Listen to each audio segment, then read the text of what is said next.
Is the Patriots Drive Podcast. We are all Patriots. Where we discuss, analyze, and answer questions to all things happening in the NFL and with our New England Patriots. Now, here's your host, Cole Kelly. Let's go!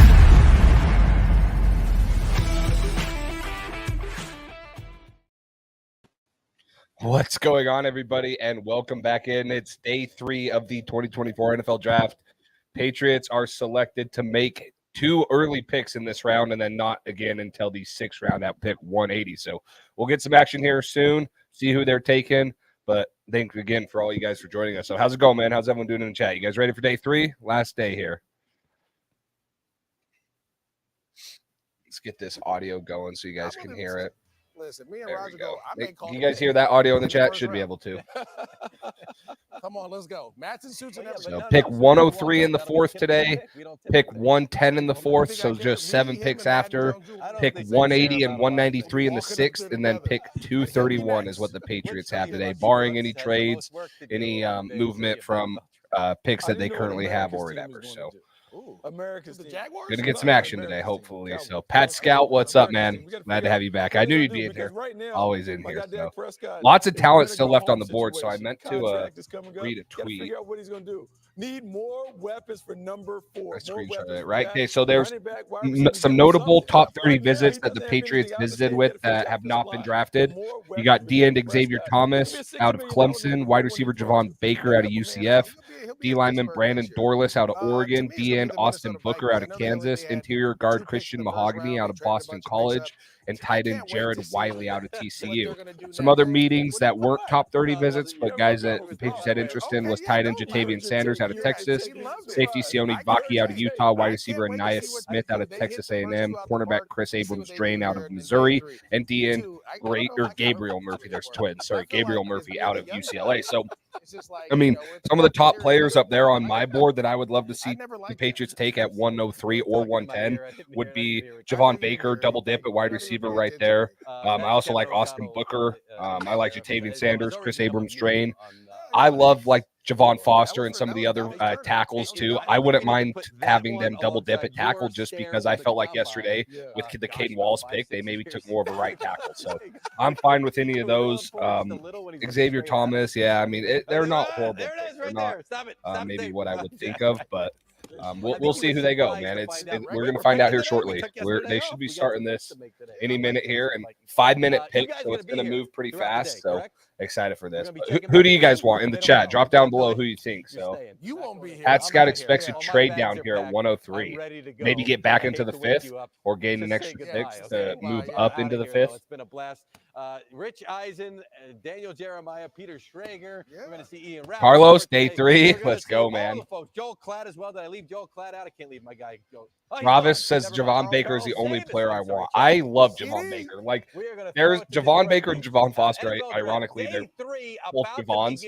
I would love to double dip at both receiver and tackle for one of those guys. Those have been like, I believe in my guy episode, if you guys haven't watched that, I included both of those guys as my guys. So I would love one of those two as a double dip at receiver there. So Tony Starks hopes we trade down too. I mean, if you look about it, we're at pick 110. That's our last pick in the 4th. We wouldn't pick until 180. That's 70 picks. That is 70 picks in between. So a trade down to maybe close that gap or get an extra 6 to trade back up there would make sense right there. So Jace, if we get Foster and Baker, killed this draft. Yeah, if we get both of those guys, then this is a huge draft for me because they were both my guys. I would love them in the 4th. So Austin Booker is a really good edge. And what I like about him is he was really productive in college, and a lot of people had him higher than what he's going right now. The only question is he more of an interior guy? He didn't test very well, but he is a good football player. He's going to be able to do a lot of things if the Patriots take him. So, Light Shadows, up, man? Appreciate everyone being back in here. Make sure you guys smash that like button. As soon as you get in here, smash that like button. Before you guys leave, hit that like button, man. Appreciate everyone being here. 19 viewers already. Keep it climbing. Guys, I know I've said this. I hinted at it yesterday, but me and Cole are in the works of doing a Drake-made jersey giveaway. That's going to be in the future, most likely in the next couple upcoming videos, because I'll be doing some film reviews of Drake May and Jalen Polk, and then depending on who we take today, if I have access to film. But if you guys want to, hit that like button, subscribe. We're going to be doing a future giveaway with a Drake May jersey. You guys will get to pick the color. You'll get to pick your size. It'll be a good one, so make sure you guys are there. So I like Christian Jones. I would have liked him more than Caden Wallace, ironically. He at least has played a little bit of left tackle. He started at right tackle mostly, but he played left tackle. If you're telling me pick like my favorite tackle on the board still, it's Javon Foster. That's the guy. He's played every snap he started, which was over like 2,500 at Missouri, was at left tackle. And he's an Ironman. He hasn't missed many games, really experienced, has an opportunity to be a really good football player. So, Ashton, what's up, man? Cole should be coming in a little bit later. He's at some nephew's baseball game, so he'll be getting there. I'm sure he's watching, though, right here. So, hit that like button if you're a legit Pats fan. So, Travis Glover, I wonder where Travis Glover is. He is the Georgia State guy who actually got a late invite to the Senior Bowl. So, I wonder if teams have him this early in the fourth, but he's huge. He did really good things at both the Hula Bowl and then when he came up to the Senior Bowl. So, really like that.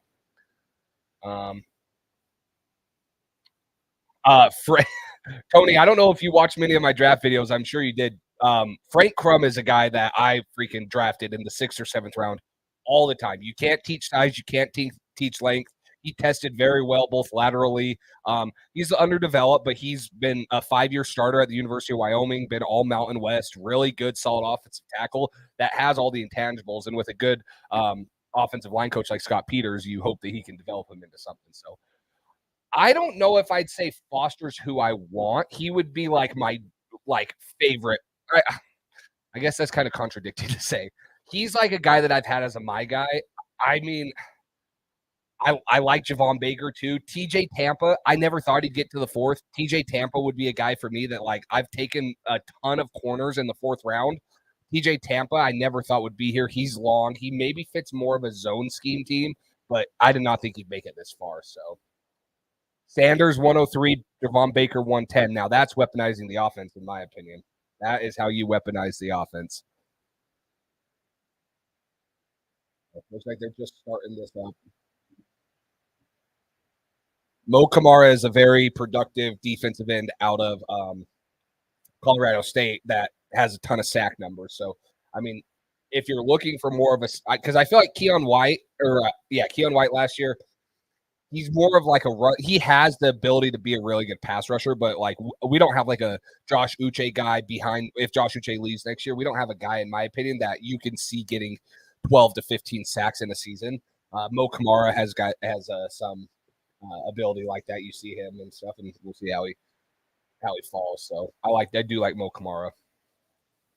Yeah, I like TJ Tampa, Mo Kamara.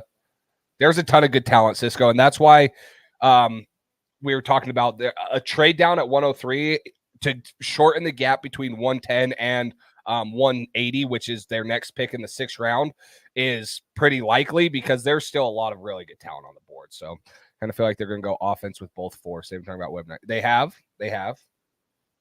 Jaden Hicks. So when I watched Jaden Hicks, I thought he was better closer to the line of scrimmage. Not that he can't play free safety, but he doesn't have the range as a free safety like Cam Kitchens, Kalen Bullock, some of those true free safeties that I like to take a little bit more just because we have Marte Mapu, Jabril Peppers, Kyle Duggar. So it's not a far-fetched thought to want Jaden Hicks. I like him as a player. He's going to do really good on a ton of different special teams unit, but I think there's better value at positions of need in the 4th right here. I'd just go like Chris Abrams-Drain or TJ Tampa if you're looking for secondary help because I don't know if there's a true free safety right now on the board. Sione Vaki is a guy that they said they liked. He's the safety out of Utah. He's pretty versatile. He played offense too. Like he had like 250 plus all-purpose yards against USC when they played him.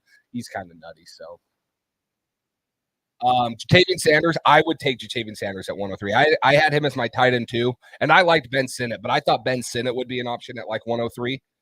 But Jatavian Sanders, I don't know why he's falling. I haven't really heard anything, but how big of a mismatch he is, what he does once the ball's in his hand, I think he fits differently than what we have with Austin Hooper and Hunter Henry. Obviously, Hunter Henry will be here through next year, but you never know with Austin Hooper. He fits better, in my opinion, next to Hunter Henry. He's going to be able to do a lot of different things and not kind of overlap with Hunter Henry. So I really like them. Do you expect another wide receiver before the draft is done? And who do you want for value? Well, if I'm going for value, I'm just taking Javon Baker right here at 103, 110. If he's available, that would be the biggest value in my mind at the wide receiver position. Some of the other receivers I like that would probably be more. I do like Devontae Walker just because we got Drake May. Like, I get that there's the concerns there, but I like Tez Walker. Tez Walker. Brendan Rice, but I wouldn't take Brendan Rice up here this early.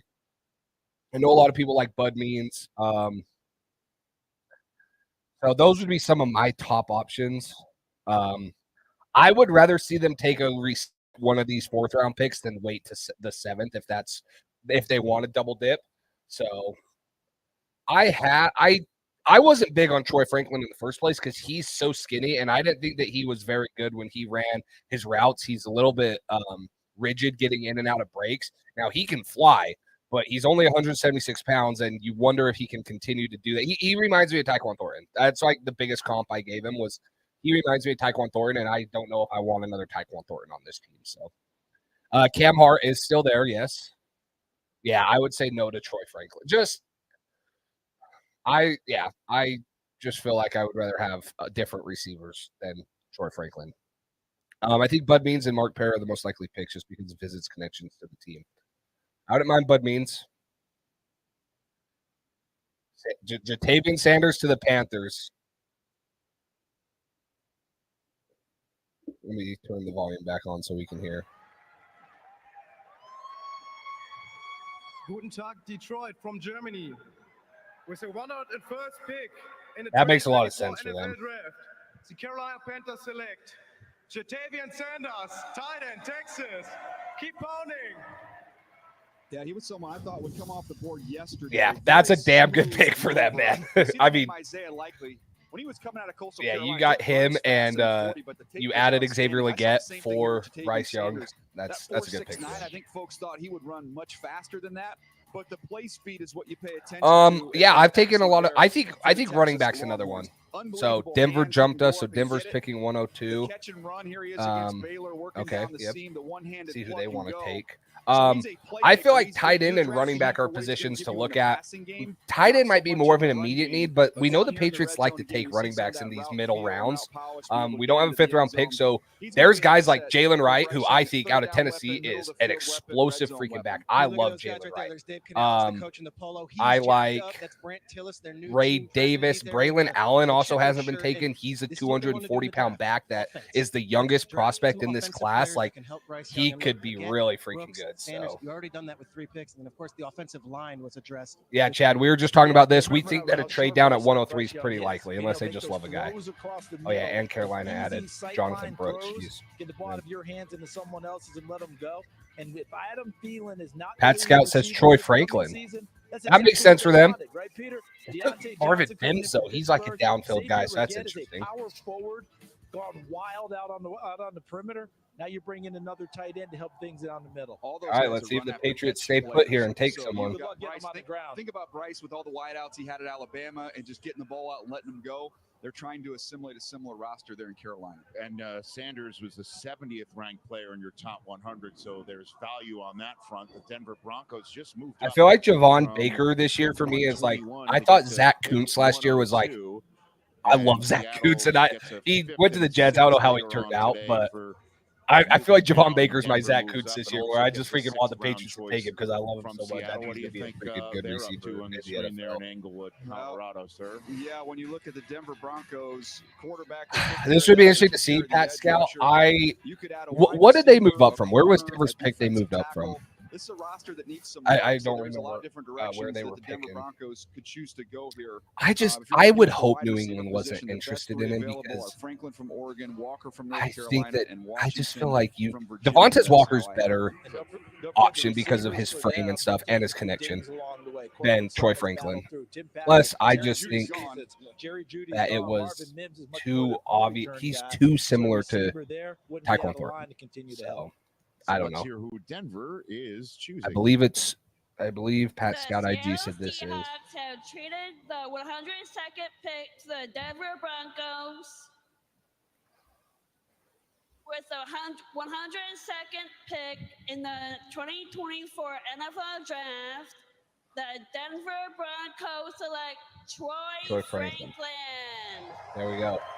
All right, so there's a lot of guys I like on the board. I like Javon Foster. I like Javon Baker. You haven't had a defensive guy taken. I like Jalen Wright here. Throwing the ball to Troy Franklin. You're going to see it on all these highlights. A real lean. That makes sense for them too because they drafted Bo Nix. So you go get Bo Nix, his #1 target from last year for the Broncos. That makes sense. I don't know where they traded up from. Pat Scout IG, you probably have that. They just said the ball's up in the air. He tracks it really well over the top, down the field. Working some of the traffic areas. There was some issues at times there, but you want to play over the top of coverage with Bo Nix. So they traded up from 121. Wow, they jumped a lot. If they moved up from 121. You can see him really open it up as he turns. So that makes sense for them. On a long home run early in that ball game, but Go get Bo Nix or whoever.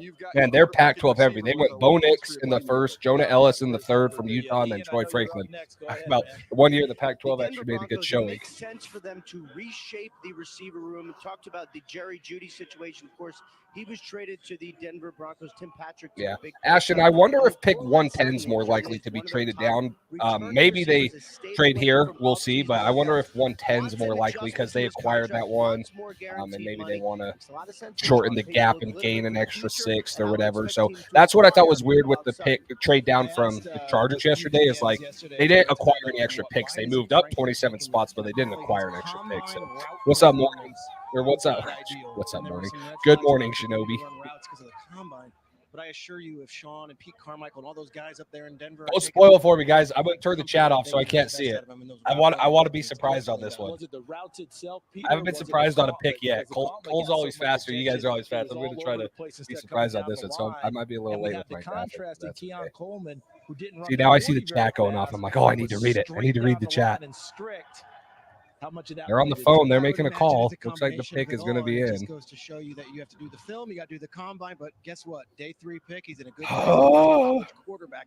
Couldn't imagine a more comfortable situation for him. Probably already texted about a throwing session. So, I mean, it just depends on an evaluation, right? I feel like the 4th and the 5th and stuff rounds, like, I don't want to say are more stressful for me, but for me, I'm like, guys, there's guys that I love sitting here that I would just like personally feel happy about taking because there's like my guys or guys I talked about promoted a lot saying like, hey, like I love this guy. I have a stamp on him, so it'd be excited if the pick is in. They're not trading down. See who they get here. He does that quite well. That's his pitch. Absolutely fantastic. By the way, thank you for Juan Soto. Yeah, he's not bad. While we're on that subject, how's the volume, guys? Volume pretty good. Pick 103 is in. New England Patriots went ahead and drafted Drake May, as we all know, and then went Jalen Polk and Wallace to protect the quarterback. Is it? I can't see the chat. I closed it, so I can't see, but I know there's a lot of chats going on. So Gerard Mayo looks happy. I hope he's happy. What if you saw the Gerard Mayo just like frown on his face, like throwing the phone, like all first pissed, draft like, class post Belichick with Elliott Wolf. Looking on. What do you have for us, Daniel? What do you think? I think you're looking at a head coach in Gerard Mayo who has a really good defense already in place. He can take care of that side of the ball. They've done everything right now so far. It's been all offense. And to be honest with you, with the work that needs to be done on that side of the ball, they should probably stay there for a good bit of the remainder of this draft. Carolina Panthers went all defense in a recent draft. Every pick was on the defense side of the ball. If I'm New England, I'm not sure I veer off of offense. I mean, I think at one point they take a defensive guy. Like I would like to add a depth corner. I'd like to add some spots, but I get what we all know. Okay, here we go. I'm gonna be disappointed, aren't I? I'm gonna be disappointed. The 2024 NFL Draft, the New England Patriots select Layden Robinson, guard, Texas A&M. I knew I'd be disappointed. Okay, I knew it. The line twice in a row Mother. now.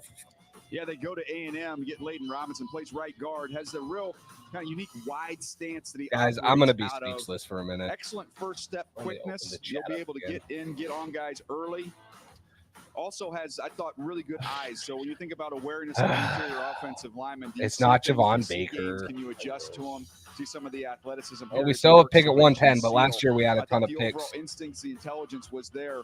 Also had real I'll strong look this inside guy up, hands. So I guys. think he's got the capabilities of being a starter as a guard in this league in the 4th round. There's value there. And if he shows that capability, Peter, Michael Lenu, who's been their fix-it guy, play everywhere for them. Right now penciled in at guard, but he had a lot of success as a right tackle as a rookie in this He's league. not penciled in Maybe at kick guard. him out there, even though they drafted Caden Wallace earlier in this session. Robinson is versatile, so he played guard those first 2 years or less years and can move along. So I think for your New England, it's give me the pieces, we'll figure it out. And to your point, the depth chart, it is fluid, and we'll see how it works Layden out. Robinson. So the Patriots are going to pick again in 7 picks. That's a pick that they got from the Chargers, so the Chargers could move up as the first trade of last night to take Ladd McConkey.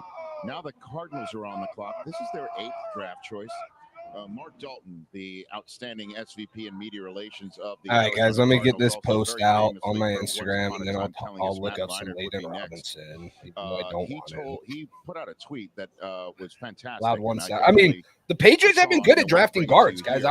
I'm not The saying Cardinals' 7 the draft Patriots choices aren't that good they at made drafting in the guards, first but 90 picks of the we took 2024 NFL draft. 2 guards who First team took a to do that ton since of the different Cowboys used some of their snaps picks in the in the Herschel Walker season trade last year, to take and we 7 took a first-round of the guard the first year before 90 that in in Cole Strange, and 1991. he added also pointed Mafi. So out like, their current general manager Monty Osiford was I don't know. 13 years old Let at me the look time, him and up. their I coach don't want to Jonathan Gannon was out 8 before I even know the last time that about. happened. Thank you for the I'm not contact and gonna lie, I information, didn't watch Mark. much No on one it. related to Mike Lynn, though, correct? I don't know. I didn't see that. The GM of the Vikings. Oh no, it wasn't a thread. I didn't see any more information here. Mark's fantastic. So that's 7 pick. They're going to go for their 8th choice right now in the first 104. Okay, let's see what we got on this guy. I would have liked to see So a we'll guy see there. who the Arizona Cardinals add. I'm right fine taking old lineman if it's freaking. It all started, as you know, with Marvin Harrison Jr. and then Okay, they went Layden later on Robinson. in that first round and took Darius Robinson out Played of every snap Missouri for 3 years Now at right we'll guard. see who they add right here. 6'5", Melton, Trey 313. Benson. He has Your guy, 33 Tim and Ryan's 3/4 inch going down. arms, so he has tackle length. He ran So a we're about to get this 5.35 pick. It's 40, an but he international moves pick. really good Where's it coming laterally. from? Maybe they do view him as a tackle because Okay. he ran a Let's see. 4.4, gonna which have is to in the reserve the 95th entire hotel for percentile rookie for minicamp. the 5.10.5. He jumped in the 80th percentile for the vertical jump, What do you and he think they're ran gonna his do? 3-cone drill in the I mean, when you've had 84th this many percentile. picks So and you go really through all good the destinations athletically, they've like already moving had, they lateral. really are in a position to take best available player. So wherever they view as the highest rated player on Gave the up board at 1 this point in sack this time, year. I mean, they're Gave up they're 4 covering a last variety year. of Gave up needs. none in This is part of the reason 2021. why everyone's saying they're going to trade out of 4 and collect more picks made no sense. They have so many picks this draft. They had 11 coming in. So at the 4th spot, and DJ, you were great in the draft. Like you take the blue chip player, and then I now don't if know. you want Like, to move up, move down, but you really could take anybody you want. it's really just And perplexing I me think at who. this point, if you're the Arizona Cardinals and the talent on the roster, you know your spots that are strength. Maybe you build up in areas that are not where you have depth. Can I just be happy once and get the guy I want? Wallace on defense, Drew Petzing on I know that's offense. not how it Guys works. who can Okay, guys, move let me get around, there. do multiple Yes, we things still to got help 110. out We'll be up in here. 6 or 7 All picks. right, so we're going to throw to public address announcer Alan Roach, known in the NFL as the VOG. Yeah, 110 is Voice probably of- going to be traded. Here he is to introduce who's about to introduce the pick. I mean, I don't know. In my opinion, if they don't, even if they add another wide receiver offensive tackle, unless one of these guys pans out to be like a true starting left tackle, I don't know if we solved our left tackle or wide receiver 1 issue. So if you're picking at 9, 10, or 11 because we're a 6-win team next year, I still think it's very likely the Patriots look at taking like the best or the first or second best wide receiver off in the class next year at 1. Like, I don't know what they've done here that makes us think that they're not going to go offense again next year. So yeah, they drafted a center and Jake Andrews out of Troy, and then they took Mafi out of UCLA and Sidney Sal. Now, Sidney Sal's the one guy that obviously defensive back, Texas I Tech. think that Caden Wallace will be a tackle. I don't know if he can make the switch to left tackle. City Sal has experience at left tackle, but he hasn't really played it for like 4 or 5 years, I believe. Like he was like a first or second year guy in college. So, I mean, good depth player, yeah, but why are we taking depth offensive guards when we still need a starting left tackle? So, yeah, I do believe. I still believe that we need some DB help. That's why I like receiver at 103 and then corner or vice versa, or offensive tackle in them. So we took Layden Robinson. He is a offensive lineman, offensive guard, but he has offensive line measurables. I know he's played guard, but he has offensive, like his length is long enough to play offensive tackle. Yeah, maybe Javon Baker at 110. So yeah, that's my problem. Cisco's like, we're getting great depth players. Great depth players are obviously a need for any team if injuries happen or something. But why are we taking great depth players when, in my personal opinion, we don't have an answer to the starting left tackle? That's just my opinion. So I guess it's one of those throw as many darts at the chest. Yeah. I mean, I would get that if they're targeting tackles. Because last year you threw 3 darts at the offensive line board, the interior, and I think between City Sal, Antonio Mafia, and Cole Strange, you can put together 2 starting right guards or right or left guards. They're not going to be the best like interior offensive line in the NFL, but with development with Scott Peters and putting one of those guys together, I think you can put together a starting interior offensive line. But Caden Wallace is maybe projected better as a interior guy. Now, he's played mostly right tackle. He has played left tackle. And then Layden Robinson's a guy who hasn't taken a snap outside of right guard for 3 years at Texas A&M. So I don't care. But how many guards do we need? I know. Like guards in the 6th or 7th are fine. You can never have enough guards. But I feel like the Patriots have found good guards in the 5th or 6th. And I know we don't have a 5th, but here they're still premium positions in my mind. That's why it was so weird when the Patriots took Cole Strange at pick freaking 29 or whatever. Like you can find guards in the 4th, 5th, 6th, 7th. You can find guards there and develop them in there. So how are you? Bloody unreal. Hey, Detroit, who's got it better than you right now? Nobody. Yeah. All right, here we go. With the 105th Let's pick see. Let me see what Twitter's saying. NFL draft, the LA Chargers select Justin Aboibe, defensive end, Alabama. 1 sack allowed in 2023 on 401 pass blocking snaps. Someone's almost 300 pounds out of Alabama. You know he's been coached extremely well. Evan Lazar says wide body, powerful interior O-line prospect who has mostly played right guard for the Aggies. New England took 3 interior O-lines on day 3 last year. Add another one to Cole Strange, City Sal, Jake Andrews, and Anthony. Effort was outstanding. He can really beat up tight ends on the edge, and he can really chase plays down with effort from the backside. This is a temperament pick style of player here for Jim Harbaugh. I just think seems like an Alex Van Pelt pick. Bully in the run game was projected to be a top. But Mafia was a bully in the run game. So do they really just like, are they saying City Sal is either going to be a tackle or he's not going to start and Cole Strange is gone? Or are they going to sit this guy? So. Took us off. I mean, I don't put others on it. But it's not. I agree with you, Pat Scout. Like he's a mammoth of a man. He's going to move a lot of bodies, but Mafia was like that too, coming out of UCLA. So yeah, this is probably the biggest takeaway. Tony Starks is, and I actually did hear this from I forget who it was. They said maybe with all these interior guys, Cole Strange gets moved for a 6th or 7th. I don't even know what his value would be. They were saying maybe he gets moved today. Now, most of the time, you don't see like trade players for pick straight up. So we'll see if that happens. I had heard that from a podcast or somewhere. I forget who it was I was saying, but is the writing on the wall that Cole Strange isn't good enough to play for the Patriots? That's why I'm going to block I think that Austin Hooper and Hunter Henry can hold that down. Weaponizing the offense to me sounds like a versatile tight end. I know Jatavian Sanders wasn't there. Cade Stover's still on the board, I believe. So.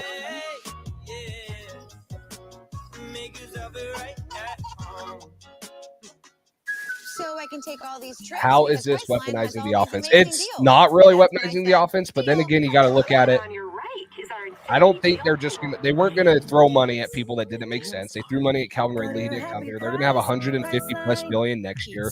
Who knows? I mean, I'm kind of losing hope that they're going to sign a wide receiver 1 or draft a wide receiver 1, but I mean, yeah, it's not really weaponizing the offense, but they're sticking to their board if that's what it is.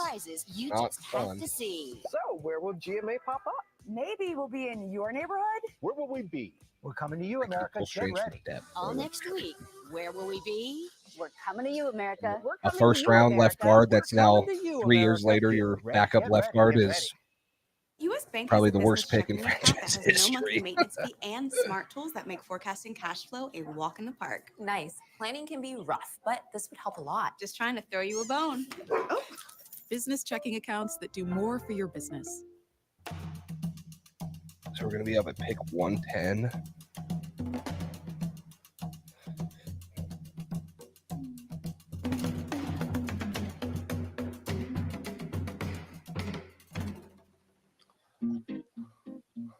Always. See, I thought Moffey showed that he could play in the NFL. If you have Moffey and Layden Robinson as your left and right guard, that is going to be a mean interior offensive line. They might not be the best, but they're going to be able to move a ton of people off double team. I think Sid Sal showed the best, most promise, and then Jake Andrews is probably the one that we haven't seen, but he's currently the only guy, unless you believe that Layden Robinson or one of these guys that you drafted last year can be a center. Or maybe they take a center here coming up. Who knows? But Jake Andrews, to me, is the only guy that they are kind of developing to start what David Andrews leaves, and that could be this year, that could be next year. Who knows? David Andrews is getting up there in age. Yeah. I wish Pat McAfee would have asked Bill what he was thinking when he took Coltrane.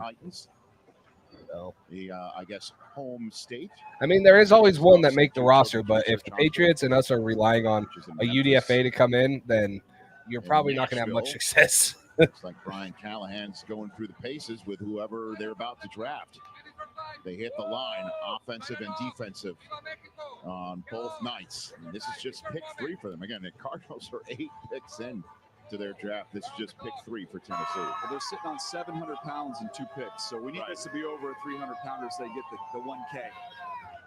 How about that? Yeah. See if they can pull 1K of picks. and that's part of what Rand Carthon wants. He wants big, physical, violent, nasty type players as a part of their mantra there. I believe that's why Tavondre Sweat went in the second round last time. People thought he might go later. All right. With the 106th pick in the Louis Riddick did give him a ton of hype yesterday. I do remember reading that. So Cedric Gray, I like him. Linebacker, UNC. North Carolina linebacker. 1K, but they got a pretty good player. Question is that at right tackle or left tackle? I'm a little surprised he's still sticking around. Excellent cover ability. Because if he's a longtime starter at right tackle, I agree. Like he's played right tackle. He's been good for him. That's not my worry. I think Caden Wallace is a tackle. I don't mind that pick there. Were there guys I'd rather take? Yes, there were guys I'd rather take. You cannot get on the field and stay on the field the way. Can he be a starting tackle in this league? Yes. Can he be a starting left tackle? That's what we'll have to find out. I do remember, Pat Scout, you said that Scott Peters changed Jedrick Wills from a right tackle to a left tackle out of Alabama in Cleveland, so he's done it before. There's a possibility. That would be the only thing that's holding the grade on my pick, though, is we just signed Michael Winter to a 3-year deal, and if this guy can't come in and play left tackle, you took him in the 3rd round, and he has all the starter potential, but what are you going to do with Michael Winter? Special teams demon. He'll play right away on special teams, too. They'll love that. All right, let's get to next-gen stats powered by AWS. Talked about the and athleticism. I'm not even talking like Gray, and we look at the I don't even think like obviously we don't have any elite blue chip left tackle prospect for the future for Drake May. I don't even know if we have a start like Chugga Okorafor is a right tackle. City South played left tackle, but not for like 5 years. Caden Wallace is a good starting right tackle, but is he going to be left tackle? So I don't even know if we have a good developmental left tackle. You have a lot of really good tackles, but they're all on the right side. When are you going to get a left side tackle? And we might have a pick coming in. Giants selection. I mean, these guys feel really confident in themselves. I'm going to say that they can switch these back. So I'm not going to doubt them. Just me going through my draft process and stuff like that, it seems a little Seems a little Brandon London crazy. here live from Munich, Germany with fellow Super Bowl champion. Yeah, Amani Carlos, I would have said that and our after they Big took Blue Jake Andrews last Germany year, and then they fan ended up crew. taking 2 more. Take So it to 'em. Here we go. I don't know. With the 107th pick of the 2024 I would draft, hope the not, New York Giants select Theo Johnson, tight end. That's another tight Penn end I State. really liked.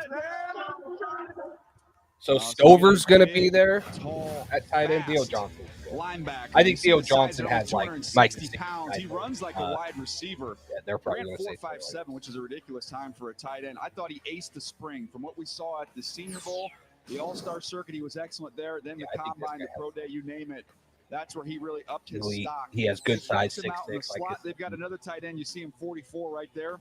He's going to be a high pick in next year's draft class. So a lot of places to spread this ball around, but you could see the athleticism here, CD. And Peter, you think about the New York Giants and you think about a tall, rangy, athletic tight end, another one came to mind. Darren Waller would be the name, and I'm sure Ian's got some juice on that. But, Theo obviously comes in with his own career, but they are ecstatic on this one. Another guy I thought would go day 2. Giants have a pretty good class. Malik Neighbors, Tyler Nubin, Andrew Phillips, and Theo Johnson's pretty good out Darren there. Waller. He is now considering retirement and has actually been considering it since the end of the season. His status very firmly up in the air. Has not given the Giants an answer on whether or not he will return. Do you think it's more likely we trade back from 110 or trade up from 180 because you have 193? All right, we haven't heard from the Vikings since they went J.J. McCarthy and Dallas Turner on Thursday night. They sat out the action last night, but they're back in it with a 4th-round selection here in Detroit. Go Vikes! They're booing the poor guy up here for the Vikings. I want to say thank you first to the NFL and Roger Goodell for letting me be a part of this, and also my son, Jimmy Darks. This is a big, great honor. I've been a Vikings fan since I was 6 years old. So I used to go to bed at night with my Viking helmet right by my side. Right by my side. Lions fans really are buying this story. With the 108th pick in the 2024 NFL draft, the Minnesota Vikings select. See, Tony, like, I don't necessarily agree with that. Like, there's a ton of guys I like here at 104. I still like TJ Tampa, Chris Abrams, Drain. He started out Alabama. As much as I don't want to take another offensive lineman, if they took like Christian Jones or Javon Foster, those are legit left tackle guys. I like Cade Stover. I like Braylon Allen. I like Devontae Walker. Brian Dorlus going to the Falcons. Okay, then so now New England technically is on the clock. So, like, there's a lot of guys I really like here. There's a lot of guys that I really like here, but I don't know. Some of that comes from We'll see. We'll see. They are officially on the clock, I believe, because Kyrie Jackson, that's a corner that I like. That would have been fun to pair another Oregon guy there. But Brandon, so 2 back-to-back Oregon guys, Kyrie Jackson, corner there, and then the Falcons take I want to defend Amon-Ra St. Brown on Brandon Dorlus. So and he's the type of guy I don't know why we have who anybody an with opportunity. Yeah, they held on to that 23rd pick, which everyone thought they would have to mortgage to move up to get McCarthy. They move up to get but Turner, and now Jace, they get a corner on day 3. That's a sacrifice. Yeah, well, that's the question. Well, are they going to take any top players we like if they trade down? So we have a bunch of right tackle. I'm closing the chat again because the Falcons pick is in, so the Patriots are on the clock. Michael Penix Jr. 8th overall, not because of Penix's ability at all. It's just because of the fact that they signed Kirk We know the Falcons here take Brandon Dorlus. Just in March. Patriots are on the clock. Their pick might even already be in, and it might be freaking Joe Schmo from University of, I don't even know, the tri-state area where Dr. Doofenshmirtz works. And who freaking knows? Another international fan. Einen wunderschönen guten Tag, Detroit. I love these foreigners that make the picks.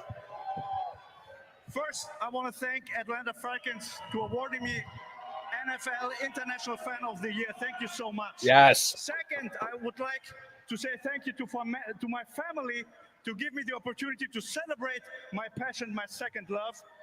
Third, I want to thank Jamal Anderson to make me Atlanta Falcons fan 30 years ago. And fourth, greetings. Or thank yous. That's a lot of thank you for this guy. I love you all.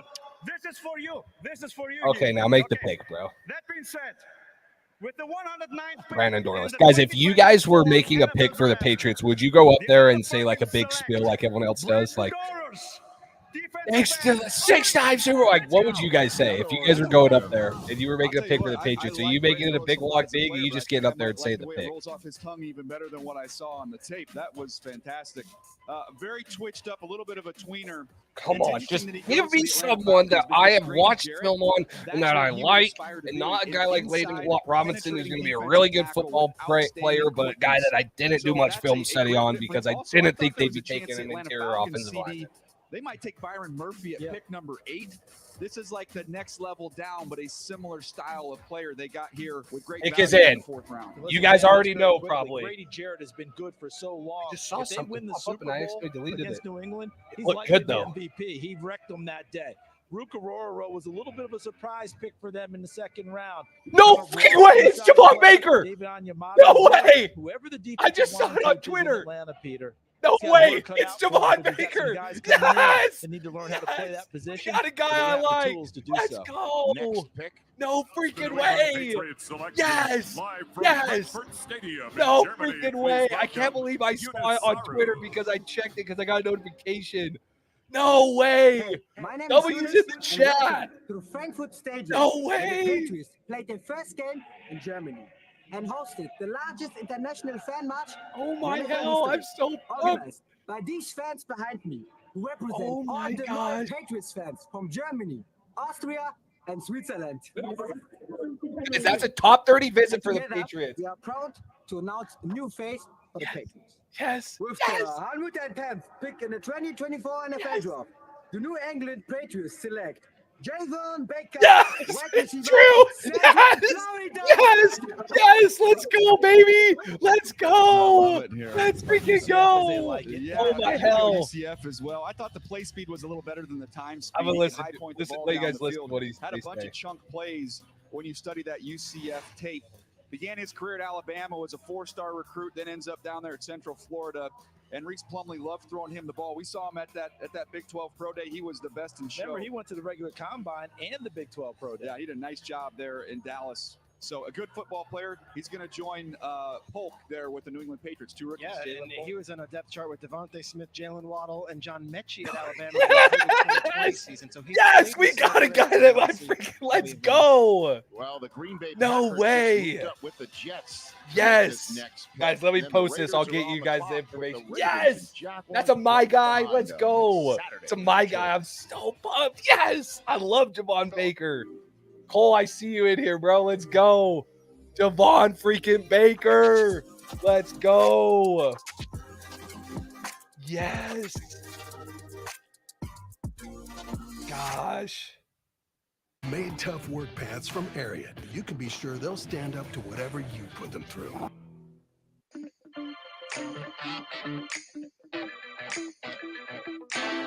He's live right now. Javon Baker's live on Instagram. If you guys want to go watch, he's live on Instagram. When you shop with the Shipt app, you open the door to delight. Because with Shipt, every day has that new toy smell. Whatever you need, however you need it, we're at your door. Shipt, delight in every delivery.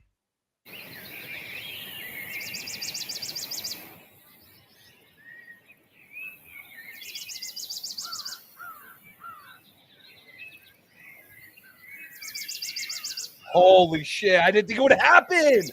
Phil would have never. Let's go, boys.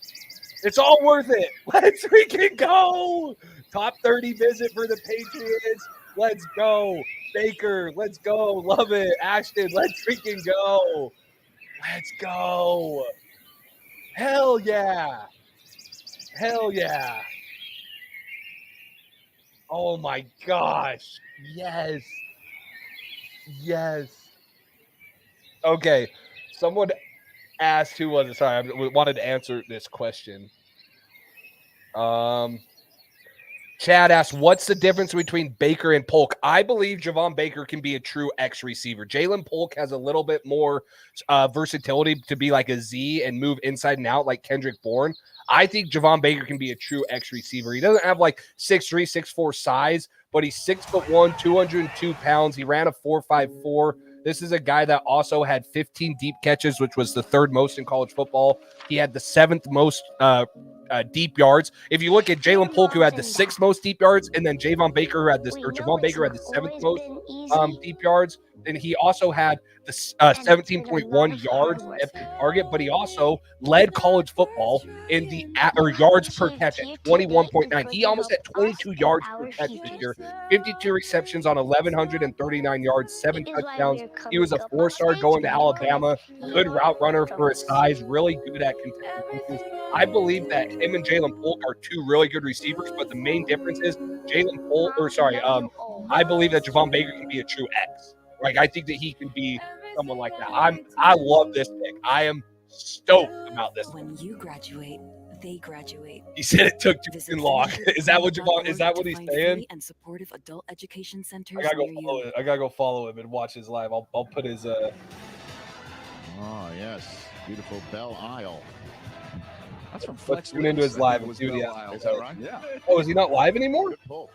Great pull. Good pull. Oh, he is. Let me mute. Oh, he ended. No. Dang it. Let's go, boys. Let's go. Favorite pick? Well, obviously Drake May, but I love that pick. I love that pick so freaking much. Oh, yes. Yes.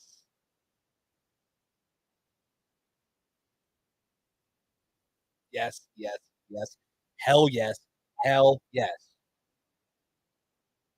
Hell yes.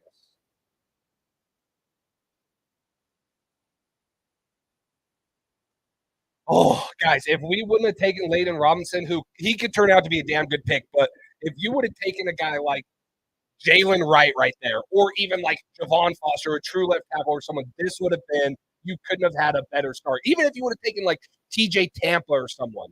If you would have taken TJ Tampa and added to the secondary Cam Hart or something, added to the secondary, and then add Javon Baker, damn. I love it, though. I can't complain, man. We got a guy that I freaking loved out of UCF, Javon Baker. Let's go. That is a huge pick. Let's go. Packers on the clock now. Wow. Now we got to calm down right now, right? Because all of a sudden now the Patriots don't have a pick for somebody big.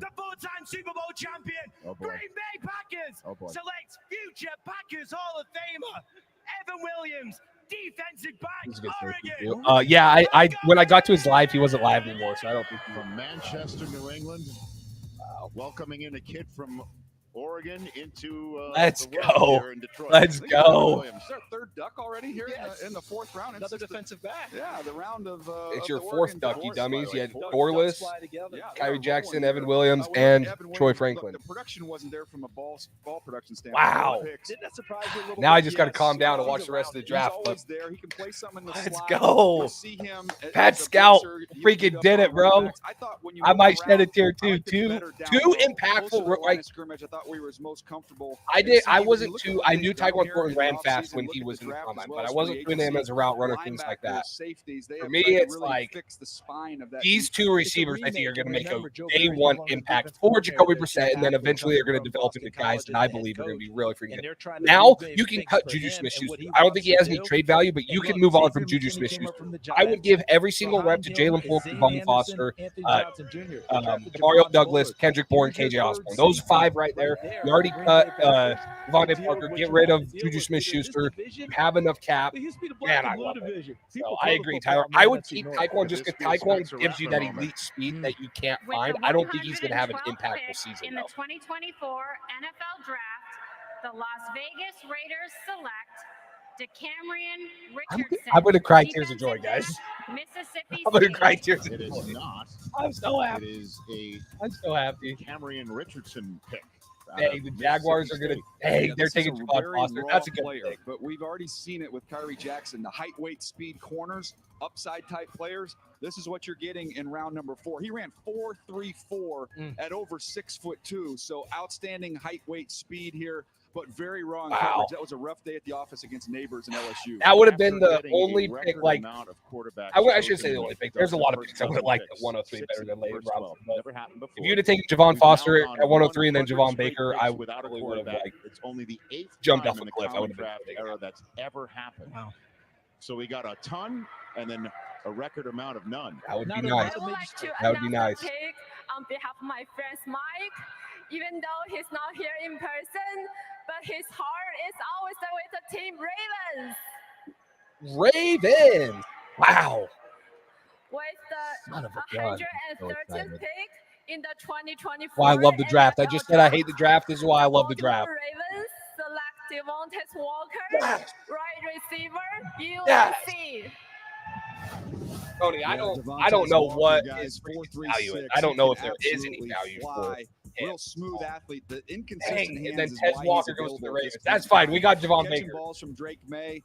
That was something that you watched as he got there halfway through the season after he'd been suspended. A lot of stop and start for his wasn't a fair situation. I'll go take a look at it, Carlos. We're He's mad that it took this long, or that he's at the Walker Patriots. for not only being drafted by the Baltimore Ravens, but officially no longer being in the clutches of the Bourd's not a bum. No question. I mean, Keishon Boutte is not going to pan out. Go catch passes from Lamar Jackson. That's a good way to be welcomed to the National Football League. Juju can be gone. Kendrick Bourne is going to be in a moment.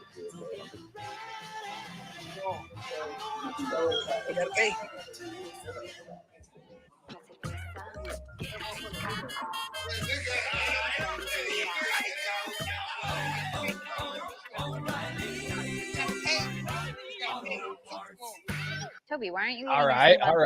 Well, I want to say the best part for last, but it's all the best part. I like it. I love it. I love it. Come with a chip on your shoulder, Javon. Freaking come with a chip on your shoulder. Be great. You, Jalen Polk, and Drake May be great. Change this team.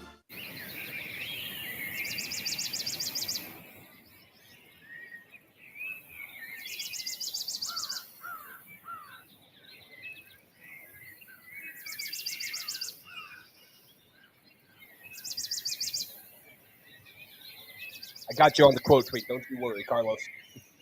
Woo-hoo-hoo! Let's go. So, I know I've said this before. I'm a sicko, and I'm already looking into next year's draft class. But if you're talking about now, I think the Patriots have done enough at receiver now to maybe not take a first-round receiver. Now, can one of these guys develop into a number one receiver? I don't know. I don't think so. But you can have two really good receivers along with Kendrick Bourne, Demario Douglas, and then KJ Osborne. You can have a good, solid receiving core. You can either sign a guy. I still think next year the biggest need is going to be left tackle. Unless Caden Wallace or one of these guys literally pans out, your biggest need in the first round might be left tackle. And there's going to be guys. There's going to be Will Campbell out of LSU. There's going to be freaking a lot of really guys. So Kendrick Bourne's not overrated, Chad. I'm sorry. You can have your opinion, but Kendrick Bourne's been the best receiver on this team for 2 years, and I know that's not saying much, but Kendrick Bourne, if he can be a number 3 receiver, even a low-end number 2, he's going to be a damn good receiver. I think Kendrick Bourne going into this year is going to be better than Demario Douglas. And will he get taken over by Demario Douglas? Then maybe, but Kendrick Bourne is going to be probably one of the leading receivers on this team. He's a leader. He wants to be here. I don't think you just re-signed Kendrick Bourne too. So you don't. So yep. Devontae Walker going off, and who's the line? Cedric Gray just went to the linebacker. So I mean, he was damn good in San Francisco too. So an 800-yard receiver and a guy that still almost led the team in receiving, and he didn't play 8 weeks off a torn ACL. Sorry, man, he's not trash. So I don't know why I looked at Twitter. I knew the pick was going to get spoiled, but I kind of wanted to see it. So I got freaking spoiled.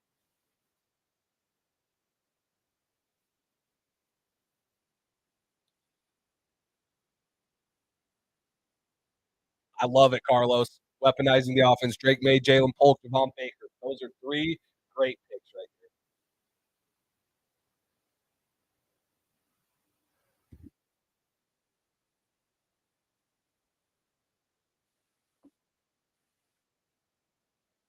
Pats pick next at 180 in the 6th. So there's a lot of picks before they go again. They go 180, then they're at 193, and then they also have 231. So there's going to be a little bit of a break here for a little bit.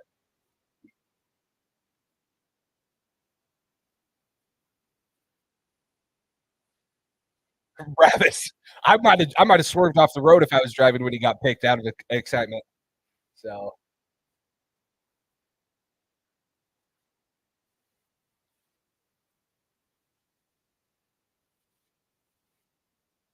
Polk gives me a bigger Puka comparison. I mean, I get what you're saying. He's not he ran a little bit of a slower 40 compared to what you'd want him to, but he does everything well. He moves inside, he moves outside, he runs good routes, he has really good hands.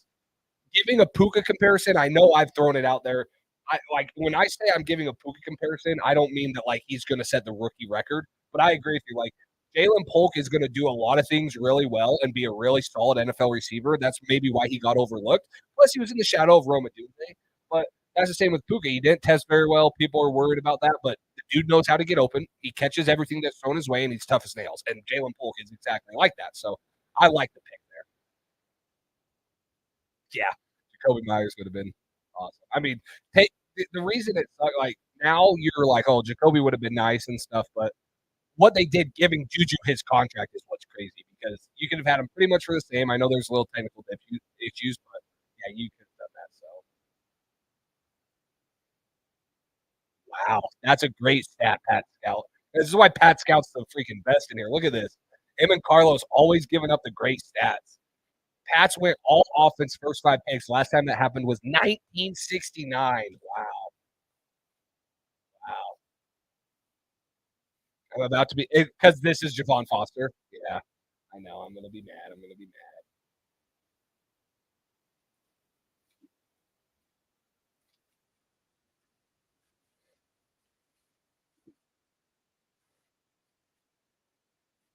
Me too, Cisco. I'm on the West Coast too, so glad someone else is here. But yeah, hop back on. We got a little bit for the pick.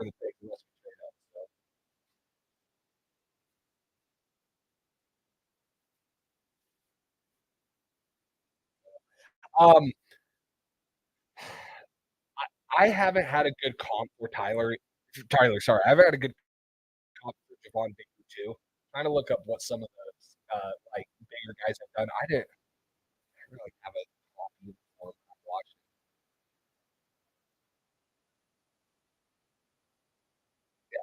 And WL, I think KJ Osborne's gotten a ton of hype. I think that at best he's a really good number 2 KB. At worst, he's probably one of the best number 3 receivers you can have. So let's see.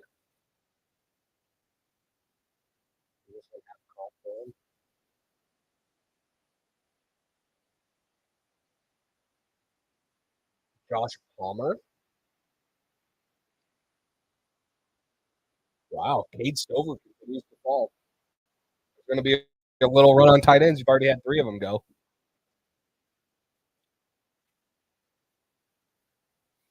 So I'll give you this off of his pro day and combine stuff.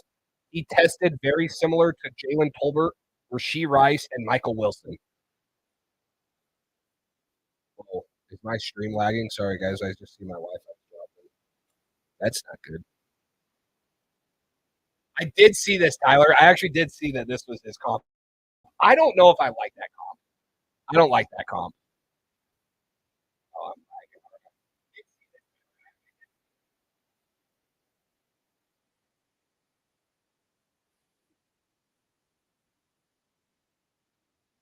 so Rashee Rice he's 6'1", 204 pounds. Devon Baker is 6'1", 202 pounds. Okay. Rashee Rice ran a 4.51 40. Javon Baker ran a 4.54. So maybe the Rashee Rice comparison is pretty dang accurate there. Broad and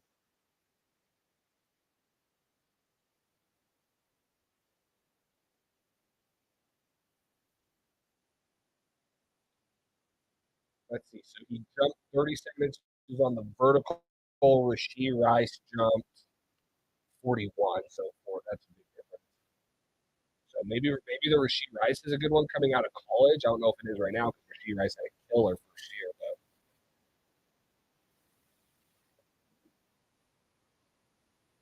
I agree with this. I think that maybe Kendrick Bourne's a little bit more of a better route runner. Again, we're comparing him to what Kendrick Bourne is right now. And Javon Baker's a good route runner for his size. Like he has a lot of things that you want for a 6'1" bigger bodied receiver. So I don't think it's like he can't run routes. It's just a little bit limited, but he's good. So, I like Javon Baker was the number one receiver on the board for me. I love Javon Baker. I like Vontaze Walker. He has a little bit more speed than what Javon Baker does. I really think the big thing for him was what he did at the Senior Bowl was not very impressive. He had so many drops. A lot of teams maybe got turned off by that a little bit just because he could not catch. And I don't think that he is like going to have as bad of a problem as he did in the Senior Bowl. I don't know what went wrong because he like sometimes has concentration drops, but has good hands. So I don't know, maybe not a natural catcher with his hands. So I'm happy with it. It would have been cool to see Vontaze Walker get paired back up with Drake May, but I think that Javon Baker that was awesome. So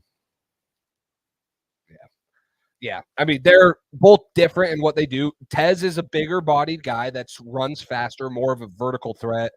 Javon Baker, 6'1", 202 pounds, can do a lot more things route running wise and can still go up and make the contested catch, led college football in yards per catch at 21.9, which is a crazy number. So, yeah, I mean, the connection's already there, no doubt, but they only play like it's not like they spent all their time together. Vontaze Walker was there at Kent State, and then he was suspended the first 3 or 4 games at North Carolina, so he only played 8 or 9 or 7 or 8 games with Drake May. So, yeah, the connection's there.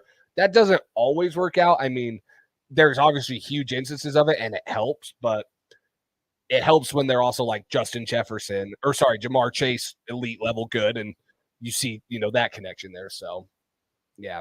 I think that from what I saw from Javon Baker's live and what Kylo shared on his Twitter is like he's going to be hungry. This is a 4-star that originally started at Alabama. There's not a lot of guys that have the balls to transfer from Alabama because they just want to win, right? But he wasn't playing. He wanted to go play somewhere, so he drops down to UCF, who wasn't even in the Big 12 until last year, still playing Power 5 football and goes and dominates. So props to this guy. He's a competitor. He wants to go win. I like Javon Baker. That was a dream pick for me. So yeah, he was bad at the Senior Bowl, but it wouldn't have deferred me. I in the fourth, if Javon Baker wasn't there, I wouldn't have minded the pick. But yeah, it was concerning his drop. So I don't think we'd get a fourth for Junior. Maybe a sixth. I don't think we'd get a fourth. His contract's probably pretty hard for teams to want to take.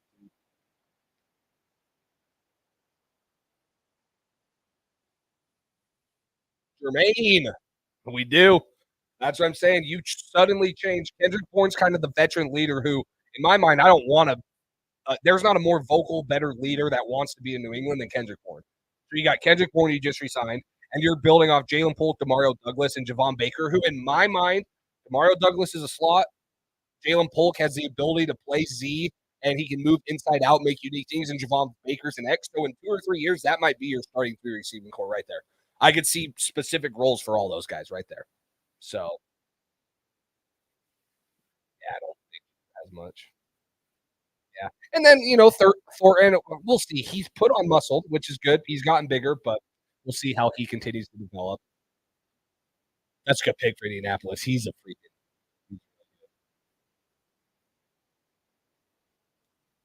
What's up, football extraordinaire? Thanks for tuning in. You're a Browns fan. You want them to take Jeremiah Trotter or Tommy Eichenberg, I'm guessing is who you're saying at 157.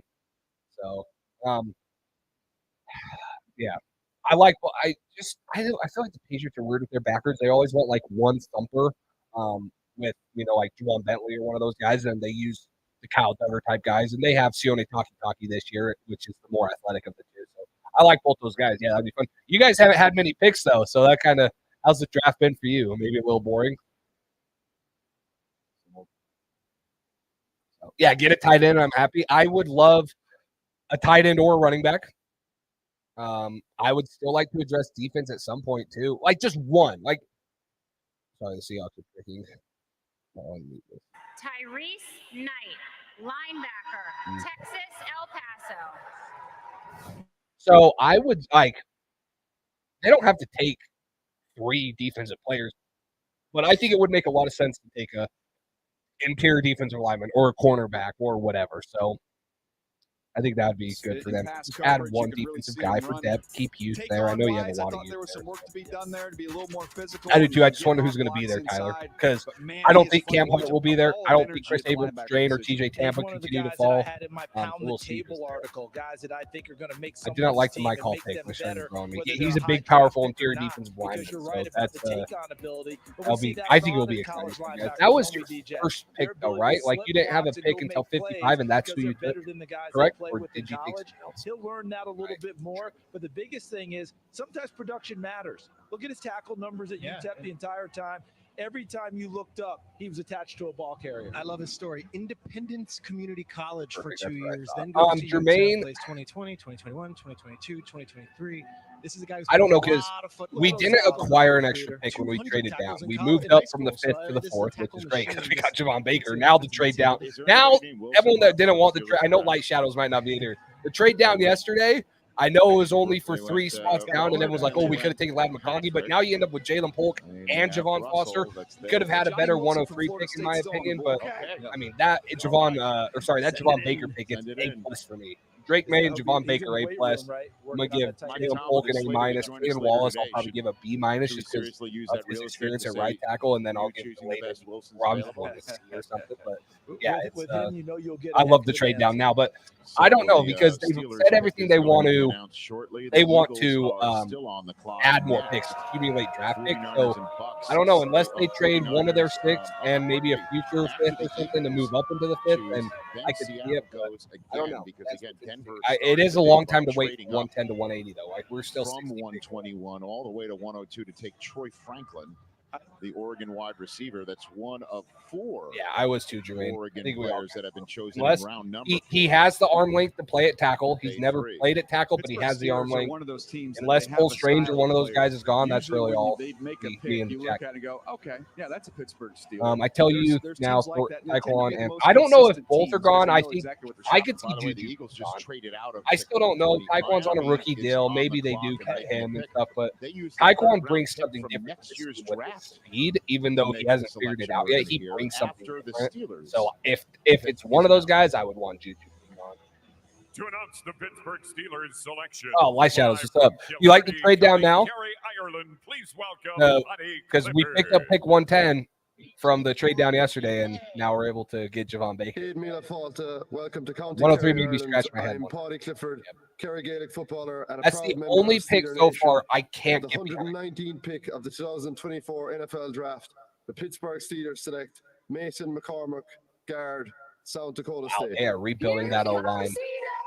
So the outstanding. I love this guy. Another one of those guys I'd pound the table for nearly 60 starts. You have to have guys on roster.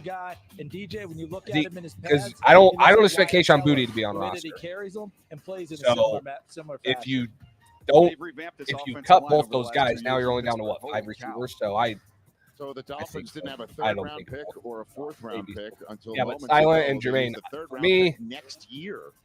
That's the old pick 103. The Layden Robinson pick is the only one that I cannot get just because of where he's playing at right now. Coming up, hey Rich, McCormick from Ireland. That's it. Come on now. If you like, from Italy, so that's got to be the next best. Dolphins. There you go, Light Shadows. Coming up.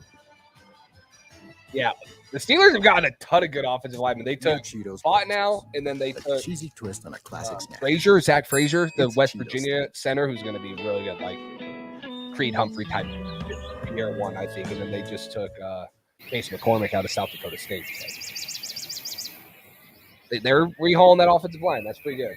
So I'm going to run a quick ad, guys. Appreciate everyone being in here. It's only 30 seconds, so I'll be back quickly, especially since this is at a commercial break. Thank you to our sponsor, Underdog Fantasy. Underdog is the easiest place to play fantasy sports. With Underdog, you have a chance to 20 times your money in a single night. You just have to choose higher or lower for whatever player stats you want, and you have a chance to win big. Pick anywhere from 2 to 5 players by downloading their app or going to UnderdogFantasy.com.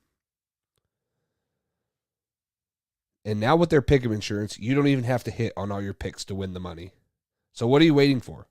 Make sure you use code PATCHDRIVE today for your first deposit matched up to $100. Perfect. Yeah, guys, use code PATSDRIVE, Underdog Fantasy. You got hockey and NBA playoffs. You got MLB to bet on. Always, it will support the channel. And if you guys haven't already, smash that like button. Subscribe if you have not. Appreciate you guys being in here. We're an hour and 10 minutes in. We're going to be alive for probably another 2.5 hours until the Patriots go there again. So here we go, Pat Scout. Both Polk and Baker had a 99.9 PFF grade on deep targets in 2023.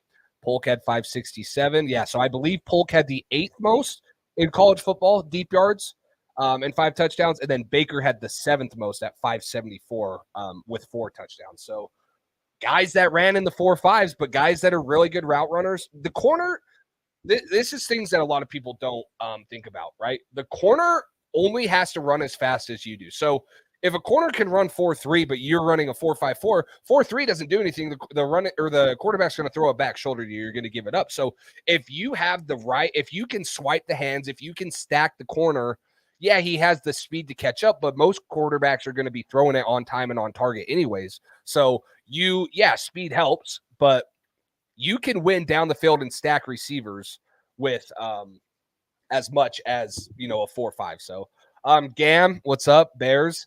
Yeah, he still does do the channel. He's been sick lately, and then he's at one of his nephew's games right now, so he'll hop on later. He's been live most of the day, or most of the first 2 days. So he still does the channel. He has been gone a little bit just because of some personal issues and some sickness and stuff. But it's still me and Cole going into this year and hopefully the next while. So,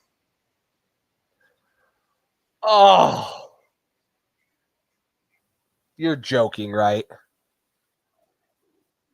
Dolphins. We have not heard from them since drafting That is Patrick Paul early yesterday. They didn't have a 3rd round pick. That is a killer. And they weren't slated to have a 4th rounder until they decided to flip a 3 from next year's draft to Howie Roseman, who, by the way, that's scary. Jalen Wright, guys, for you that don't know, he's out of Tennessee. A lot of people are giving him Alvin Kamara vibes. 5'11", 210 pounds. Ran a 4.38 at the combine. 38-inch vertical, 11-foot broad jump. Next year's capital for. Could this be the quarterback? Oh, Spencer Rattler. We haven't seen Rattler go to trade up next year's 3rd round. That's typically the type of play that That's team when you makes, see right? that. That's Remember when last you see year, those things. day Start 3. flipping So things. just a thought. Who knows? But DJ and Peter and Rich, that's what a I great want pick for them. to talk about with Miami Me and is Cole met. So I that actually speed can be so I got my blinding on undergraduate offense, degree in right? sports And broadcasting, the so first it's month kind of of the like season was when they a put passion of 70 on mine the and what I Denver want to Broncos. get He was into. really great. I'm currently My working theory about that is another job, preseason so isn't I don't have preseason time to anymore. do like a Preseason's the full-time first like month of the journalism or season, sports and broadcasting people are job. having a tough time adjusting and catching But up. As me the and Cole season met. goes I was on, doing when my they own play better podcast, competition, and it's things just me and get a buddy. stickier for them. And I People reached would out to a adjust bunch of in different game, Instagram and the speed pages and wouldn't be asked the them if they same. would come I'm on and eager to do, see what Mike an McDaniel interview does before this the year, DJ, 2021 with the NFL changeup draft. on So the that. year we What's took the Mac next Jones. So iteration of I this interviewed a speed bunch of different first, pages, and then how do you Patriots, sustain or come up with Washington something else? Commanders, Because like Baltimore just a bunch of adjusted that different last fan game of the pages. And season, then Cole and the knew whole that I game was flipped. They need to a stay Patriots healthy, fan, and and they need to get home he's field like, "Hey, that was advantage. kind of fun. Would They you guys remind me of want the to? Indianapolis Colts, Peyton Would you want to Manning start a teams. They're a different Patriots team at podcast?" I home was like, versus well, Cleveland. hell yeah, I would. And then so Cincinnati for or 2.5 years now, ever Kansas since City. then, that's how we met. And we never met in person, but do the podcast now. Thank you so much to the Miami Dolphins, and thank you, Dolphins Ryan, I Nation believe Mexico. that they came up for Jalen Wright is what The they were Philadelphia saying, Eagles have traded the which is 120 scary. pick to the Miami Dolphins. This guy's With the passionate. 120 pick in the 2024 NFL draft, the Miami Dolphins select Jalen Wright, running back, Tennessee. That is a All great right, pick for them. So the Miami Track Club adds another sprinter. You see what DJ put down there. Home run hitter, skinny in traffic means when you're trying to tackle him, he's tough to get to.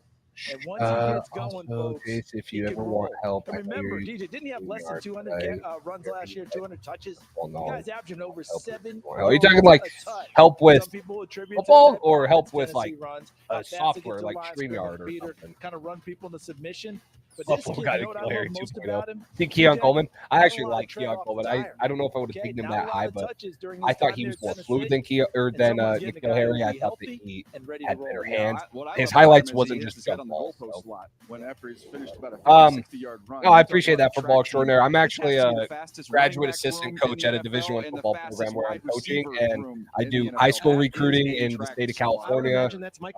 That's kind of why I love the draft so much, is because it's kind of like recruiting. I get to watch players. I have access to all the college film that I want because I coach in Division I. So I appreciate it, man. If I ever have questions, though, I'll for sure reach out to you.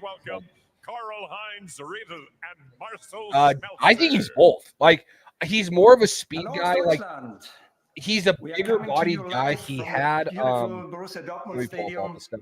Forced 43 missed tackles, had 4.3 yards per after contact per attempt, and that was eighth in college football. So he has the ability to run through you with 115-pound frame, but he's probably a little bit more to announce the Seahawk next. Silent night. No, we got Devon Baker, wide receiver UCF at pick 110.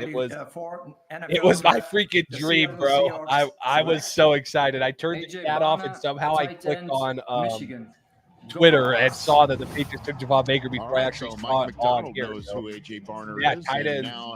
Corners are still falling. Yeah, I don't know if they'll make it 60 more picks. So many connections with these picks but and these players and relationships.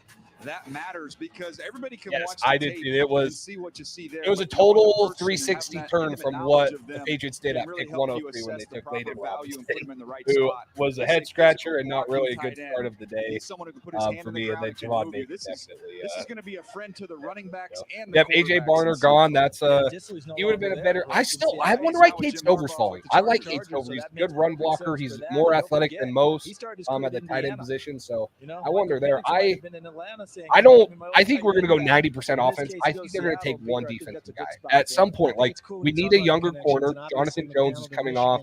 Or he's going to be on an extension year. You can always use more front seven help. I'd love a true run stuffer with the loss of Lawrence Guy next to Christian Barmore. So I think a defensive player is in the works in upcoming rounds. Probably one of the 6th-round picks or maybe the 7th. Final pick of this draft, Jack Seaborn jersey. Hey, Bears fans, can you hear anything? Because I can't. He's trolling Lions. It is an honor and a privilege to be making this selection for the best team in the NFC North. The best team in the NFC. The best team in the NFL. The Bears. Well, he's going full Guy Ritchie here. Shout out to all the UK Bears fans. So, let me see who the Bears pick. Sorry. 22nd pick in the 2024 NFL Draft. Our Chicago Bears select Torrey Taylor, punter, Iowa. Yeah, the best punter. Hey, we took a punter and a kicker last year in the early rounds. Let me just say this once again. Punters are weapons. Yeah, AJ Barner. Yeah, he's a good blocker. He's probably more of a well-rounded blocker. I don't know if he's a polished route runner. I think Theo Johnson athletically has that upside, but yeah, I don't know. There's tight ends I liked better. I would have taken Stover over Barner. I will just tell you this: he's one of the best out there. That's very true, and I'm not going to say where I coach at, but we're not a P5 program.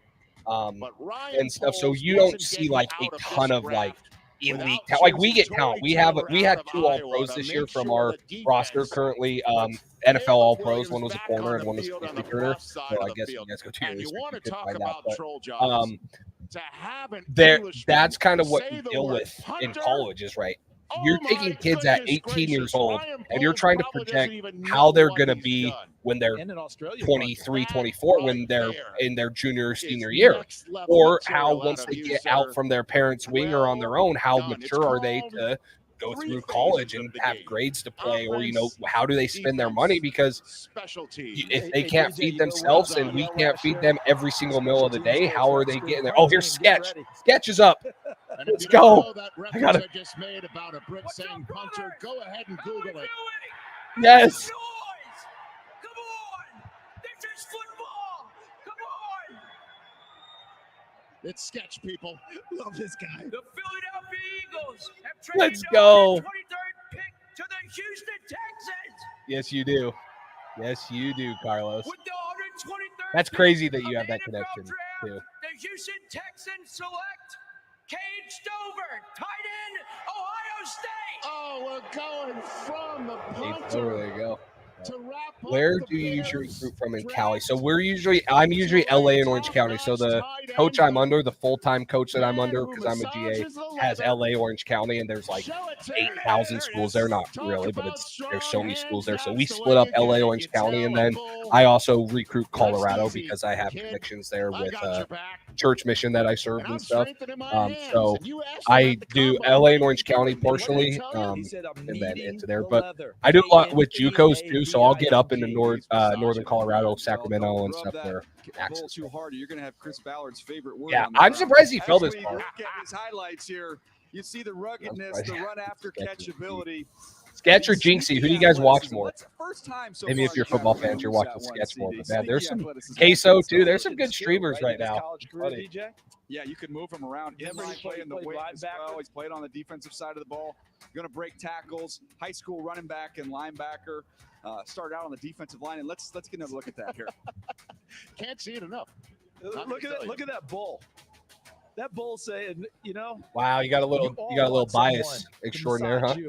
Like Do Cade you think Stover Down is Holker is massaging there at that 180? guy. I do. Look at that. And this is actually crazy. This is just more into the so if you guys are really keeping tabs on things I can say. I'm actually from the same state as Dallin Holker was in high school, so I obviously recruit California, but I recruit the whole. Every coach has a portion of Utah, and everyone knows the. Oh, I said where. That's fine. I don't care if you know where I'm from. I said I'm a fan of the new Utah hockey team and the Jazz, but we recruit the state of Utah, so that's kind of why I like Sue Matias, because I recruited him out of high school. We never had a chance to get in because he went to Oregon, but then he came back and stuff, and then you have also guys like Dallin Holker who was great coming out. There were schools from the because he had a big time quarterback that went to Washington State under Mike Leach his senior year in high school, and so he was freaking getting a ton of looks from big time schools because he was in the same school as there, and he ended up going to BYU and then transferred to Colorado State, where they threw the ball a little bit more than BYU and had a hell of a career or hell of a year this year, senior year. So I actually like Dallin Holker, and he's truly different than he was mostly flexed out as like a in duo or trio formations. He wasn't in tight most of the time, so he's going to be truly different than a guy like Hunter Henry is. Yeah, there is. We're trying to get one right now from a Diablo Valley JUCO up there. So.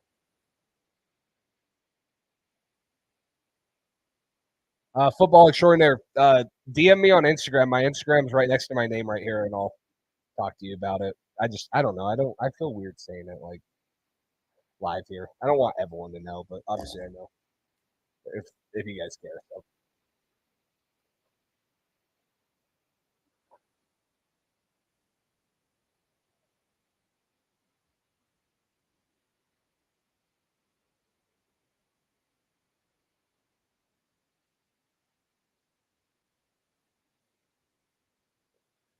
Kind of sucks just sitting here waiting forever.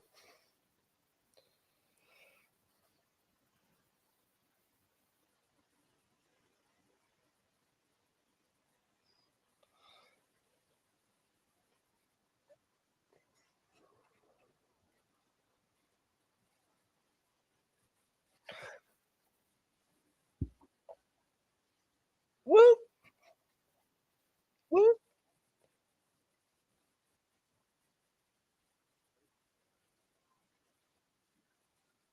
Yeah, well, Max's brother was from Laney. So linebacker Jordan McGee is someone I'm interested in if we trade back in the fifth. Ran a 4.55 and 6'1", 230, and his notable pursuit speed and tackling in the open field could help with the burners in the East. Linebacker out of where? Did I miss that? Where's he out of?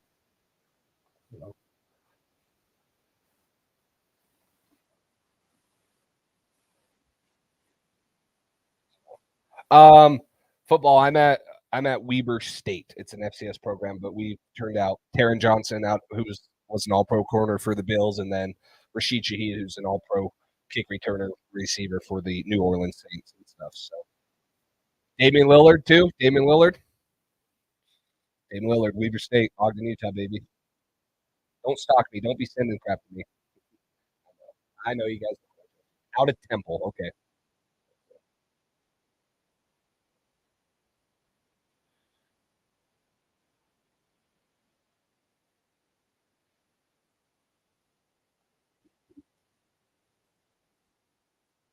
Yep. San Jose State went to Laney for a year and then hooked up with or combined with his brother. Yeah, I am too. I had him as, let's see, where's my on my big board. I had TJ Tampa at 36, and he was my corner 5. So it went Cooper DeJean, Quinion Mitchell, Terrion Arnold, Wiggins, TJ Tampa, Kool-Aid McKinstry. But I had DeJean and Quinion and Terrion Arnold as like tier 1, and then Wiggins and TJ Tampa and Kool-Aid as tier 2, and then like Rakestraw on them. So I'm a little surprised he's still here too. I haven't heard why he keeps falling. The other one that keeps falling, and I don't want to say falling, but he's a guy that I didn't think would be here. I thought you'd maybe have to take him at like 104 is Chris Abrams-Strain out of Missouri, the other Missouri corner. So we'll see, man. There's still a lot of guys that are still kind of up there. DJ James is a corner out of Auburn that I like. Braylon Allen, I would love Braylon Allen as a running back, guys. The youngest prospect in this class, like 6'2", 245. Guys, if you haven't, I'm going to give you homework right now. Go look up Braylon Allen when he was like 18 years old when he first got to the University of Wisconsin. Actually, shit, I'll just pull it up for you guys.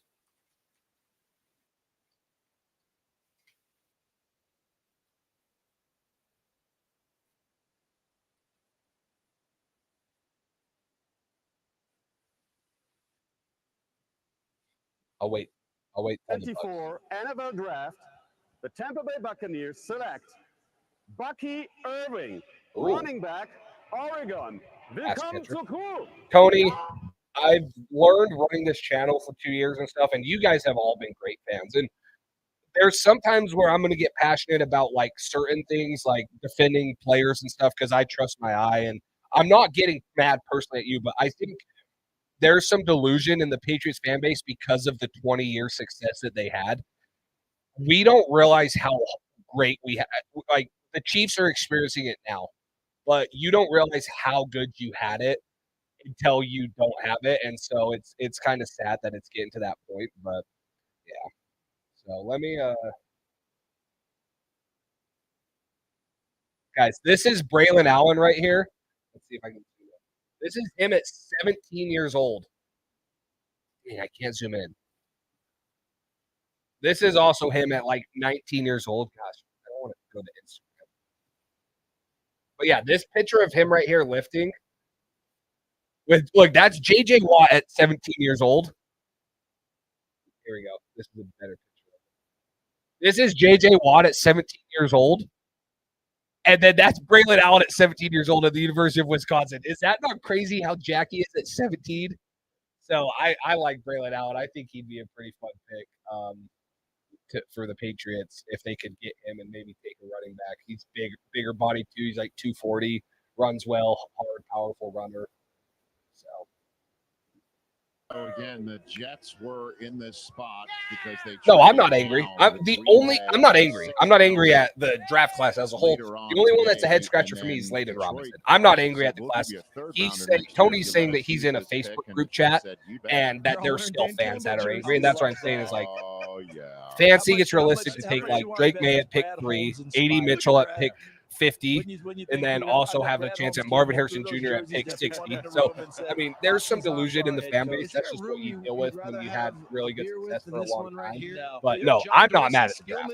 I'm really impressed with the draft. Obviously, the Javon Baker picks made my outlook of today look better because I absolutely love him. But Jalen Polk has been a great addition. Caden Wallace, if he can play left tackle, you solve a tackle need right there. And then Drake May is obviously, in my opinion, going to be the quarterback of the future. Has a presence. I'm not angry. Really has a big time role in Detroit. So if you're one of our head coaches, like I mean, and it's kind of funny because like I get mad because like I put in a lot of work into the draft too, and there's like guys that I love. Obviously, that's why I'm so excited they took like a Javon Baker or someone. But I don't actually get mad and say like, "Oh, these guys suck," blah blah blah. Because even though I coach college football and stuff, I'm not saying I know everything. And there's probably people in this chat that know more than me, you know, on scouting and stuff, or have different opinions. And there's no wrong opinion.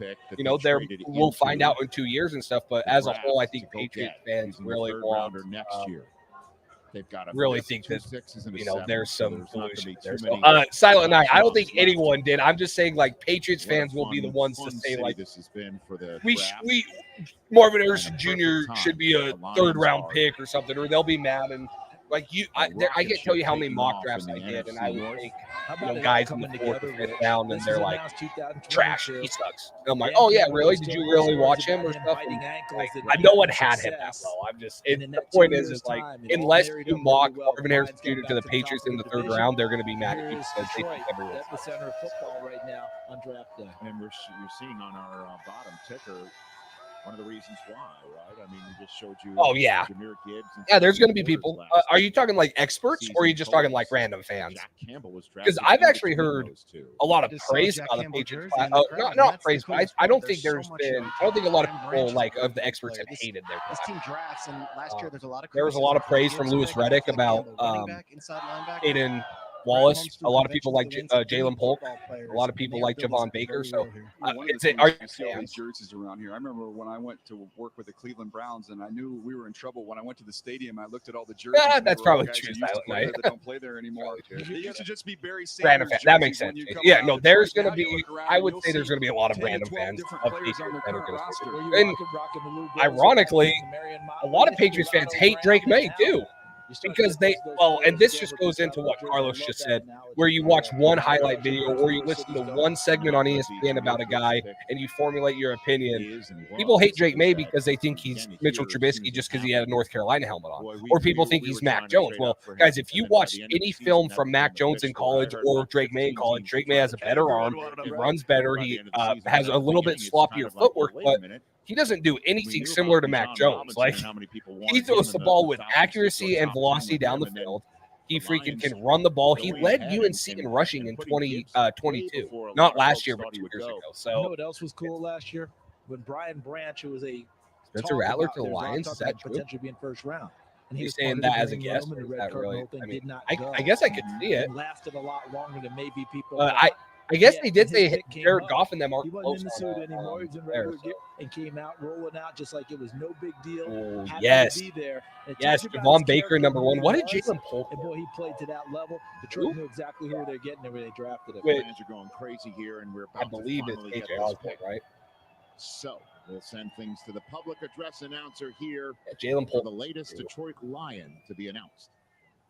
Yeah. To announce the Detroit Lions selection, please welcome. I don't think two's Michigan open, Governor correct? Two's Gretchen AJ Osborne. Whitmer, You think two? also known as Big Gretch.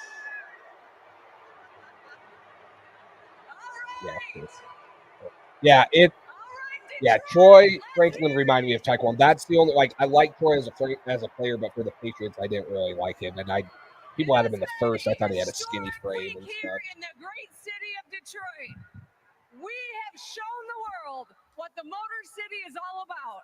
And it is my honor to announce that the 2024 NFL Draft has now broken the all-time record. Woo! 700,000 and counting.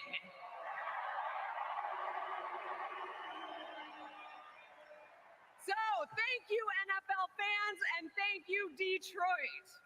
So it is an honor to announce that the New York Jets have traded the 126th pick to the Detroit Lions.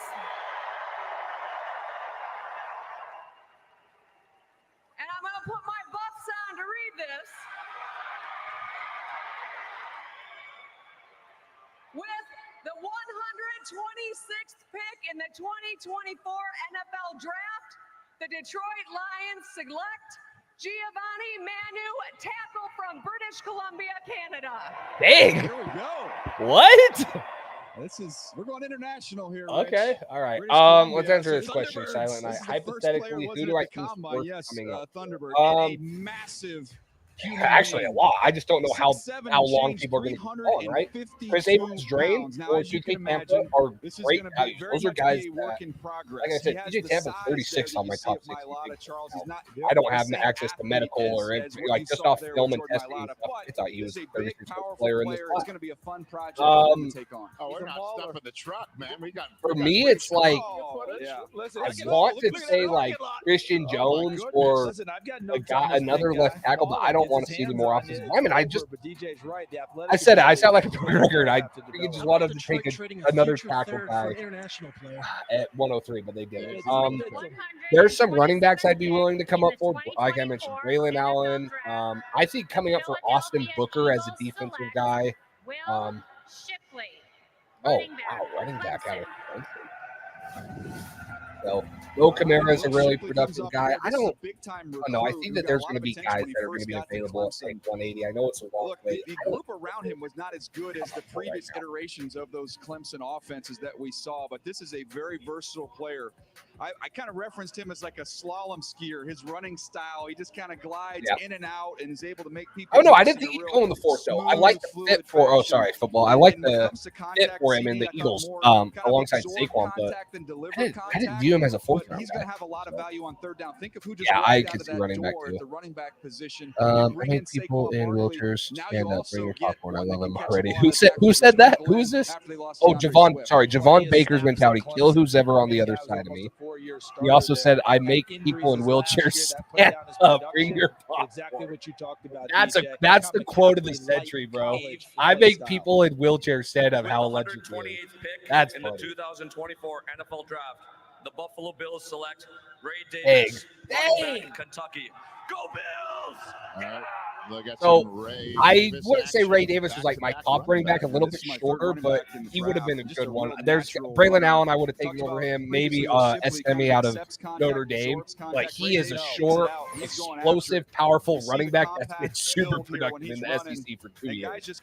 So he's going to be hard to take down with the no hip drop tackle too. Ran 4.52, but for a real kind of strong, low center of gravity back. It's not just singles and doubles. He hits some home runs as well. And Florida hopes to never see that tape again. 285 yards for Ray Davis that ran him into submission.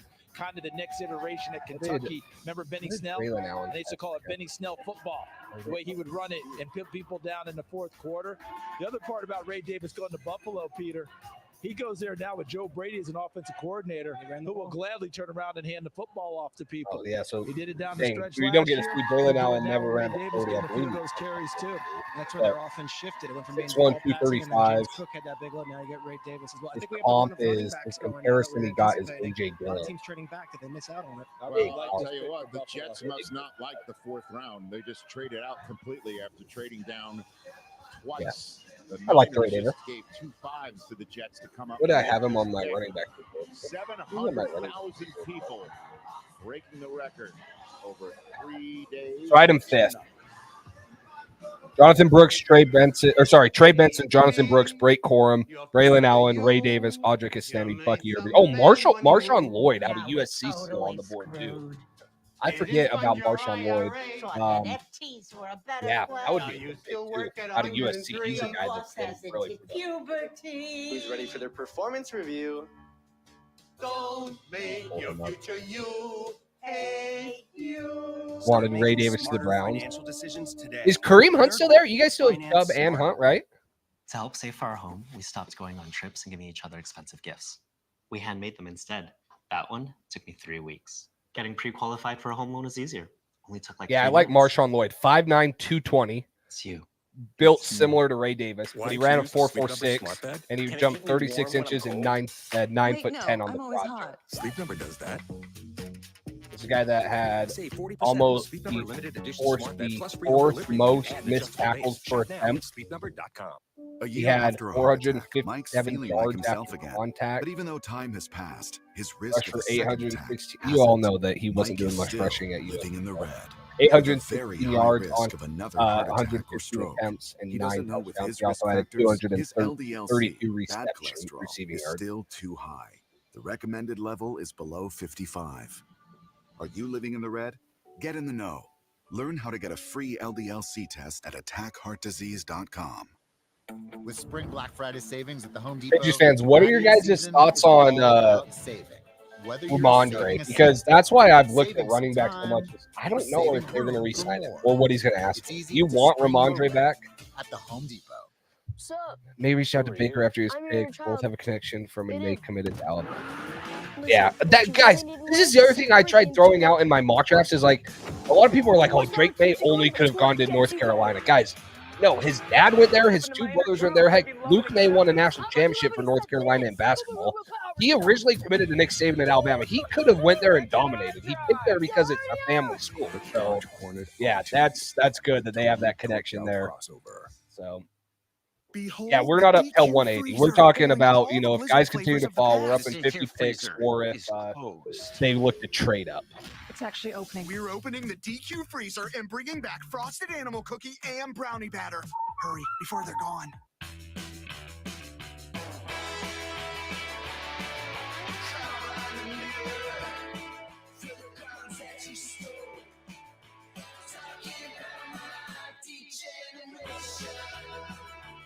You know what time it is. The schedule is released. Bring it. The anticipation is through the roof. This is a heavyweight matchup. Let's go!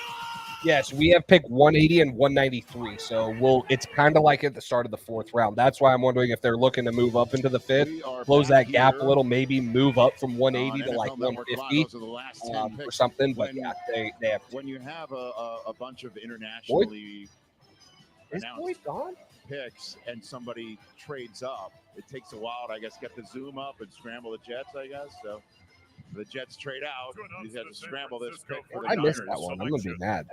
Being announced. Mexico National Football Federation headquarters in Mexico City. Please welcome. Oh my gosh, you're right. Green Bay at 88. That's a damn good pick for that. Wow, sorry, I can't believe I missed that. Home of the Mexican national team. You're right. In Mexico. Take him off. And now, with the 129th pick, that's a good pick in for the them. Wow. 2024 NFL I like Draft. that because they have Josh Jacobs and 49ers select Isaac Guerrero, running back. There's Guerrero. Louisville. Vamos Niners y viva Mexico. He's one of the other faster ones too. Yeah, we've seen some running backs roll off the board, and this is one with outstanding size and speed. They ran a 4.33 40. That tells you about the burst that you're going to see when you watch him on film. A downhill, aggressive style runner, runs with those high knees, like old school high knee runner. That's what I'm saying is like, I think there was a ton of wiggle. I feel like he's gone downhill. He was a 1,000-yard rusher in 2022. So he went for 1,040 yards and only 5 touchdowns in 2022. But last year he went for 619 and 4. Now I get it. Zeke was there and they were spelling him, but he's had problems with injuries. He's had problems with fumbles too. So if he can't be a true 3-down back, do they look to pay him like a 3-down back? That's why maybe they are looking to see him right there at the very top of the athleticism score. I just love seeing Sergio Dip back on our screen. Sergio Dip. DJ Tampa to Baltimore. Baltimore just takes good freaking football players, dude. You wonder why Baltimore just reloads and always is there. The Baltimore Ravens He just select takes good picks. TJ Tampa, defensive back, Iowa State. TJ Tampa, I expected him to go yesterday. On his See him injury. go What if potentially in the Cam second Newton round. I thought crushed he was trash gonna on be a us? third-round player, but here they get him with great value at the bottom of the fourth round. Big physical corner. He's got a. That's what I'm wondering, Skyline. Like, is he gonna want more money and we're not gonna want to pay him? And he's a good back, but is he a true number one back? I think he can prove himself this year. Maybe it was injuries last year and stuff, and splitting time with Ezekiel Elliott, but I don't know if he's. I don't know if he's worth it unless he proves. Well, it's like Bortolini we'll getting see. out. We'll see how he goes. That was the dunk. I called you. Let's see it again. Does he press? Just watch press. 40 minutes of hell. Look at this. There it is. Oh, that was off of pressure. 40 minutes of hell. Nolan Richardson. AC takes wow. Spencer Rattler. Just kidding. 2024, the Kansas City Chiefs select Jared Wiley, tight end, TCU. Okay. We had a top 30 visit with him. Then we can say we did it again. had a top 30 visit with him. So, but that's on the way. Never true one. Just a bunch of They numbers. got a pretty good tight end there he can learn from there in Kansas City. Jared Wiley, high school quarterback, actually used to I mean, throw it's not a passes horrible for the idea in the Chargers. NFL with how Goes to the hard it is receiver to for play the running back Chargers. So nowadays very on the long, body and athletic, stuff to have a seam two stretching good tight backs end. and kind of a Speed, change of Kansas pace City back and a good Chiefs, one. Like Peter, that seems that's to why I always thought make Damon sense. Harris and They Ramondre have worked a good well. tight So end room. They've got some depth there with maybe Dylan if you Gray get and him a Smothers, but guy that's tell you can what, take when you the add blunt Worthy force and of the Hollywood carries, Brown but and then another offensive piece here. I don't know Chiefs, if Kevin I don't Harris know. has shown He that has he the can frame to be be a good blocker as well in this. one of So those he's a good guys either combo guy yet. for them And as we he all know runs that Antonio Gibson downfield is kind of dexterity and the he keeps increasing it. he's going to be the pass catcher third down. Another international player. Here we go. Let's go. Have your head on a swivel if you're from British Columbia. You never know. When we say You'll never forget an anniversary when it's easy to get flowers this fresh. DoorDash. For just $25, you can feed the whole family at a price you're gonna love. Rain-X protects more than just your windshield, against more than just rain, so your car is ready for everything. Outsmart the elements with Rain-X.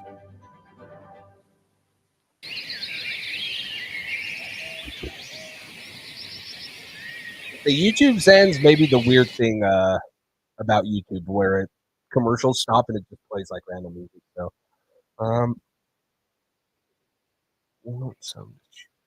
yeah, well, and that was kind of my point when I get Calvin Ridley didn't choose here because of his girlfriend, whatever it was, but instantly Calvin Ridley would have sold a bunch of season tickets, a bunch of tickets in general, and a bunch of merchandise because fans would have been excited about it. And that's what's kind of been the knock since Brady left. And even before then is like, Edelman was great. Edelman was a Patriot guy for life, but like he wasn't a top guy in the league. And so there was never like someone to really get excited about other than Tom Brady and Rob Gronkowski. So as much as it sucks to say, the NFL is pretty much like, it's very similar to running entertainment business. You are like, yeah, you're trying to put the best team together, best coaches, and win games, but you got to give your fans something to pay for and watch, and they haven't really done that in the last couple of years. So,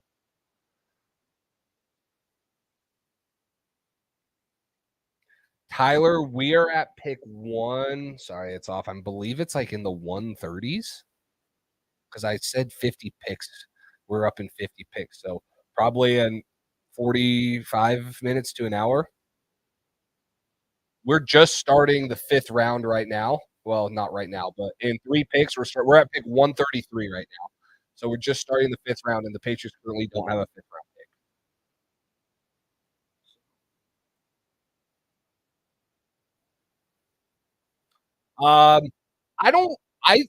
I would have loved A.D. Mitchell. The character concerns, I saw that, and he doesn't go 100% every play. I wouldn't compare him to Antonio Brown, but the reason I liked him in the 2nd round is because he has the potential. If he figures everything out off the field character-wise, he can be a number 1 wide receiver. He has every intangible you want. He tested well. He plays the game right. He has the size. He can be a number 1 X wide receiver. I would have loved A.D. Mitchell. I like Jalen Polk. I would have loved A.D. Mitchell.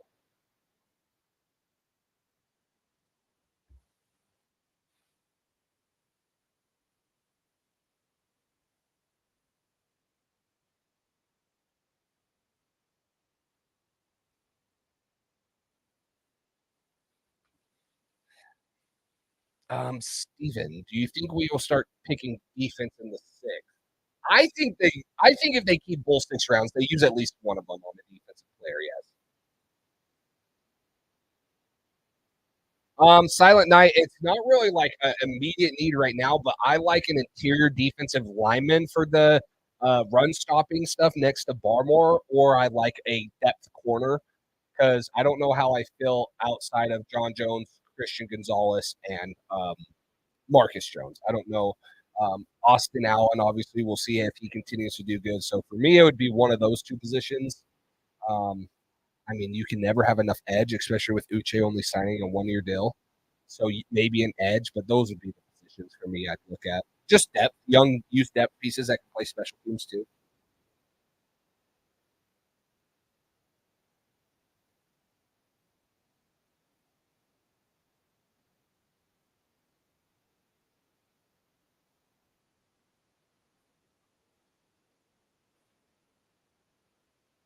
Yeah, this is going to suck. Tackling Ray Davis and Jalen Wright and Devon or is it Achon? Devon Achon or whatever for the Dolphins is not going to be fun.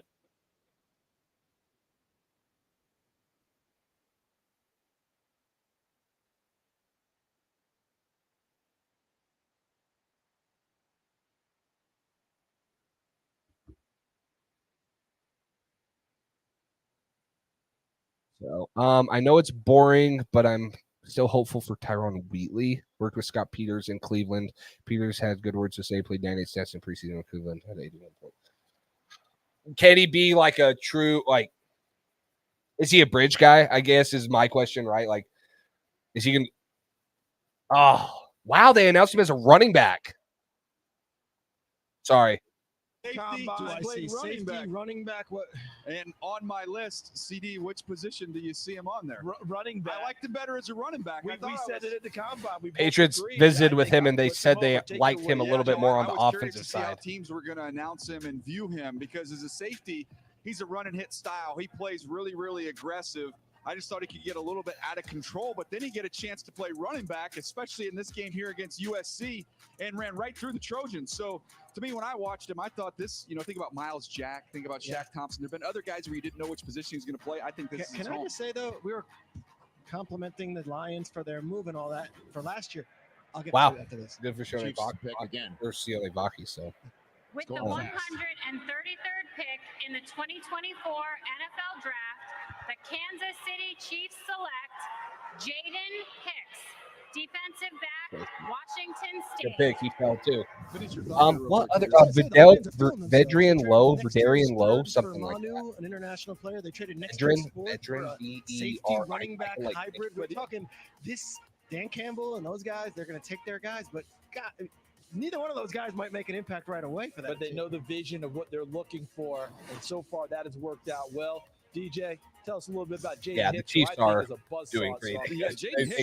I like Jaden Hicks as a football player, but I think he's better closer to line of scrimmage than a true box or a true safety. I don't know if we needed another box safety, so I was fine not taking him, but he's a good pick right there. And Kingsley Suman, Jared Wiley. I'm not a Xavier Worthy fan, but I get why they took him. Had a pick 6 against Colorado State. So to me, when you watched him, I anticipated maybe gets into 2, but at worst, he's a 3rd-round pick. And the Kansas City Chiefs, guys, nobody in the NFL has done a better job of scouting and developing secondary players than they have. Just Give on it the up clock. to this New York Jets international fan. He's going to play every special teams, JC. He's going to be a dang good special teamer, and that gets overlooked in the NFL, right? Because no one watches special teams and change the kickoff rule and stuff. But he's going to play every special team in the 4th round. If you can play every special team and you provide some depth, you're going to be a dang good NFL football player. Dublin, Ireland, please welcome Greg O'Shea.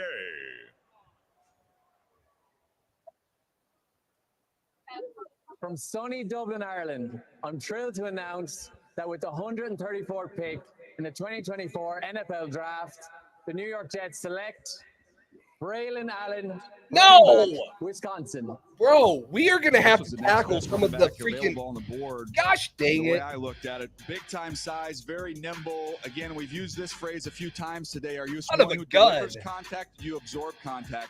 He runs a little bit upright, but he's very strong and powerful, CD. So when guys hit him, they just kind of bounce off of him. Yeah, no doubt about it. Time for a player comparison presented by Homes.com. We've done your homework. And my comp for Braylon Allen is a big runner in Green Bay, came out of Boston College. You talk about somebody who can rumble. A.J. Dillon. And you talk about the absorbing contact. Linebacker wouldn't be horrible to take. I like the addition of Sione Takitaki. Obviously, Juwan Bentley's there, Kyle Duggar, and Jabril Peppers. It's going to suck to tackle these guys, but I don't think we need to add a linebacker. Maybe I'd Brian. He's the youngest prospect. No problem with doing that and adding the nimbleness. I don't know if it's a necessity. I would almost rather just add Wisconsin, a freaking run stuffing interior defensive tackle. Okay, already they're good. There you go. Christian Boyd out of Northern Iowa. I like him. And get after it. Look at the comp.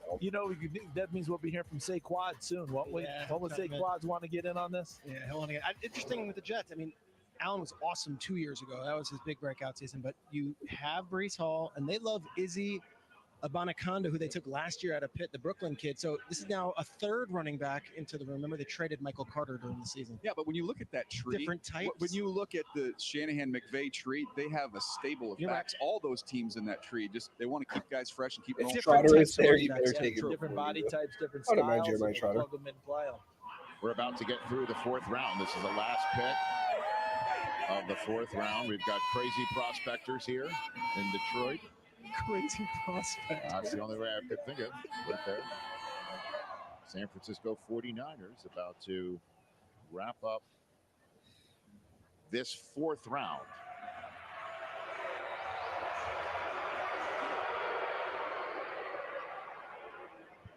This is for the faithful. Where are my Niners at? With the 135th pick in the 2024 NFL Draft, the San Francisco 49ers select Jacob Cowing, wide receiver, Arizona. Yeah, baby! Adding another receiver. I thought they might take Xavier Worthy. There was a chance that could happen in the first round because when you look at Tank Dell and how he did in this exact same offense in Houston, that maybe Kyle Shanahan would want a player like that. Well, this is a similar. Tony, I just don't know to who, because are they going to trade a future pick now? Like, or and I just to me, this is a guy who at that size at only 100. I don't know what team's going to want to give up 57 straight games, and he also or caught a pass in each of those 57 because then they're going to have to pay him too. Speed, big time burner, big time speed. So yeah, Ryan, he's also kind of like Tank Dell. That's who they're comparing him to right now, which I like that comparison. He's undersized, but you know what I'm saying? He can get open, man. I'm just saying, because in this round, bring it on back. Hey, stick with us. So we're about to move on to the fifth round. That's what we're doing. Because with all due respect to Jacob, this is cowing. Speaking of cowing, this is cowing. All right, this is how you cow. There's one way to do it. This is Cade's way of doing it. Fantastic. Fifth round on the other side. Fifth round. We're in the fifth. Detroit. Patriots currently don't have a pick. On the draft day. Look at them shady. What's your favorite room in the house? Oh, hands down the bedroom. Welcome to the luxurious bedroom. America's pastime. Well, it's past this American's bedtime. What's missing? I mean, the Braylon Allen pick's probably more down the road. I don't think that Braylon Allen is really gonna. He'll probably get some carries this year, but Breece Hall's gonna be the main guy in there. The lunar pilot chronograph continues the legacy of precision and time. I don't know if either of them have trade value. I would rather get off of Juju than Tyquan because of his contract and his age. I'd rather get off of Juju, but I don't know if you're getting a 6th or 7th for either of them.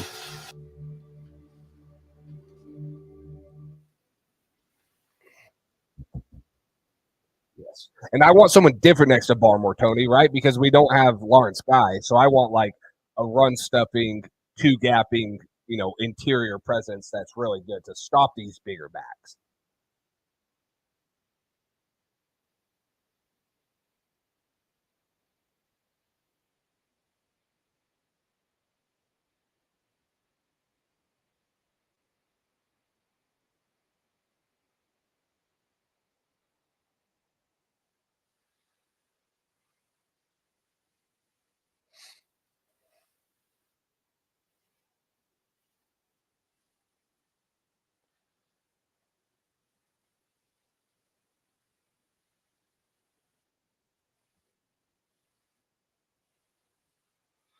Enjoy the Zen. Cam Hart. Oh, sorry. Gosh. Yes. Cam. Hey, I just said this, Ryan. I actually coached against him this year where I coach at. We played him early in a non-conference game. And yeah, you had to game plan around him and he dominated at the level that I was at. So yeah. I like Christian Boyd as like a pick at 180 just to play opposite. He's going to be a good depth piece. He's going to be able to stop the run. Far more. So Cam Hart is still on the board. I'd also like him. I don't know when he comes off. He's got all the length.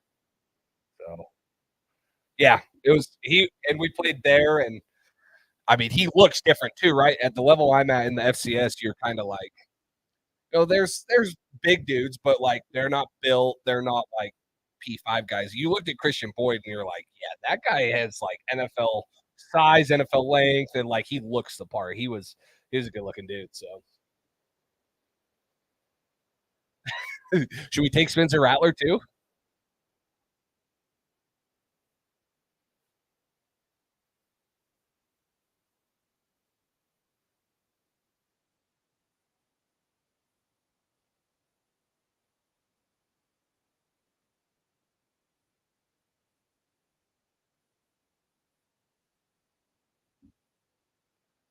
Did you guys see? I think I said this in the first round mock draft or in the first round watch party.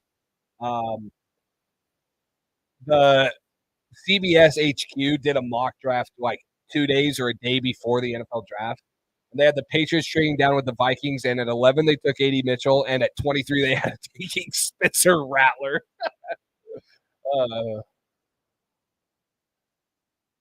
So wonder how much of a role Armin Watts. Oh yeah, I forget that they brought in Armin Watts too from Pittsburgh.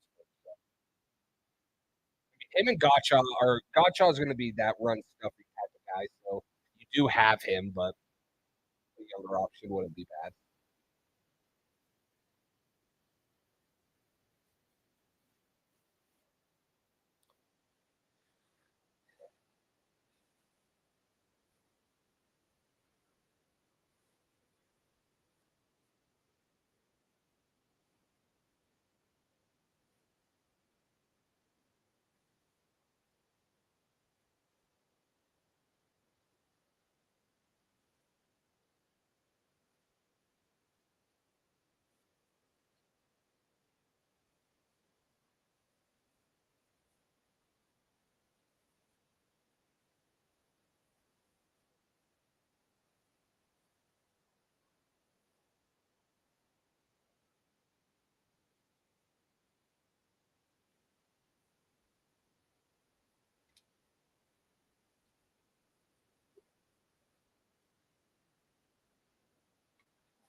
I don't know how much coverage they're going to have, guys. They were just saying that they're probably just going to be letting the picks roll at the bottom, and then maybe I should switch streams. I'm on NFL Network.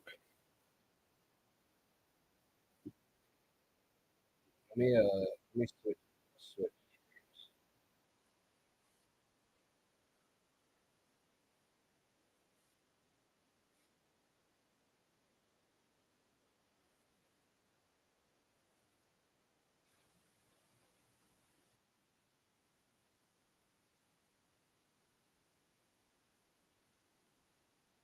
Oh, wrong button. Sorry.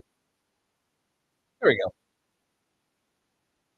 There we go. These guys are probably covering it a little better. ABC. As much as people want to gripe about us taking QB if we trade back, well, yeah, if you trade back to 11, the only quarterback that was still available there was J.J. McCarthy, unless someone else jumps you, or Bo Nix went one pick later at 12. So, yeah, I mean, you probably would have gotten. Well, you obviously would have traded with Minnesota, so they probably would have went Drake May at 3. You would have had a chance at J.J. McCarthy, but yeah, you wouldn't have gotten to pick Drake May or even a guy that you wanted to trade down. So they got it right. They got it right. It would have been exciting to trade down, get 3 first, have 2 in the first round of this year, but they got it right.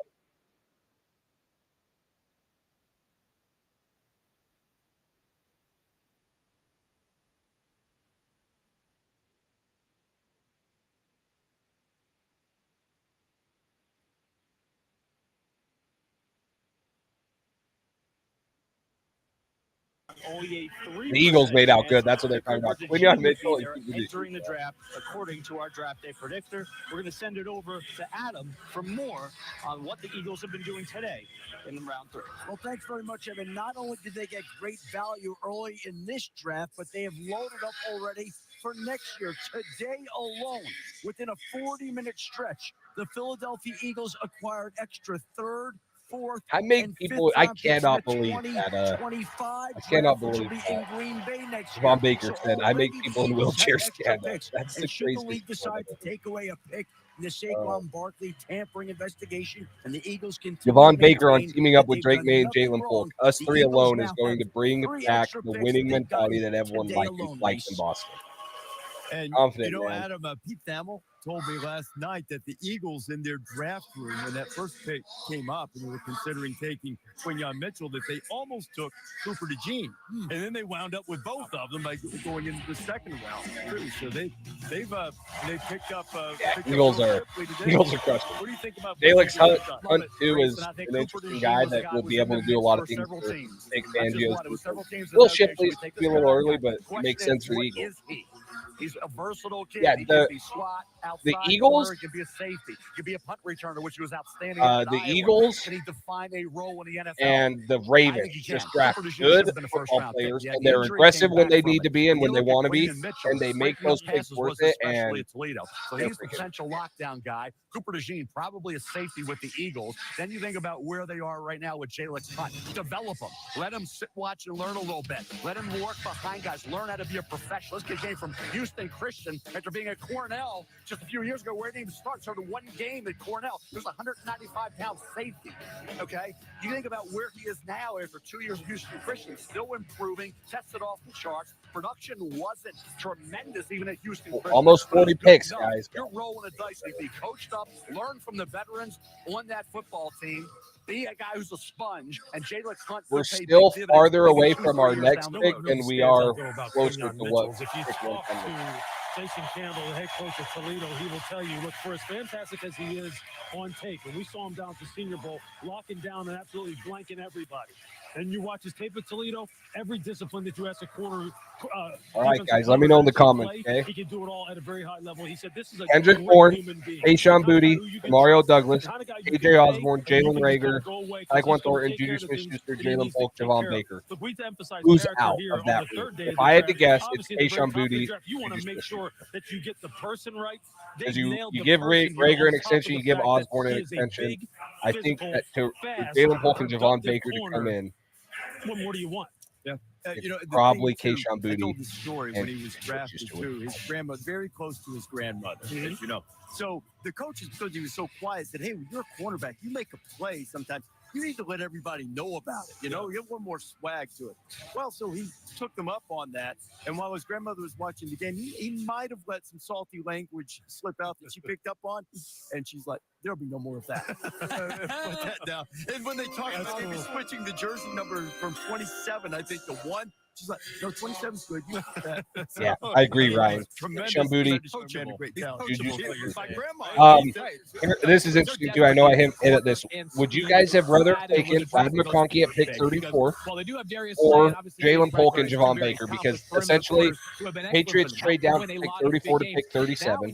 They take Jalen Polk there, and with the extra fourth, they moved up and got from the Chargers, they took Javon Baker. So I love Brad McConkey. I would have loved taking him, but it sounds better to end up with Jalen Polk and Javon Baker than just Brad McConkey. Do you guys agree with that? Really help a new added element to this defense, which of course will be led by the great Vic Tayshaun Fangio. I'm Booty, sure he is Juju Smith, thrilled Tyquan about the fact Thornton. that this team went defense on days 1 and 2. I know Field probably wasn't. I don't know if Field was alive in 2002, but the Eagles back then, they used 3 picks early and they fixed. I know it's a good. It's a question, right? Do you take Brad McConkey, who in my mind is better as a player than both those guys, or do you value taking Jalen Polk, who's going to be really good, and Javon Baker, who I love, and getting both of those guys for the picks that you traded down for to get early moments of the 5th round? The Chargers made a pick just a few moments ago. They took Tarheed Still at cornerback. Silent Night would take Ladd. Wow. So you're going more just Ladd over both of them. So I would agree, Ryan. Like, obviously at the time you didn't know that you were going to get Baker and Jalen Polk and Javon Baker, but I think I like taking Jalen Polk and Javon Baker and teaming up both those guys with Drake May than I do just they had this guy play for Davos. Yeah, heck of a player. He was the number 4 overall recruit back in the 2018 ESPN 300. Yeah, Mo Kamara or Hart. The other one, Brennan Jackson out of Washington State is another edge guy to keep an eye on. Also, obviously, you're going gonna have like Christian Boyd, who me and Ryan just kind of had that talk about. Can you get him on the field? But at this spot in the draft, this is where the risk versus reward comes in. High character player, somebody that the coaches absolutely talk about his motor, what he does for this defense. It's relentless, a nonstop player. Again, it's just the injury history was so extensive for Xavier Thomas. Yeah, this guy came out like a lion early in his Clemson career. Was named to several freshman. Yep, they were originally committed there. A third-team All-ACC player, as a true sophomore. Wasn't quite as productive down the Well, that Silent Night, but who makes an impact? Do those two players make more of an impact in years 2 and 3 when the Patriots are trying to compete? Oh, there's your Temple linebacker right there, Pat Scout. There's your Temple linebacker. So, to me, it's like, yeah, day one impact, but in year 2, year 3, and year 4, when we're, in my mind, should be competing for the AFC East again, and if not, in the playoffs again, who's making more of an impact? Would Lad McConkey, just him alone, be, or are both these guys contributing to 800, 900 plus yards? They went offense, defense. They covered a lot of positions, a lot of variety with their picks, but the secondary was the focal point. And when you get them the Pat Scout, I agree. I mean, they could. I mean, they took Keishawn Booty last year late, and then they took, who was the other guy they took as a receiver last year? Oh, Demario Douglas. Yeah. I mean, so they took. Agree. Absolutely, but they are getting high-end athletes. Yeah, but I mean, it sucks, but I don't think that Lad McConkey was going to make us a playoff team either. So, yeah, if you're taking a top 10 pick next year, I think that 6, 7 games is probably the max for this team to win. You're probably picking around 10 again next year. You have a chance to take the number 1 or number 2 offensive tackle or wide receiver, whatever you feel the biggest need is next year. They're drafting a. Let's not forget the sexy offensive guard Isaiah Adams. And I say sexy, wait a minute, because people forget about we'll share the love with him, right? Yeah, but how about it though? Yeah. This is a guy who's pick 37, pick 110. If you put him at guard, you're looking at a guy who has Pro Bowl type potential. He just does because of his size, his explosion. You know how some guys are just big and lean on people and kind of melt into them? No, he explodes into them, and he has 2-position versatility. It's a heck of a draft. It really is a heck of a draft that they're putting together. Yeah, I love the mental makeup of Isaiah Adams as well. You know, that offensive line, it's 60 minutes of trench warfare. You get beat once, you better bounce back on the next play, or else your quarterback might be out of the game because he's down nursing an ankle injury. Isaiah Adams, so consistent. Never too high, never too low. Yeah, we'll see. I think once we get into like the 150s, maybe 160s is where that will be trade-up range. Maybe even the 170s. Still right now, I mean, not many teams want to move back 40 spots. Everyone wants to move up 40 spots, but then you have to give up future picks or something. So we'll see. We'll keep letting it roll and see. I would say once you get low 150s and then, high 150s to the 160 range, that maybe is range for the Patriots. Sideline to sideline, behind the line of scrimmage, consistently had a monster year this past season. We're talking about games in which he's posting 20 tackles within a single game. Had an absolutely, I mean, you guys can fly as well. He's undersized, but we're seeing more and more of these linebackers starting to make their mark in the NFL. We might see a couple more like Jeremiah Trotter Jr. at some point, hear their name called as well. But the range, the instincts, the smarts. Yeah, that's the other thing, Ryan, is that Elliott Wolf said that he wants to accumulate picks. Well, if you trade up, that's not really accumulating picks. So Baker at X, Pop at Y, Polk at Z. You're building for the future right there. This is what they've done. Franchise quarterback Johnny Newton. Same still. Xavier Worthy makes too much sense for them, and Kingsley Suamaki is a guy that they wanted to take at 32, and they get him at. Commanders have had a good couple of days too. Yeah, they sure have. And by the way, athletes left and right here. I mean, on defense side of the ball alone, we just Green, talked I like about him. Jordan McGee, Mikey Must have Sanders. no And this is going to sound like one of those Yeah. cliches. People watching the I don't know. I think that all along the Patriots have said they want to bring in a veteran and they want to draft a young guy. And they've done that so far. They've brought a veteran, Jacoby. They drafted a young guy. Drake May even said he wants to sit. Like, Drake May said he wants to sit. Oh, the Chargers put Cam Hart. No! Gosh dang it. The only thing they didn't get was enough offensive line help. They got Brandon Coleman. They didn't get that bookend tackle. Coleman's more of a guard, so that bookend tackle. Dang it. Sides, really, left and right tackle. They needed help. They haven't gotten it so far. They're not going to get it now. Those tackles flew off the board early in the draft. I mean, functional, measurable is what they've got. By functional meaning, it just applies to football. They didn't go and get combine superstars, track superstars. But I'll tell you what they did get for sure at the very top of the draft. They have got a franchise. Xavier Thomas was another guy that had a top 30 visit with the Patriots. My buddies, sports announcers. Oh, wow. Oh, that'd be nice. That's awesome. Does he do play-by-play color commentating, or is he just kind of like on the radio or whatever? That's cool. That's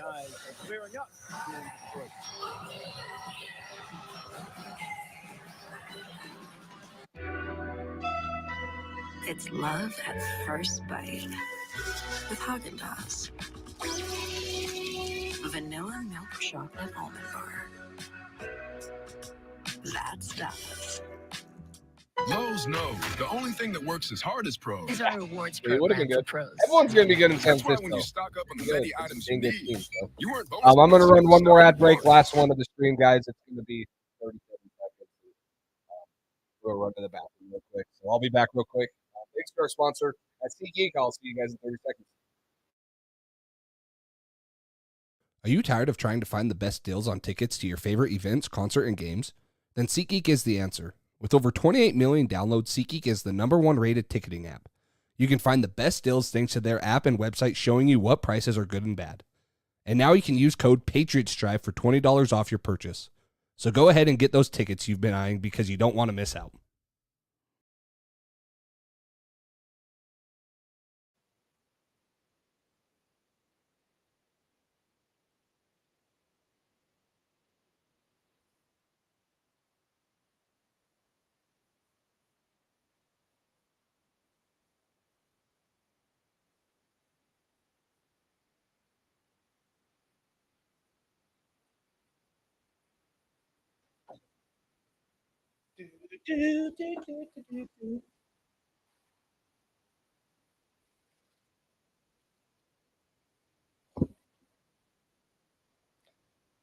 All right, guys. I feel like a failure every day.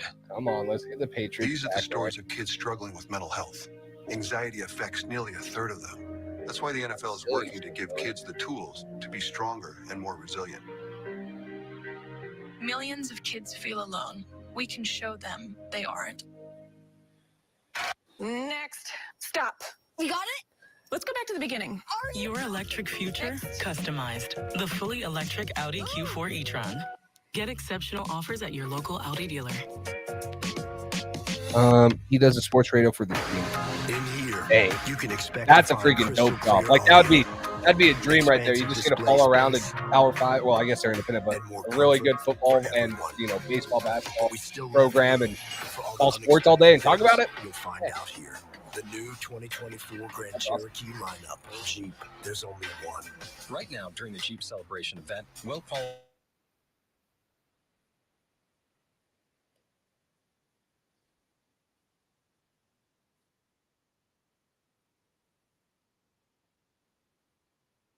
Does anyone want to sign Mac Jones jersey that's framed?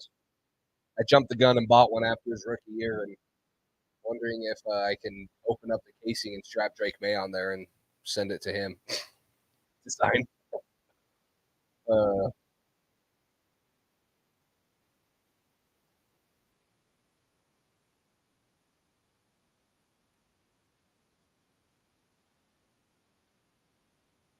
Ryan says at pick 180 and 193, come away with one of Chris Abrams' Drain, Josh Newton, Brennan Jackson, Cedric Johnson out of Ole Miss, Caesar. Who am I missing out? Mo Kamara is the edge out of Colorado State. Caesar. That's his first or last name.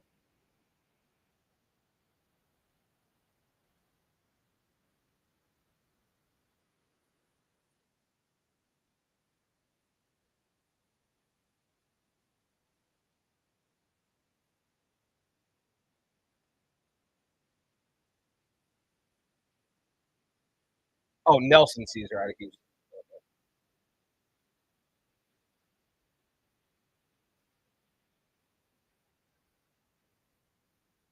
Cedric Van Pran out of Georgia. You don't think he's that good? Yep. Hart went to the Chargers. You might be behind Carlos a little bit. As I'm at pick 142 right now. That happened probably 3 minutes ago for me. You might be behind a little.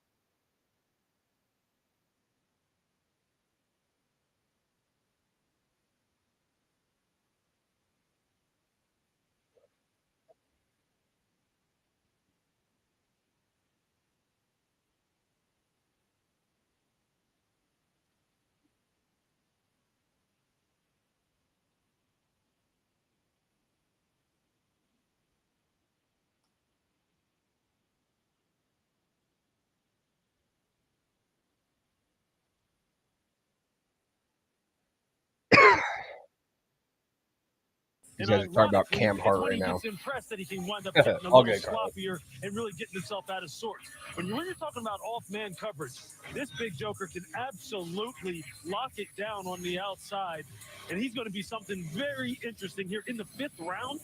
I mean, this is a steal in the 5th round. Had him 77 on the big board loose, so big-time value here for Cam Hart, perhaps a little bit impacted by some injuries early in his career. I thought over the past 2 seasons, nobody looked more comfortable lining up opposite of Marvin Harrison Jr., which I'd imagine is a very uncomfortable thing by nature, than Cam Hart. This guy's got the size that Lewis just referred to. He has the confidence to face off against the very best competition, and the ball skills are pretty good as well. Teams didn't throw it his way all that often, but when they did, he usually made them pay. Chargers, Joe Alt, Lad McConkey. Oh, I didn't even see.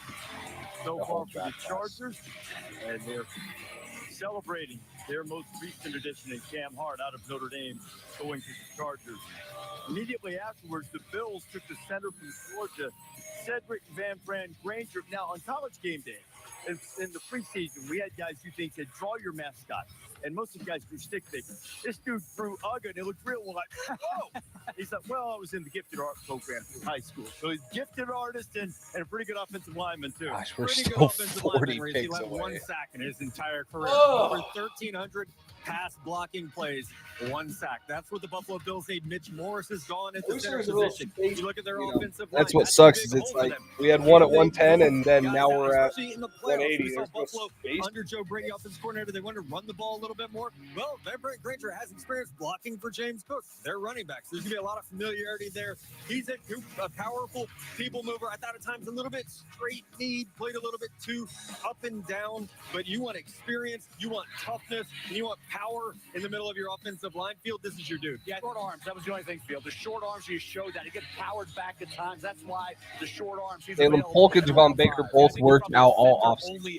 Well, Love the right? But this connection. guy is an outstanding Awesome. shotgun Yeah, that's cool. snapper, They trained terrific player in that regard, which is an underrated. No, there's good players in the 6th or 7th. There's a lot of players that I still have my eye on that I'd love for them to take. So there's a lot of talent. This is one of the deeper draft classes. So there's still a lot of guys that I'm excited to see. Success over the past 3 seasons. Nobody will be able to say enough great things about Cedric Van Fran Granger.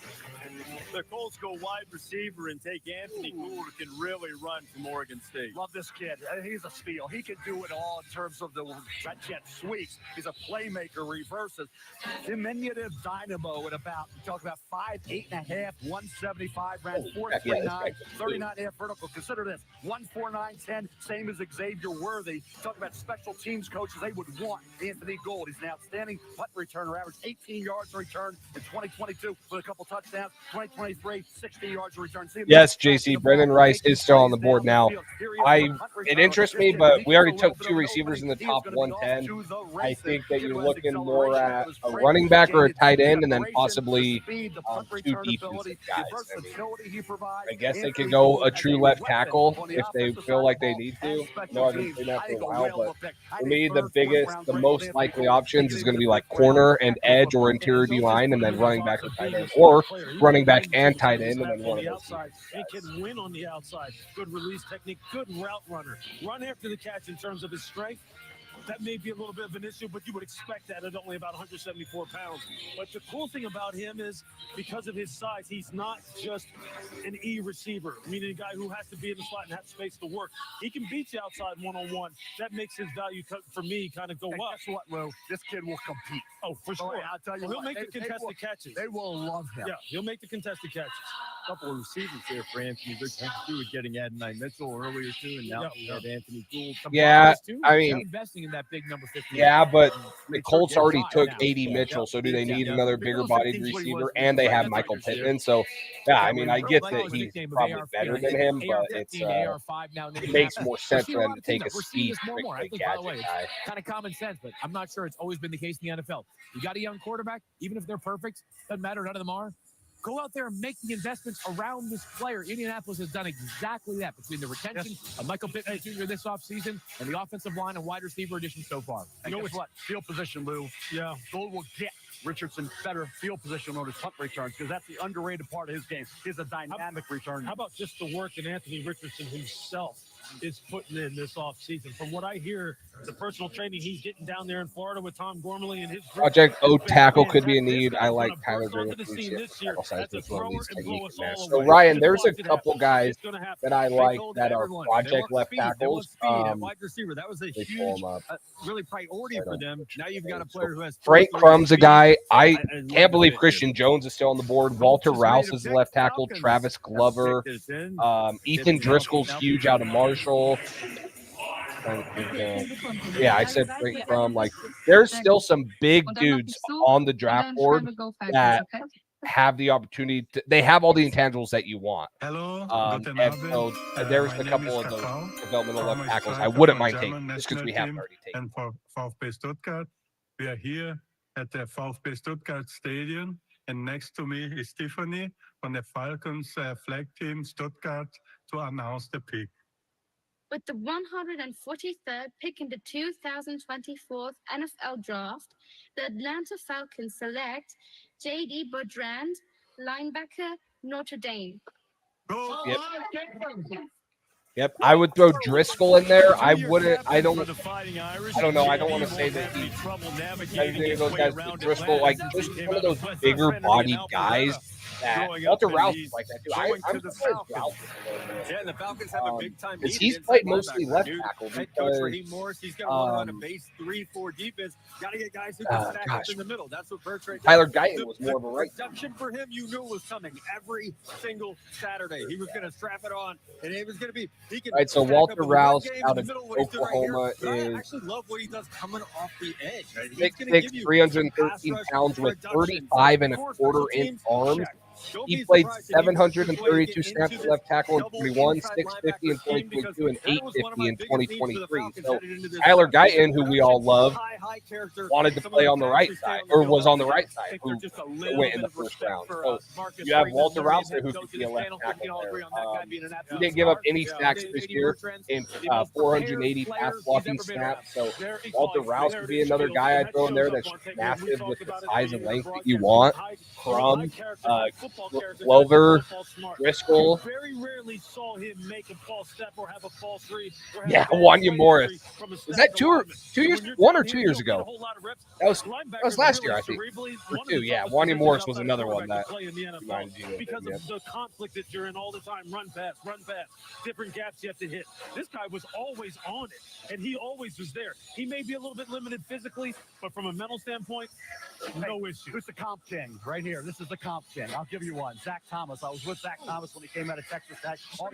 Wallace and Robinson were the first and fifth players in the draft that I didn't know who they were. There's something wrong with that. I had known about Caden Wallace. He had mostly been a right tackle, so there were other guys. I said this yesterday too. Like I wanted Javon Foster. I would have taken Walter Rouse there. Like there were other guys that I had. They seem confident that Caden Wallace is going to be a tackle and he's going to be a left tackle. Now I have my speculation about that, and I'm also not going to give it a super good grade because I just until I see it, I'm not going to say, oh, that's an A+ pick. So the Layden Robinson one that's a great pick for you for the Bears. Austin Booker, he's a good football player. I had a 3rd round grade on Austin Booker. But back to Layden Robinson, he for me was nothing better than that was a head scratcher, right? You take 3 interior guys last year, plus full strange year before that in the first. I didn't really feel like you needed to take that guy. He has the length to play tackle, but he's never played it before. So that's another one that I'm probably going to give a bad grade on. See, Home Quote Explorer lets you easily compare home insurance options so you can get what you need without overpaying. Yeah, yes, I like DJ James better. Caitlin Carson out of Wake Forest still is a good option too. Sorry, that's our We're ghost. the cornerstone. Yeah, okay. Obviously, Chris More Abrams. annoying than anything. Too bad there's mold behind the backsplash. DJ James. Yep. There's mold. Well then, let's see if we can save you some money with Ooh, Progressive. Miles Yes, Harden I'm originally out paid of for this South Dakota. fireplace. He's a smaller guy, $23. though. Rowley out of Louisville. Just ignore him. Josh Newton, I know. I think it was Ryan that's saying him out. AT&T just sent me a heads up on the best plan for me. Yeah, there's some guys you can add at corner. That's for sure. Whatever makes me I happy. think corner or Set you defensive free. tackle makes the most sense And at one of these things. for knowing exactly what a pro Who's wants, good? what a pro needs, whatever makes me happy. Leonard Sets me Taylor, free. Christian Boyd. I would love Christian A Boyd. little bit flat. It'll get better. Gabe AT&T Hall. Optimizer provides proactive recommendations so you get what's right for you. Are you the Bud Light genie? Yeah. What's next? That's Bud it. I'm a genie. I love John Foster too. I'm So a genie. we'll see how it turns out. We'll see. I mean, it would be interesting if you could ask the Patriots why they took like King Wallace, if they really do. But like in my mind, Javon Foster had everything he wanted. He had over 2,500 snaps at left tackle for the University of Missouri in like a 4-year. Now here we are in season 3. It's going to be a very And he hasn't missed many games. season. This is He going to was be easy. 6'6", 313 pounds with 34 3/4 inch arms. Didn't test all that well. Limited athletically, but really experienced guy. This is Jimmy Butler. And this I like is Jimmy Butler's Butler. Jimmy Butler loves a smart Hulu Plus offensive Live lineman, TV. understands how to use his size and length. Jimmy Butler's Butler. Probably never going to be Old like school. super gifted athletically, but He doesn't realize Hulu can Plus get Live by TV because is he like has the cable, legs and he knows how to use it. only better. Yeah, that one's You get Disney Plus and ESPN Plus all in one plan. Indeed. Watch live TV like Jimmy Butler. Where are you going? To cut the cord. Should we buy a place together? I think so. Love that for you. And I can walk you through everything from mortgage rates to closing costs. Nobody move. For every financial need, we'll meet you in the moment. KeyBank. Stay in your PJs and join the party.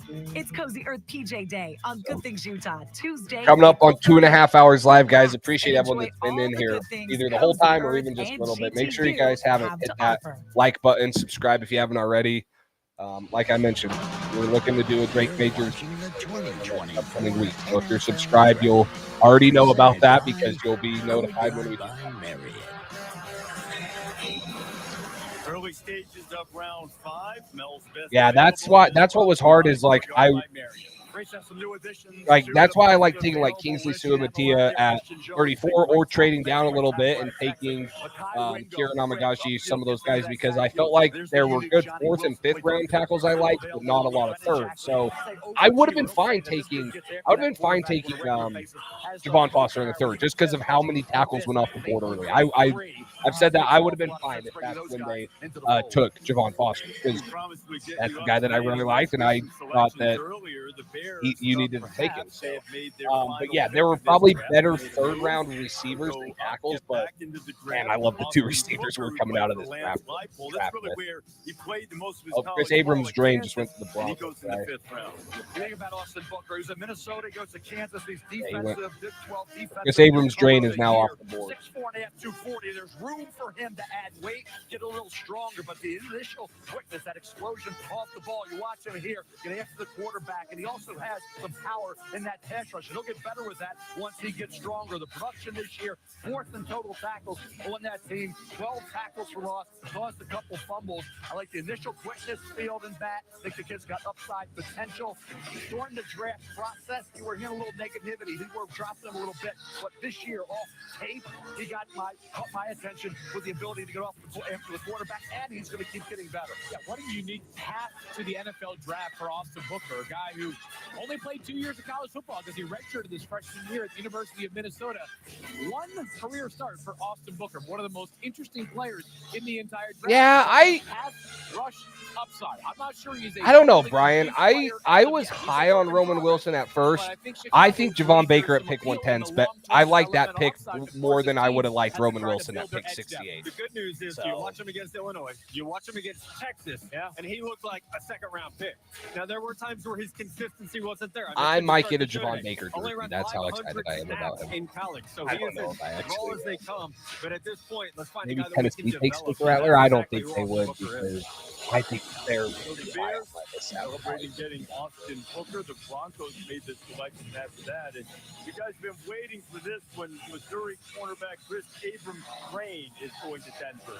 Ah, baby, I like this one right here, Reese. We all had some affinity for Chris Abrams Train, who began his college career at Missouri. And if it looked like he was running a route right there rather than covering one, that's the name of Chris Abrams Drain's game. Are you asking if I like Javon Baker or the Baker pick more than Polk in the second or Roman Wilson? If we would have picked the Roman. Because I like Jalen Polk in the second. I maybe thought that he was not going to be maybe like a third. I thought he would be a third round guy or someone that you could have traded back for a little bit. Yeah, I don't think they're the same player. I think Javon Baker is more of a true X receiver. He led college football in yards per catch. He is a good down the field threat. Like in 3 years, I could legitimately see Javon Baker being the X receiver, Jalen Polk being the Y who can have versatility moving inside and outside, and then Demario Douglas being the H receiver that can move all over the field in the slot and stuff. So I don't think they're the same player. I mean, yeah, Javon Baker's 6'1", he's not 6'3", 6'4", like just a little banged up. And he wasn't a quarterback. Polk. Oh, you're asking Polk Wilson. Yeah, Wilson runs better. Roman Wilson runs better than Jalen Polk, but yeah, I like Polk better than Roman Wilson. If you don't get Roman Wilson, then or if you don't get Jalen Polk, then yeah, Roman Wilson would have been a good option. Yeah, I think they are kind of the same player. When he's in pressure situations, when he's Wilson does run better. But I don't see Roman Wilson as an X. I see Jalen Polk and Roman Wilson both as like that Z guy that's going to move from the slot to outside and be versatile and run a lot of good stuff. Did you like Roman Wilson better than Jalen Polk, Ryan? Are exactly where they need to be. I'm not looking up top here. I'm staring right down at your midsection. I'm playing the down and distance. I'm playing tendencies. And then also the way he fires against the run, as far as run pass is concerned, when he's out on the edge. And really, look, at 179 pounds, he ain't scared. He will come and set the edge on your rear end now. And I'll tell you, see, that kind of guy, you wonder how they last until the 5th round. And then when they wind up playing real well in the NFL, you go, oh, well, I had him in the third. I had him in the second. But this is a guy who's going to be one of those guys. If he can, again, there's a lot of ifs. And I know people go, I don't want to hear about the ifs. If he stays healthy, right, and he gets the opportunity, and he's able to make some plays in the preseason and get more and more play time out there in Denver. I get it. You like Roman Wilson because of where he went in the draft. I can agree with that. I mean, I think where he went is probably about where I would have felt comfortable taking him. If we would have taken him at 68, like I mentioned, I like the value of Javon Baker at 110 more than I would have liked him at Roman Wilson at 68. I think he went probably where I would have. DJ James is also mentioned, yeah, out of Auburn. I like him. Bigger body, 6'1", more of an outside guy. I mean, that's the thing. If you can play off and play with vision in the quarterback, you're probably going to get your hand on more footballs. You're a lot of man coverage and your back's to the football. You're going to need a lot of PBUs. You're just not going to intercept it as much. He can do both. DJ which is that's why he's going to be fun. Probably a little bit less. Missouri he's just light, 175, 175 pounds. He ran a 4.42. He forced 50 incompletions, which was top 10 in the country. 29% of targets were forced to incompletion, which was top, or was 13th in the country. Yeah, I would like DJ James. He's just light, really light. Cornerback from DeVille. Oh, this is one of my dudes. We went down to Mobile, Alabama, the recent Senior Bowl, and Jarvis Brownlee Jr.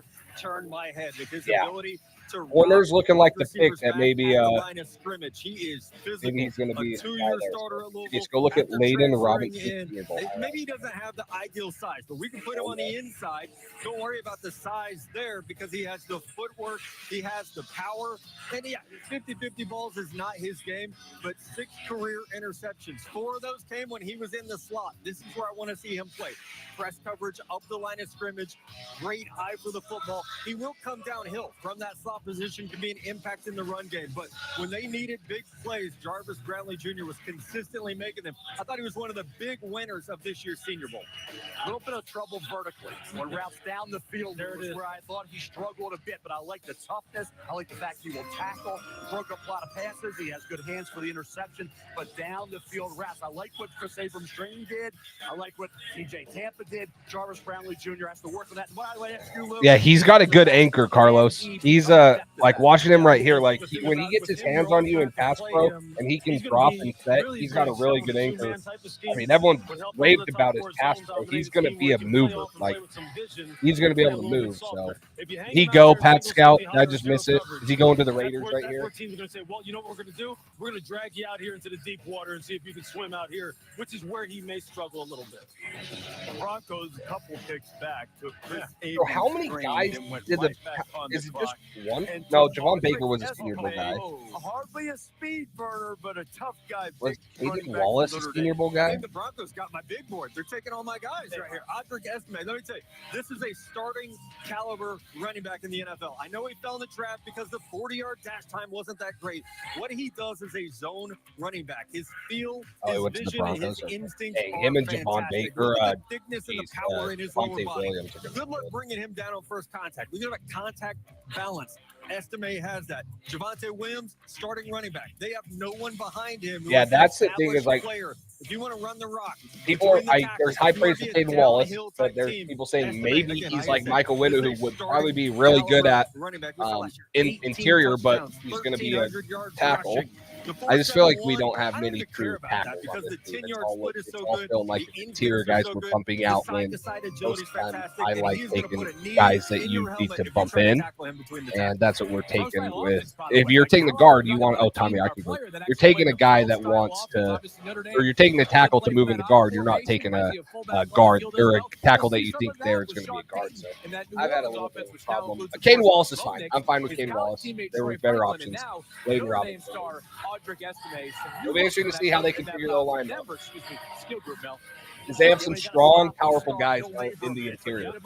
Like Moffy, City Sal, and Layden Robinson. Cole Strange was a little bit undersized, but he was super athletic, right? He can do a lot of really good things, but now you have some mammoth interior offensive guys, and then Jake Andrews or David Andrews at center.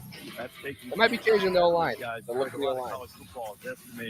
Raiders just took a great Buckeye, Tommy Eichenberg. He was Big Ten linebacker of the year. Did have an injury late in the season, but I mean, he just goes and tackles dudes.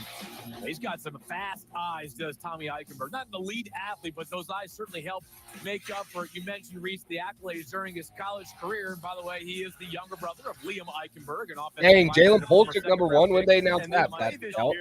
They just say that on Twitter.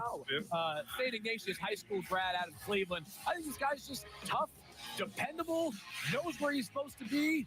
Not sure the athleticism is going to be the kind of thing that translates him being an every down linebacker, Matt, but I think potentially on special teams and first and second down, you got yourself a player. Yeah, you got Jim Harbaugh to the AFC West. You know they're going to run the ball. We just talked about Denver wanting to run the ball. Tommy Eichenberg is great against the run. That's where he has made his living at Ohio State. 16 tackles in the Rose Bowl win against Utah. We saw what he can do stacking up between the tackles. And I thought the Raiders, they've done such a good job addressing the defense this offseason, but linebacker was one of those spots I looked at before the draft and said, gosh, this team needs help at linebacker. It feels like it's been a perennial hole for them in the middle of the defense. So I think Eichenberg has a shot to be an impact here. One guy who we didn't get a chance to talk about, Cameron Richardson from Mississippi State. Posted on his IG story. There you go. Look, we know Brock Powers and Jackson Powers Johnson. So what other find out what about numbers Richardson, about just how long, fast, and twitchy he is. He is the ideal prototype Raider, so to speak, in terms of the way he plays. He may be the one that has everyone going, how did they get him in the fourth? I convert. We can pick to the Raiders. Bengals are the ones we are waiting to select. So Javon Baker could take. They're on a Saturday afternoon in Detroit. Yeah, so 1 got taken and 10 taken. Set the attendance record. 5. Take Take 6. If he could go in single digits, he better not take 12. You can take 15. Welcome to the new PetSmart Treats 18, Rewards. 20. Collect points with every purchase. And right now, If not, buy he's going to 2 be in dog the treats or 80s. choose and get the third Unless 50% off. they cut Judy. They could cut. What's Juju's number 7? They could cut Juju and give him 7, or cut Taekwon and give him 11. It's faster, bro. 8 times faster than Flonase. It's faster, bro. It's faster, bro. It's faster, bro. It's mom to you. Astapro starts working in 30 minutes. Astapro and go. This will be a gold mine of local intel, just you wait. Right. So tell us about this corn festival. Oh, you got your corn pudding, you got your corn chowder. So is it safe around here? Sometimes. If a family of 8 were to need a cold plunge, where would they find it? Oh, then they dip it in butter and bam, it goes right. Really cute vampire bar like a reverend does, like a blessing on the corn. Donut shops. How far from here? No eyebrows? Think of how light it'll feel in the summer. We gotta run. 11,000 more neighborhoods to go. Ding dong. Homes.com. I know it's not easy dealing with us. We make sure everyone knows that we're important business people. And treat our seat like a personal spa. Sneakers. Oh, there's Josh Newton. Is that you, Ryan Major, that kept talking about Josh Newton? I believe it was you. I've got 2. We know 3 birthday parties on Saturday, and Sunday, that's my me time. How's that look? Works for me. Works for me. Gatorade Fit. Vitamin-packed hydration with no artificial sweeteners, flavors, or added sugar. Hydration for every athlete. Forever. Thought it was you, Ryan. The only thing that works as hard as pros Is our rewards program for pros. That's why when you stock up on the many items you need, you earn bonus points to get the stuff you want. Join MVP's Pro Rewards and start earning today. You got this. We got you. Toyota presents pretty good advice. If your draft to last, don't stress about the name. It'll pass. Mr. Irrelevant? What's up? Don't just buy any new car. Get something that lasts, but also stands out. This is nice. Toyota, let's go places. Toby, why aren't you eating your Cinnabon pull-apart? Well, I wanted to save the best part for last, but it's all the best part. I don't know where to Board begin. looking like value. Toby, I still think there's eat a your couple guys. I guess the corners did kind of get switched up. The best part of Wendy's new breakfast Cinnabon pull-apart is all the parts. DJ James is still there, right? Yeah, DJ James. This is the one that I would do most. It was my favorite thing I've ever heard. Superstar Edge or yeah, and idol winners Scotty McCreery and Jess Gabe Sam Murphy is still there. Edric Johnson, Zion, the other edge out of Washington. Plus your top 7 are revealed. It was so powerful. And an unforgettable tribute I don't to mind. What's his Manziel. tight end? Oh, Jaheim Bell. That was a top 30 visit for the Patriots. Jaheim Bell, Alan Holter, on ABC would be and 2 stream guys on there. You still have running back. Tyrone Tracy, Dylan Johnson, yeah, running back. D-line would probably be the other one. Leonard Taylor, Mo Kamara is still there. Christian Boyd. Gratitude for everything that That's was looking afforded like to players at Ethan, TCU after stepping up there. Made sure he thanked everybody around the program because at Louisiana Monroe, no disrespect to them, they did everything My they could. name is- He and his my teammates name's Licky Slicky occasionally go to Slim restaurants, get leftover food to supplement the calorie intake that they needed. Saints about to make a pick at 150.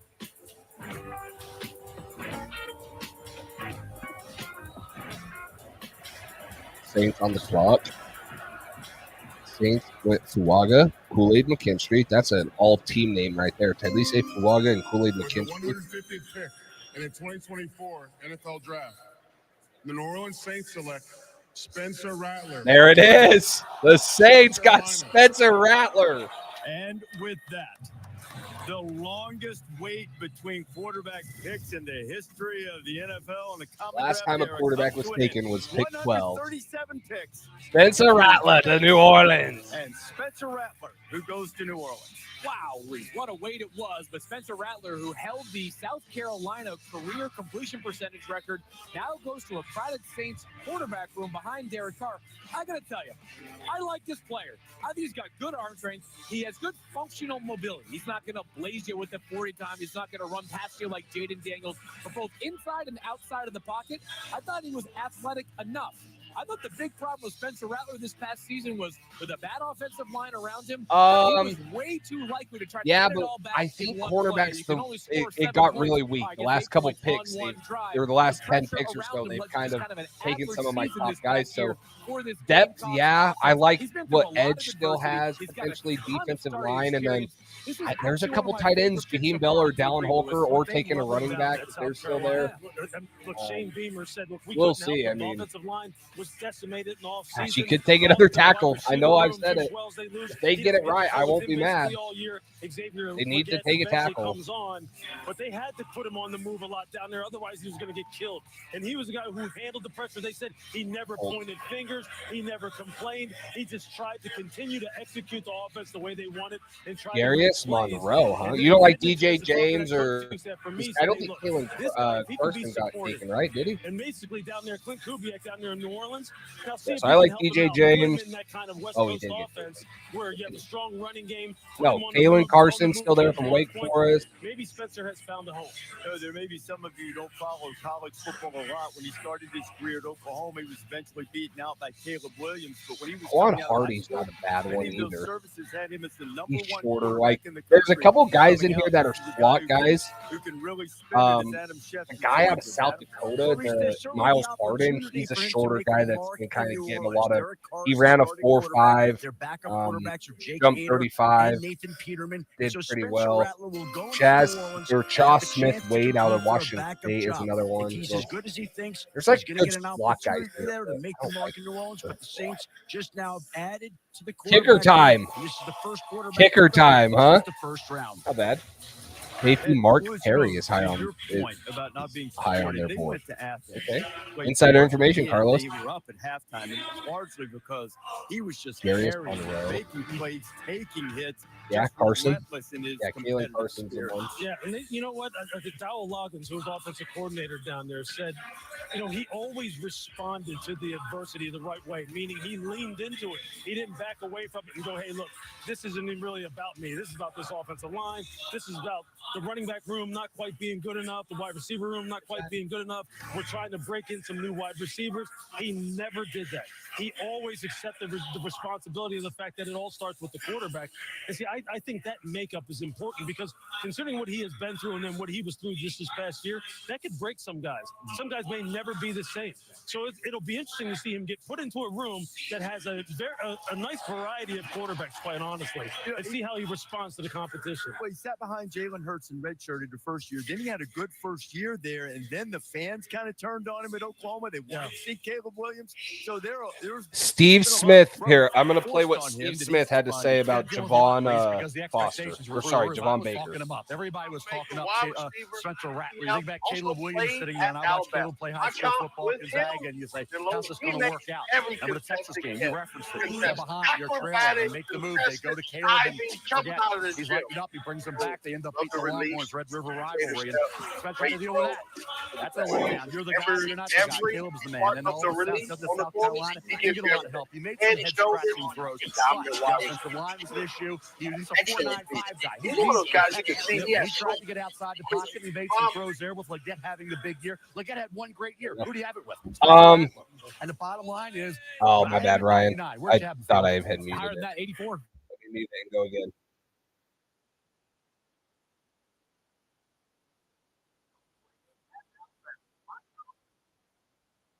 Baker, wide receiver, UCF, also played at Alabama. My comp with him, Brandon Lowell. He makes every contested catch contested. Acrobatic, contested, diving, jumping out of the gym. Boom. Love the release, indicator step, great throw. that. He uses every part of the release on the corners. He gives you everything. Head, shoulders, like a dominant wide receiver should. Excellent feet. He's one of those guys you can see he has so kind of got cut off there at the end. I don't think they showed the whole thing, but Steve Smith had high praise for him. Tony, is it me or am I excited for the picks after the draft? Talking about the UDFAs, huh?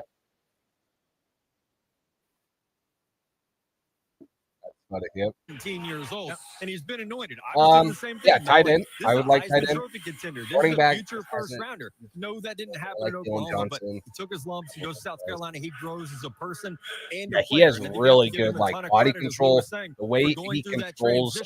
I think this is a great scheme. Like when he goes up, he doesn't fit like he plays through contact. He's really good at that big physical get you some tough that first way. downs with So his legs and the arm talent. He'll be good. I think this late in the draft, you're trying to look at one trait that you can put on your business card. That's what's crazy, Ryan, is he's like he's 6'1", but I think he can play an X receiver, right? Like he's so good at contested catches and he runs good routes. He can be an X. He's not a slot guy. He's like he can be a true X. He doesn't have 6'3", 6'4" frame like maybe you want him to, like A.D. Mitchell or Coleman or one of those guys. But I really think that he a lot of lumps over his college career. The Colts just made a selection, yet another Missouri Tiger that is now 6th.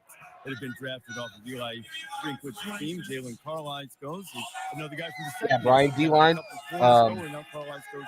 Christian Boyd is probably the top of my list for that.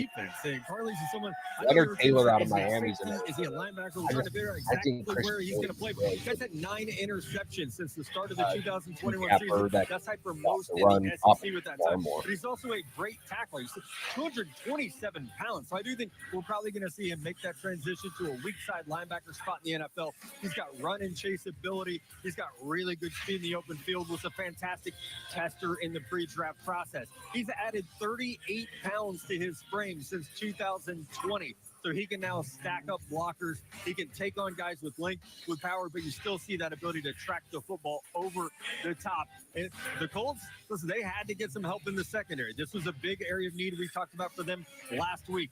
Corner, safety. Now they get Carly, so it could be a core teams player and somebody that can potentially be either weak side linebacker or a strong safety, in the NFL. Jalen Carlines from Missouri, now an Indianapolis. So yeah, that's the Philadelphia Eagles. 29 missed tackles is crazy. That's a lot, especially at safety. If he's going to be, you got to have a good tackle back there. Silent Night. So the plan is we'll do a recap video probably by Monday or Tuesday, recapping the whole draft as a whole, giving every pick a grade in the whole draft. And then we will also do I do NFL breakdowns. So I'm going to take these guys as college films and do like film reviews. Most likely not everyone. I know for sure I'm going to do Drake May and Jalen Polk. I'm going to try to get as much Javon Baker film as I can, and then we'll see who else we draft. But I would count on those 3, Baker, Polk, and Drake May, film reviews for sure in the next 2 or 3 months. And then obviously, we'll get into OTAs and all that stuff that are coming up once August hits. But yeah, the next couple of months are going to be reviewing the draft class, maybe who the Patriots could add that are still free agents. I know there's not a lot, but yeah, film reviews will be coming out, and I appreciate all the support on those. Those usually do pretty good. I appreciate those because a lot of work goes into those, getting the film, breaking it down, making the video for it. So yeah, we'll have that.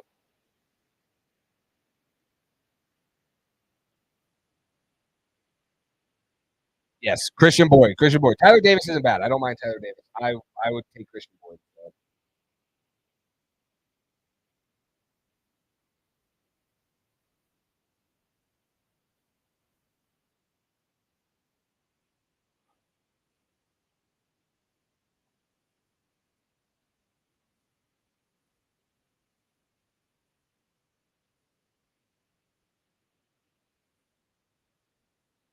Oh, we're still 30 picks away. I agree, Pat Scout, but how crowded is this receiver room going to start getting? Because, like, Jalen Polk, Javon Baker, Kendrick Bourne, Demario Douglas, KJ Osborne, probably Tyquan Thornton, plus you already have Juju and I Well, I already said Taekwon. And Jalen Rager, that's the guy I was thinking of. So, yeah, bring him as an undrafted guy. Could be P-squatted.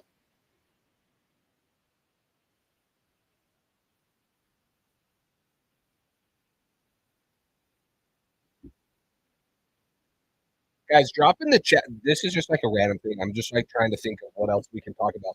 What's your go-to fast food restaurant? Give me your go-to fast food. Shit, I've been live for almost 3 hours right now. Let's talk something other than football while we're still waiting 30 picks. So what's your go-to fast food restaurant?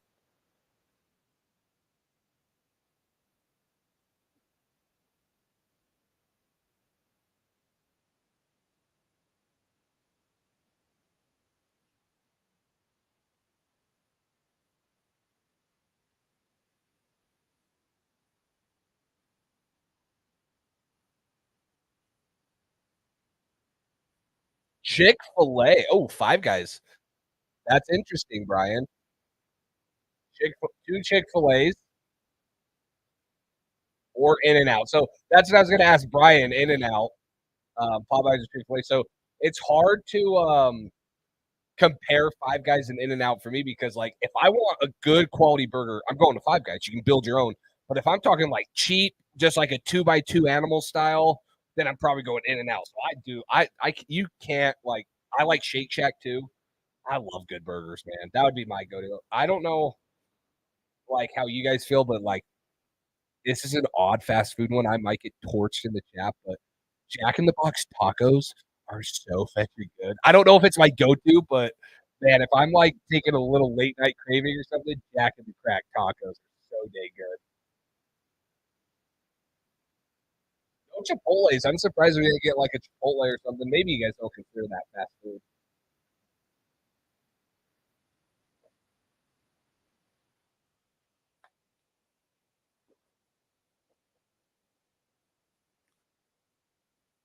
Brendan Jackson, the Washington State edge. That's another good pick for the Rams. They've gotten a lot of good front seven help. Students of any age. Pat Scout. I've never been drunk. But I've heard this. At 2 a.m. sober they hit. So I can only imagine at 2 a.m. drunk. To power different ways of learning. I mean, that's funny that you say that because that is kind of like the go-to. Everyone's like, oh, that's the best drunk food. So when minds grow, opportunities follow. I get to love you. Like your love, a diamond that never stops. It's the best thing that I'll ever do. Unstoppable love. Every kiss begins with K. Okay, what's another good question? Random questions in the chat you guys want to know. Start your day with Nature Made, the #1 pharmacist recommended vitamin and supplement brand. Hey there, Brenda. Yeah, so Ryan, I said that Exactly. he's going to be a guy that's going to come in and be instantly like a first or second down guy because he's going to be able to stop the run. But I don't feel like he trusts more pass rush moves. Sure you're an orthopedist? He's so like Actually, I'm a Sagittarius. he has good, he has the ability to, but he doesn't trust the secondary moves. He doesn't counter very well. He doesn't have a go-to. CFP professionals are committed to acting in your best Honor. interest. That's why it's got to be a CFP. Find your This CFP has got to be like a professional at local place. letsmakeaplan.org. I've never heard of that place.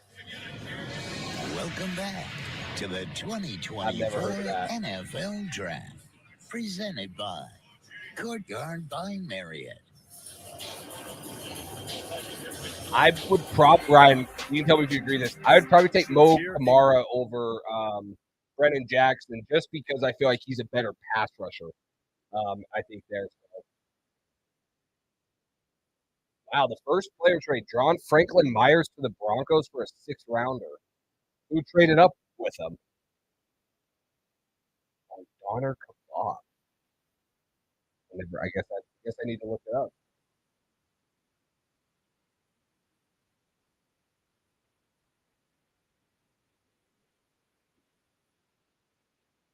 Jets. Okay. So the Jets trade John Franklin Myers to the Broncos. Oh, that's a D lineman, right? Am I thinking right? Defensive end. Okay. Now it rings a bell. Now that name rings a bell.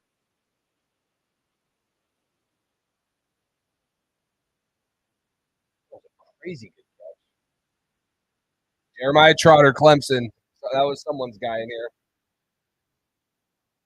I wouldn't move Judon for a fifth. He says he wants to be here. I wouldn't move him. Not for a fifth. If it was like a third, then maybe, which I don't think he has that value, but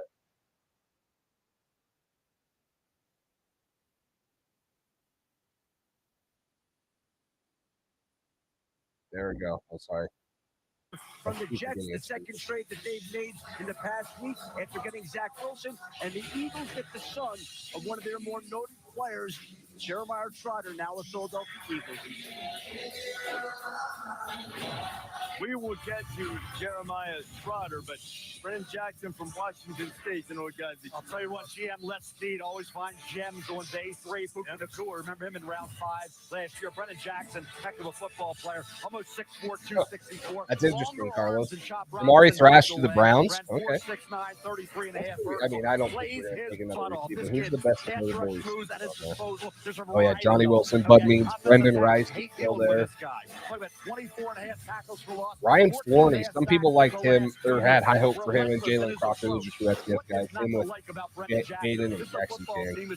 Jared Burke, Braden Fiske, now Brennan Jackson on the defensive line, Blake Foreman running back, and Cam Kinkin, a playmaker at safety. They got guys in college who put up the numbers. And these guys, like Brennan Jackson, showed that they bring that intensity week after week. They don't take plays off.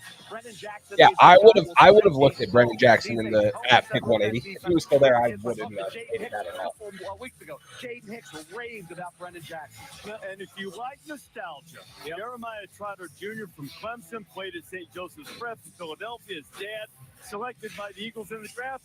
And now so too Javon Salmon's another edge guy out of Troy. And if you're looking for a player who understands the nuances of the linebacker position, it's 245, limited length wise. He was the quarterback of this Clemson defense, and that's a whole lot of responsibility for that defense. It turned out a ton of excellent players over the 17 stacks last year. With Dabo Sweeney at the forefront, he's got some blitzing upside. He's got some coverage ability. The big question here will be: they took Layden Robinson, who was an inferior offensive lineman from Texas A&M. Then they took Devon Baker, who's one of my favorite players in this class. He was my guy for me. He's UCF receiver. He was originally at Alabama. Devon Solomon's an interesting guy. 20 and a half tackles for a loss. 3-4 fumbles. Had 17 sacks last year, 21 total hurries. Or sorry, 17 sacks, 10 team hits, 21 hurries. And guess what happened to Philly? Had a 90.9 pass rush grade.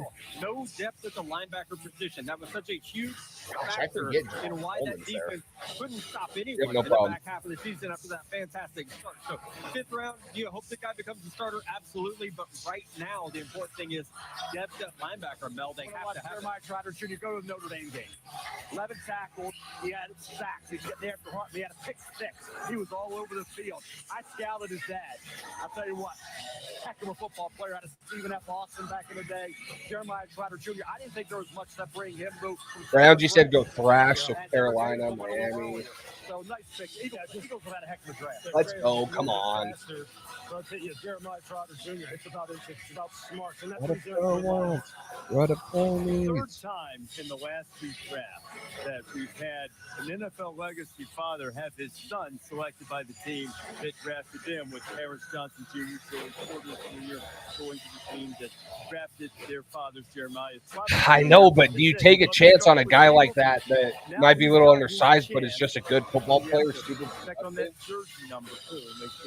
I don't know. I would take a chance on him, man. Those are crazy good numbers. The other guy that's a little bit of a lower rated prospect that's really productive was think about it, Jace. Think about it. Jalen Green out of James Madison University. He was pretty good too. He had like 17 plus sacks too. Ndewo, Sanu, Baoni. My name is Ozo, live from Lagos, Nigeria.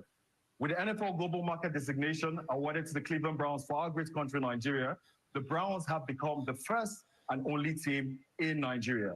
And you know, say for Nigeria, we know they carry last.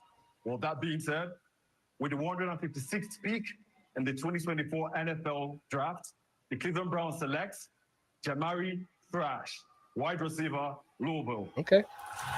Browns had gone defensive line, offensive line with their first 2 picks, and now they go for Thrash. Yeah, they were on the they're in the market, I should say, for a wide receiver. Reese, if you're looking for a guy that can run a route, Jamari Thrash is the player you should be looking for. Spent 4 seasons at Georgia State, which included 2022 when he had the second most receiving yards in a single season in program history with 1,122. Then he moves over to Dolphins took Mo Kamara. Named second team All-SEC. Him and Javon Solomon were the 2 edge guys that I would like. Not going to be a physical guy. Not going to win a ton of 50-50 50 contested catches. But that speed and that route run, if he gets in the open field, this guy is off to the races, Matt. Yeah, absolutely. See, that's what's crazy is I mean, I guess we'll get Carolina's pick here soon, but they're probably 2 or 3 picks ahead.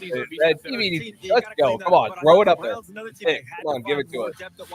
I know you have to pick us in. Yeah, that is that's gonna, and this is scary, right? Oh yeah, we have a good right tackle and whoever, but on the other side you have Chop Robinson and Mo Kamara if he develops like you think he could. The highlight there, and he's shaking you, and then he does have that speed to run away. We had a Browns fan in here. Did he leave? Michael Hall, Zach Zinter, and then Jamari Thrash. Is he happy? They need a slot receiver potentially. That's what Thrash profiles best at in the pros. So the Browns, of course, haven't seen a lot from them in this draft. This is the 3rd pick this year. A lot of it is you have a look inside the Cleveland draft room.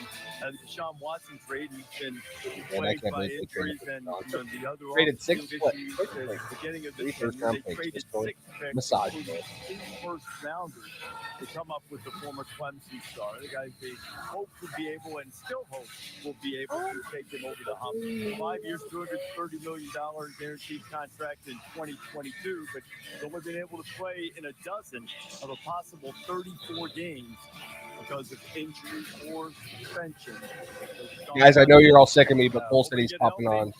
He's hopping on soon, so we'll get a little bit, or get another voice other than me. So Kamara will probably be better than Chop. Interesting. I mean, Mo Kamara is freaking.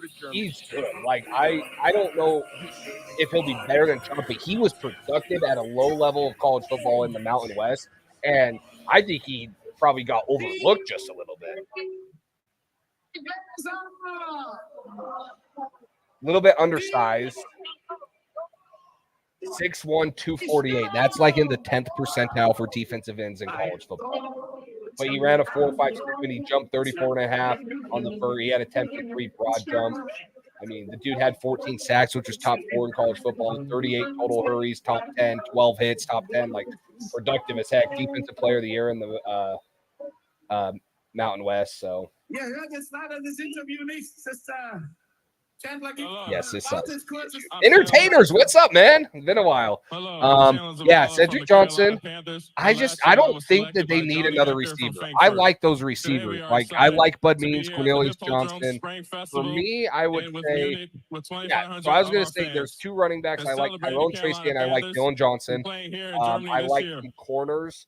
I like Kalen Carson out of Wake Forest, and then I like DJ James out of Auburn. I like Christian Boyd in the 2024 NFL Draft. Out of the Carolina Panthers select Charles Smith Wade, defensive back, Washington State. So I like Christian Boyd, interior defensive lineman out of Northern Iowa. I like Javon Solomon. Taylor's dad, by the way, a renowned chef, so no surprise that Big Fell's got a pretzel in that left hand. Could we get some of those signs? We might be able to. I'll tell you, look.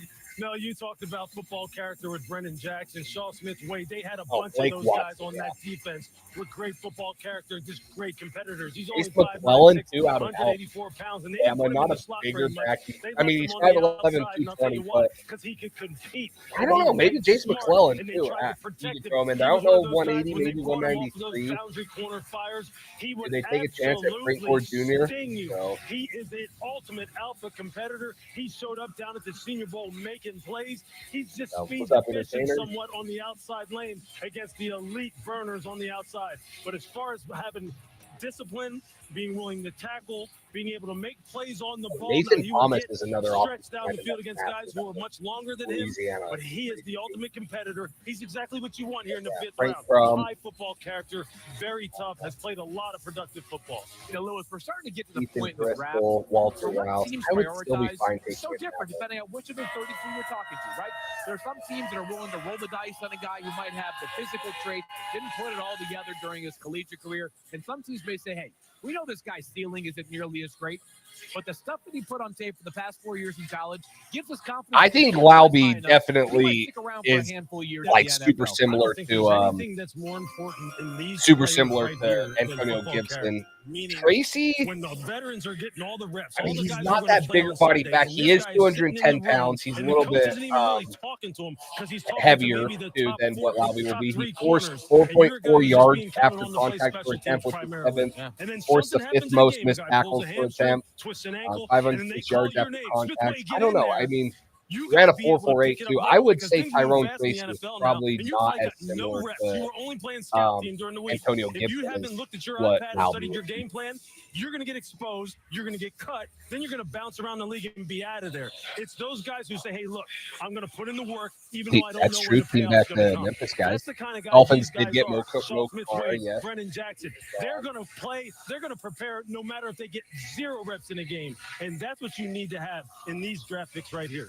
And I look at Carolina, they traded Dante Jackson to get Deontay Johnson. So you've created an opening in your secondary, and now you're hoping to fill that. And like you said, you're going to find depth. Look what Kansas City did with their secondary. 2 key players drafted on day 3. And so I think that's find these guys, like you said, with high football character who also know when my number's called, I'm ready to come in. I can fill that role. I can be a slot guy. I'll be a dime player. That's fine. Because they're accepting that challenge and that responsibility. Hey, like Emily says, man, you may only get one shot. Alan Holker. Because you weren't prepared? How apropos here, huh? I know. You know what I'm saying? I mean, you get one shot and you blow it, that's it for you. That's why these guys down here, I mean, yeah, you can take chances on guys who have great height, weight, speed measurables, but if they have poor character, immediately after South Smith-Wade was selected, the Dolphins Penn were State picked center. in the 5th round, and they went for Mohamed Kamara. Finally, a pass in the 5th round. Mohamed Kuiper, you mean? I see a trend developing, Lou. NFL hadn't figured out Colorado State pass rushers. They didn't figure out Joey Porter back in 1999 when he was a 3rd-round pick. They didn't figure out Shaq Barrett when he went undrafted as an UFA in 2014. Now Mohamed Kamara drops to the 5th round despite production, sack production, tackles for loss, production against the run, pass. He's getting after the quarterback, leverage, low man wins. Those tall offensive tackles going to have a lot of trouble with a 6'1.5", 248-pounder like Kamara, who's strong, athletic, ran a 4.57, and he's done it all for Colorado State in terms of being impactful week after week. I love the pick. You got Chop Robinson, you got Mohamed Kamara, and you got Phillips, and you got Chubb coming off injuries. Yeah, I was at that game, that Colorado State-Colorado game. We were calling that game. Epic. And he basically was wrecking it by himself, then had a personal foul penalty late in the game that kind of like turned the tides a little bit. But he was wrecking it. And we were sitting there going, Mo destroyed Colorado. Kamara reminds me of Uche, but his max strength was Uche's max speed. His elite trait is his strength, and Uche's is his great speed and bend. That got, these 33-inch arms, 6'4", Ooh. 250 pounds. That's a good linebacker. I didn't think that we'd take a linebacker, but Olafosio can play sideline to sideline. So that's good. Hey, that kind of same arm length for Mohamed Kamara and Chop Robinson. twice a year. How about that? Look at our guy's fit there. He's got to be the trendiest, most stylish coach in the NFL right now, right? He's up there, right? Yeah. Is he in the tier by himself right now, though? Yeah, he had one of the great quotes where someone asked him, I believe, at a press conference. They said I saw Mo more like Elvis Doomerville. What a freaking comparison!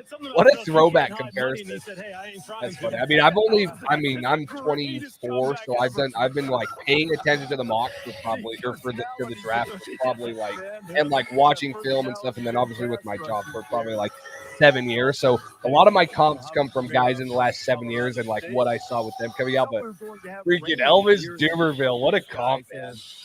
cleared up because that's I like that call. Day 3 of the NFL draft, and its records being set.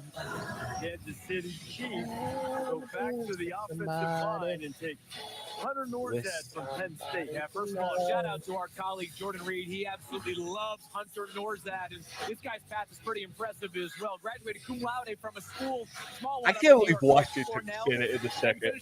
I thought he was like a fourth-round guy. I would have taken him in the fourth, maybe the late third, but man, the second. Hey, he is athletic like Sam Laporta. Great angles, excellent leverage as well. And how about this? Just 2 sacks. Yeah, like question, like that. I guess I don't want to jinx it, but I have a feeling pick 103 is going to be the hard one for me to swallow. So I think that that one's going to be the one, like, because I love Javon Baker. You guys seem to love Javon Baker. Like, Javon Baker's going to be great, but I feel like 103, the Layden Robinson pick, is going to be the one that we're going to look at and be like, oh, if you could have taken like Jalen Wright right there, or if you could have taken Cam Hart. I know Cam Hart went way later. He went like pick 140 or something, but like, gosh, I feel like there's going to be, or even if you take it like Javon Foster, a different offensive lineman there, but just a true left tackle, that's going to be the one I'm going to look back on. Gosh, I don't like it. I'm not liking it right now, but that's going to be the one. 103. That's going to be the one. Trey Smith.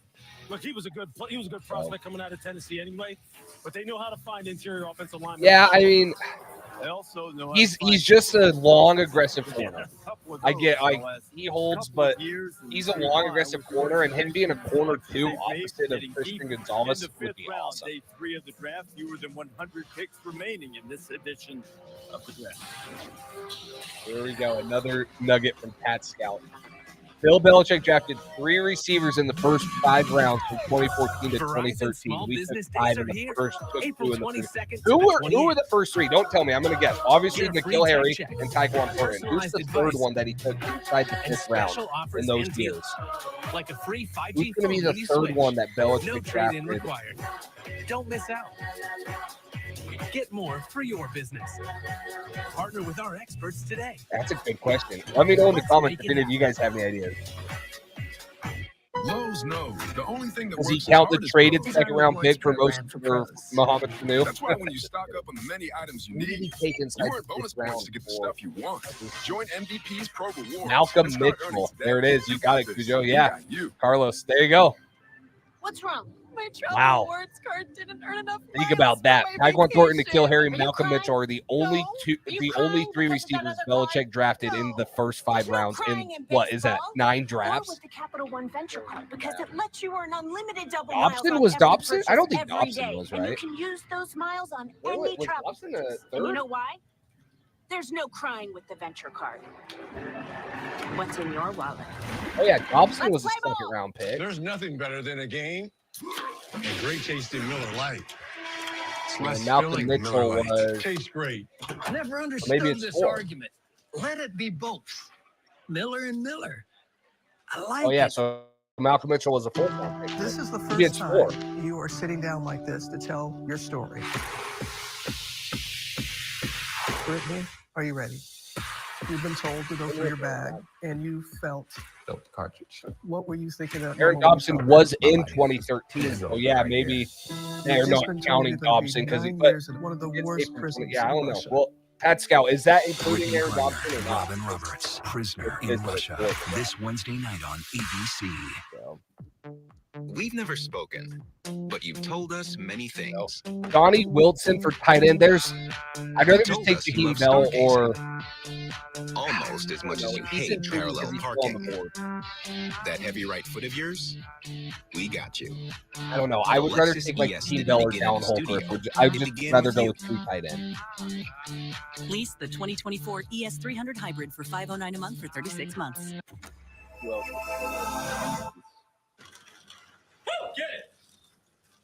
Jaheim Bell, Dallin Holker. You know, we could finish the know, basement into an McLaughlin exercise room. Yeah. from Arizona. Is it really the best time to be spending money on a renovation? Care to help? I'd say, based on our last conversation, a little renovation might be good to go, Tina. Arizona took Christian Jones. You're welcome, Frank. I was talking about the renovation. She knows. I know. For every financial need, we'll meet you in the Oh, you're right. Sorry, KeyBank Andrew. He did opens say doors. 14 to 13. You're right. Still, though, even if you add 2013, for 10 drafts, only 4 receivers were taken in the top or first 5 rounds, and it was Aaron Johnson, Malcolm Mitchell, Tyquan Thornton, and Nikhil Harry. That's not very good. The site of the 1980 National Football League College Player Draft. I'm George Brand here at the ESPN Anchor Heck yeah, headquarters. where are my entertainers? Sleep for the draft for Caden Wallace. Do you think he can play left tackle? Because I have no doubts he can be a starting right tackle in this league. Do you think he can move to left tackle? And let's go up to Any quarterbacks I still want? For me, I wouldn't mind DJ James or Kalen Carson. Miles Harden's interesting. He's just more of like, I feel like he's a slot. Like he's going to end up in the NFL being nickel corner. So I don't know about that. I would say that the 2 that I just mentioned with DJ James and Kalen Carson. Corners were a couple 10, 20 picks ago were kind of pretty dang loaded, but yeah. That's just awesome. Couple of thoughts. One, first guy Hey, picked in the gosh, ESPN boys. covered draft. Detroit Lions great Billy Sims. I love that. Great barbecue restaurant. Ryan loved Josh Boyce. Sims, boomer. And the 45th consecutive NFL draft on ESPN. 381 rounds by the end of this coverage. 12,413 selections and not pictured on the graphic. 6,822 references to Mel Kiper's beautiful. Who just went entertainers? Who are you talking about? Did I miss something? Those were the days, Reese. This guy's still got first overall pick here. I know. Don't let him try to tell you otherwise. Wouldn't you love to go back to the open of the tight shot on the typewriter? Tambrell Tompkins. That's a crazy name, too. Guys, we're going freaking nostalgia here. And it's crazy how freaking Brady made all these guys look like good NFL. Like not great, but or elite, but good NFL. I like Kalen King too. I think he's a little bit smaller, probably more of a slot guy. He was a first round pick at one point. Had a really bad year this year, so that's not a bad one. I know Kiper. No, you still have a manual typewriter at home. I was going to say, you know you do. Entertainers, I don't want to move Michael Winner. He's been the one steady for us. He's been the one steady on the offensive line other than David Andrews, who's dealt with a couple injuries. Like, for me, I would start with Okorafor at left tackle, and then whether it's Layden or Laffy or Sal, one of those or 2 of those 3 at the guard, David Andrews, and then I would have Michael Winner at right tackle, and then just hope Hayden Wallace can develop into a left tackle. So. Hey, we've had some picks that have been made the last few moments, and in fact, with a couple of the picks, Washington's now passed. But that's the other question too: is Okorafor's been a right tackle his whole career too. He played left tackle, but he's a right tackle. So Washington to the Buffalo Bills. Yeah, absolutely. It was a finalist for the Butkus Award. And that's why I don't like the pick, is because why the hell are we taking the left guard, right guard, when especially we took Layden Robinson at pick 103, and then we took 3 interior guys last year and one more in the first round. So we've taken 4 top 50 guys. So I don't know. I like the Caden Wallace pick more than the Layden Robinson one, but I don't think that we should move Michael Winner to right guard. I think we should keep him there and hope Caden Wallace can be a left. All there when we saw him at the NFL scouting combine. So one of my favorite players the entire draft, just based. Are you talking about? Have a rock solid draft, but you always wonder about a guy. Can he handle the Buffalo cold? I mean, guys, Michael Winner was an all-rookie right tackle. In Alaska, about that. He projects, maybe he projects better in there, but he's proven he can be an all NFL tackle at the right side. Why would we move him? Washington to lead at least Why would we move him? And most players drafted in this with Dominique Hampton going to the command. I mean, that one year he played at guard too. He had his struggles. I mean, I would just keep him there. Including 15 last year. By the way, he led the Huskies in tackles. I don't think they re-signed him and gave him that money to move him into guard. He got tackle type money. 4 seasons of his career, Then he flips over to safety the past couple of seasons and kind of felt a more natural home there. Has excellent size at 6'0", 215 pounds. Yeah, competition's good, but I mean, I think why not Cole Strange? Do you think Cole Strange is a left guard? Because I don't. I think Sal or Mafi have more than Cole Strange. So I would keep Sal and Mafi with those two guys and pairing Layden Robinson at right guard. Those guys are massive people movers. I would keep both of them there. So. Chucks is a good right tackle. It's the same thing about Caden Wallace. He's a good right tackle. Don't need a right tackle. We have Michael Winnow and we have Caden Wallace a pick before him, and we have a left-handed or a right-handed quarterback. We don't have a left-handed quarterback. Communicating with him about the number of Huskies getting drafted, and not only great players, great people, and thrilled for everything that's happening to them. And now it's 9 Huskies that have been drafted up to this point. And most recently going Washington to Washington as Dominic Hampton is going to the Commanders. Cardinals with a 162nd pick took Christian Jones, an offensive lineman out of Texas who has rather inspiring story. We are at pick 163. We're currently slotted pick at 180, so we got about 17 more. I thought I was going to make it all the way through to the national team playing in England. A high school football bug kind of bit me. My football coach. We currently have Jake Andrews at center, but hey man, like you're too big. Like how can you play soccer? And I told him I'm gonna get an offer to play pro soccer. And he said, when you don't, come play football. That following Monday, I saw him. I felt something like right here. So I asked him, Coach, when's football start? Turned around with the biggest smile. Strange is on hot seat. I agree. Starts today. In soccer, you're moving sideways, lateral, being light on your feet. So you think Jake Andrews could be the left guard? The exact opposite. You know, you want to be firm, very planted, all cleats in the ground. Obviously, I'm not a soccer player anymore. Probably getting like 100-some pounds every day. I feel myself. Didn't Cole Strange play center too for the Patriots at one point when David Andrews was hurt? Keep those options open. Go where your talent takes you. And Christian Jones from soccer field to the offensive line for the Arizona Cardinals. Okay, here's a player played right tackle and left tackle for the Longhorns over the past 6 years, 61 games, 48 starts. The last 2 years played exclusively on that right side. Now, there were times he struggled in the run game, just couldn't get guys completely moved out. A little bit of hip tightness. I mean, my ideal starting O-line week 1 would be matters more in the NFL. We saw that get better year after 4-4 left tackle, Sal Sal left guard, David Andrews right or center. Sorry, Layden Robinson or Mafi right guard, and then Michael Winter right tackle, and then you hope Caden Wallace can be a left. So, I mean, yeah, I don't know if Mafi's. I think Sal's better than Mafi. Sal also could have the ability to play left tackle, but you have a bunch of guard type bodies, in my opinion, who you're hoping are going to work out at tackle. That's why for me it's like, oh yeah, we have a guard type body in Michael Winnow. We know he works out at tackle. We know he works out at tackle. So he's been the best offensive lineman on this team for 2 years. So. Jones has a very good chance to be a steal. Why did he drop it? Quick outside pass rushers. How will he deal with that field? Is the reason he's there. But he found a way. He had that knack late in his career, knowing that I know you haven't. You think the Winnow's a guard. I'm not putting a Winnow at guard. I see. I would say between Sal, Robinson. I guess I don't even want to put Caden Wallace in there at guard. He just wasn't able to get that answer. Oklahoma State, they really got after him. Between Mafi, Sal, Jake Andrews, David Andrews, and Robinson, you figure out what 3 combination there are the best, and go from there. Since 2007,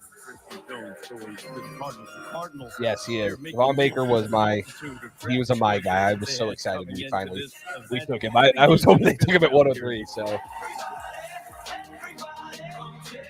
Arby's free sandwich month is nearly over. Meaning Arby's haters if have I one had last chance to be proven wrong about Arby's. I like Jaheim Bell at tight end, but I think I like what the running back board looks like better. I think I like Tyrone Tracy out of Purdue, Dylan Johnson. So I think one of them, if not both. So they don't have to overpay. Unpause. Yeah, this is nuts, Ryan. Shop the all-new Carfax.com. Home warranty. Focus. On an American Home Shield warranty. Yes. Well, they both committed to Alabama. I mean, I know Drake May never went to Alabama, but he was committed there at one.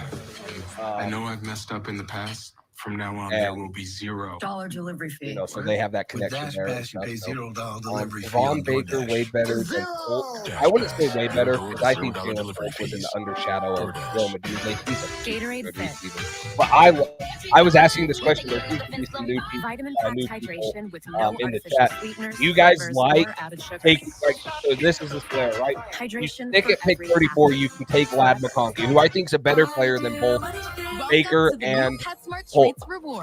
Like, are you okay with just taking Lad McConkey, or do you like how they traded down? They got Jalen Polk and Javon Baker with that pick, because I'm ecstatic with Jalen Polk and Javon Baker. Those two are awesome, in my opinion. And right now, buy 2 dog. Yeah, Javon Baker was on Cameo 717.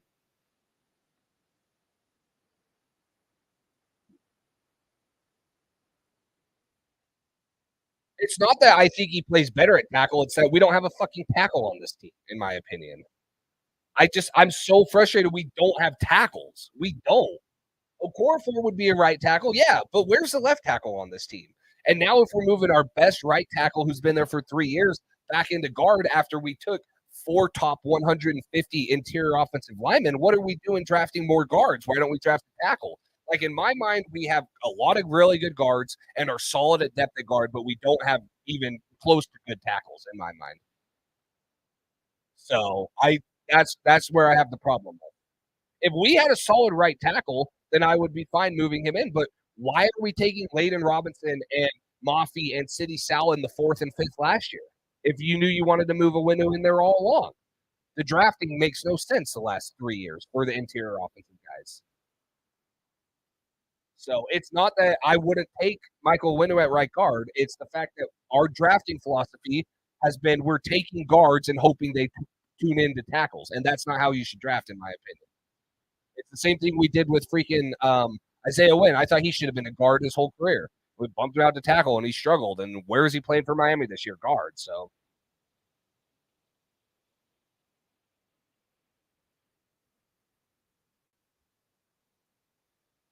No, but no, I agree with you, entertainers.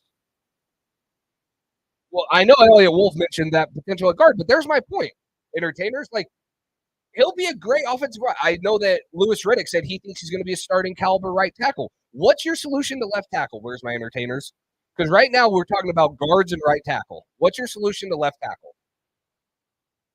That's what I want to know. What is the New England Patriots solution to the left tackle position? Because right now there's not one. You're hopeful Caden Wallace maybe can play guard or play tackle when he probably is better at guard. So,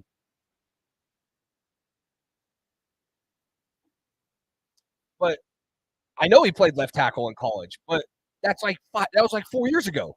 So you're taking a guy in Caden Wallace who would probably be a better guard and saying, oh, well, we'll try him there. And yeah, he played left tackle.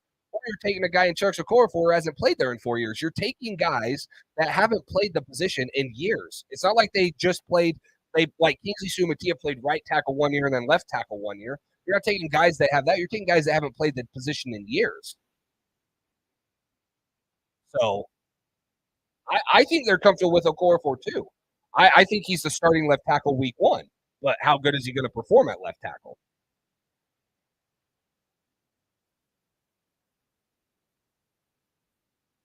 Calvin Anderson and Connor McDermott. What guard are we taking with the next pick?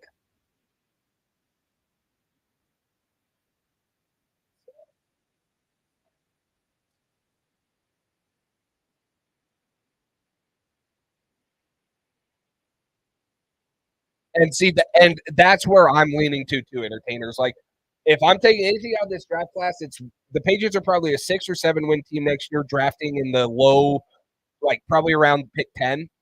Hopefully not top 5 again. And you're going to take a left tackle, either offensive tackle 1 or offensive tackle 2, however the board falls next year. So that's my biggest takeaway is that they're pushing the left tackle down the road, but it continues to blow my mind that, hey, well, if we just keep taking all these guards and stuff in the 4th and 5th rounds, then what are we going to do about right tackle? Well, we said we want to move Michael Winnu into right guard. So now we're going to have 6 offensive tackle guards, which is great. But I don't think we have the luxury yet because we haven't figured out the left tackle position. So,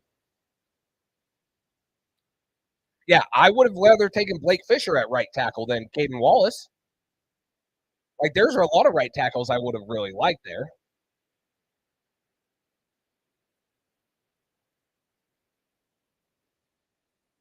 Yeah, Kelvin Banks, Will Campbell. There's going to be a lot of good tackles next year. So I said it.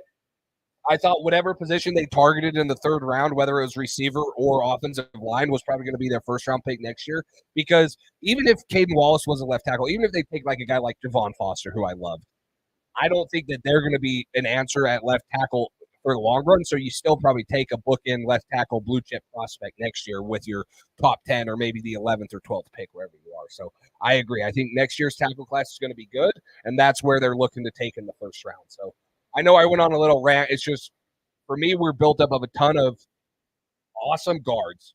If we could start 5 guards, we'd be the best offensive line in the league. So Layden Robinson can anchor. He's going to move a shit. He's going to move a shit ton of defensive linemen out of the gaps and run. He's going to be awesome. So, but tackles is too. The whole line's important. You're the best pass rushers in the NFL are at left tackle. I don't feel really good. Caden Wallace, they said the one thing he struggles with is speed rush. Oh, Tyrone Tracy just went to the Giants at pick 166. Really keep him there. So, for me, it's like he struggles with speed. Well, what's he going to do against freaking Myles Garrett or Nick Bosa or like Joey Bosa? Like these guys, TJ Watt. The best pass rushers in the NFL are at tackles. Yeah, you need competent guards because they're the ones that are the ones making the checks, especially the center and stuff. And this is why the Patriots have been good at taking guards later in the draft too. Like they found some really good, like Michael Windu was a 6th-round guy. They've been really good at taking it, but the last couple of years they really haven't. So. Yeah, Will Campbell. Sorry, I might have said that wrong. Will Campbell, the LSU guy, he would be awesome depending on how well he is, but he's going to be a big-time dude. Kelvin Banks, too, is a massive dude out of Texas. That will be a good left tackle prospect. So if you figure it out and Caden Wallace is a right tackle, I have no problem moving Big Mike in, but I don't know if he is. So bleeping guard and right tackle are extremely head-scratcher, but I love Baker. Yes. Volk is going to be very solid, and Javon Baker was a my guy, so. The O-line coach, actually, this is a good nugget by Pat Scout IG. He said that he drafted Jedrick Wills out of Alabama at pick 10 in Cleveland, and then he moved him to left tackle. Now, Jedrick Wills didn't have as good of a career as some thought, but he has moved a guy there and had him be a starting left tackle. So, yeah, you got to give Chucks a chance. So, yeah, Calvin Harrison was not healthy at all last year. So.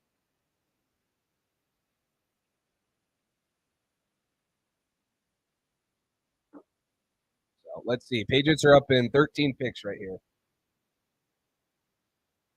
Yeah, Ashton, I like Wallace as a player. Like, I have no problem because to me, he's more of a tackle than Layden Robinson is. So I have no problem with that.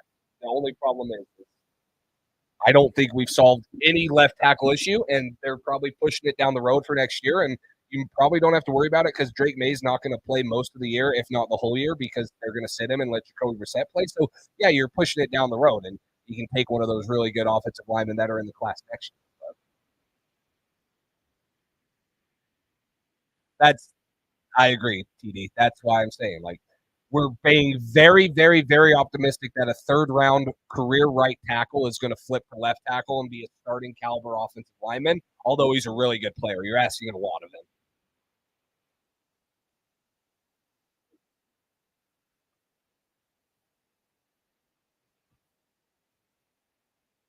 Why don't you like So? I thought City So was good. I thought Mafi showed good things. They were both young, late-round picks. Like, I thought that So and I'm fine with Strange. I think Strange is gone unless they want to try him at center. But I think So and Mafi showed enough to be competent enough guys, or at least backups. Like they're not going to be an elite interior line, but they had their struggles. Don't get me wrong, entertainers. I'm not saying they're perfect, but I'm surprised they're so low on them after a year.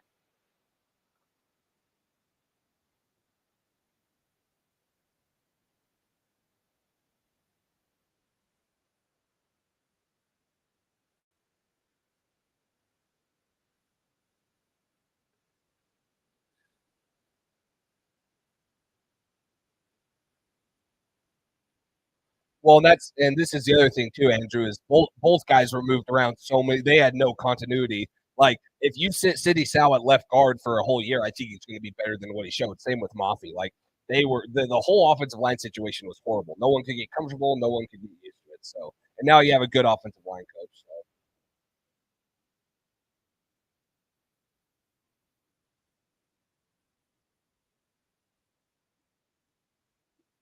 Robinson's biggest role in the NFL. Make sure you guys hit that like button if you haven't already. That's what he's doing here. Appreciate all the support. Almost 50 people in here. I'm 3 hours and 40 minutes in. Patriots are up in about 10 picks. So he certainly could be a starting kick returner to the NFL, but I think he has some change of pace, running back ability as well. He reminds me of Keaton Mitchell, an undrafted free agent last year for the Baltimore Ravens, who of course was terrific for them once he got a role before getting hurt late in the season last year. I think Keelan Robinson shows me some shades of that as well. He's like a road runner when he gets the football in open space. Matt mentioned how infrequently he actually had the ball. Well, they manufactured touches for him both at Alabama and then at Texas more recently. This game was a big play waiting to happen. Speed, you can't teach it, you can't coach it. Keelan Robinson brings that speed. Keaton Mitchell went undrafted. Keaton Mitchell ran into 4.3. No, how about a great undrafted free agent? They talking about Sal, City Sal. Baltimore probably gets or Mafi. He was pivotal that season. I mean, John Harbaugh said it. He said, look, this guy has affected our offense as much as anyone. He would have not being there. He was like having an extra second-round pick. Right. That's how good he was. When he got hurt, changed everything. That's why I saw undrafted free agents every year. Yeah. That's the one that last year shouldn't have. Keelan Robinson has Cisco, appreciate it, man. Has that kind of ability with that That's all love. Entertainers know it's all love. We're just sharing our opinions and stuff, and so. Jacksonville getting into the latter stages of the Mafi had good run reps, but can't pass block. Heavy-footed. Yeah, he's heavy-footed. Heck yeah. So. And it comes down to, like, I'm a defensive coach, but when I'm a defensive coach, I want to see athletic guards that can run pin pull, and then I want to see, like, mountain tackles that can kick step and have really good anchors. And I see good guards. Like, I don't think we have super athletic guards. Mafi's not super athletic. Sal's not super athletic. That's why they feel strange. So, it's just kind of what I like. I'm dealing with right now, the team that I'm on and the team that I coach. Stuff that I feel like we're in the same spot. Is we have a lot of guards. We have 6'4" guards that are limited athletically and they're length-wise, and it kills us on the edge. So, James, you think the coaching stuff can get in Drake May head and stop throwing interceptions to happen balls in college? He had a little yeah, and the reason I like Drake May so much as a prospect is he's 21 years old. He's the youngest quarterback prospect other than J.J. McCarthy. He is going to benefit from sitting. And I think that benefits most quarterbacks. But you sit him for a year behind Jacoby Brissett, let him mentor him. And Alex Van Pelt's a guy who's had a track record both as a good college and NFL quarterback, and then also as a good developer with Baker Mayfield, Deshaun Watson. He developed Drake May. So, yes, he needs work. Like, he's inconsistent. His footwork needs work. But I think that if we had, like, Joe Judge or Matt Patricia in the building, I'd say hell no. But with who we have in the building now, I have a lot of fun. Having your dream mate want the best for you is irreplaceable. Behind every dream, there's a dream mate who helped make it possible. And the new regime's gone now, right, Evelyn? Yeah, they were like, oh, we need athletic guards that can get out and run and drivers that second level and reach blocks. Yeah, that's not work that they heard at the races. Almost 5 decades later, nothing's changed. Cole Strange might be gone this year. Get a new iPhone 12 with 5G. Take amazing pictures and share instantly. You don't take yada yada in life. I mean, I think a lot of Patriots fans want to see him play year one, but get a new it's iPhone good. The 12 best with thing's going to 5G be for only him. $99.99. Only at Yeah, Cole could be really good at center. If he can figure out stuff, he's athletic. He's what you want. Brings you the Ego Power Plus string trimmer with power load technology. Feed the line, push the button. I mean, that's the offense that he ran there when he had Phil Longo. Like, North Carolina was a damn good offense in his early years there.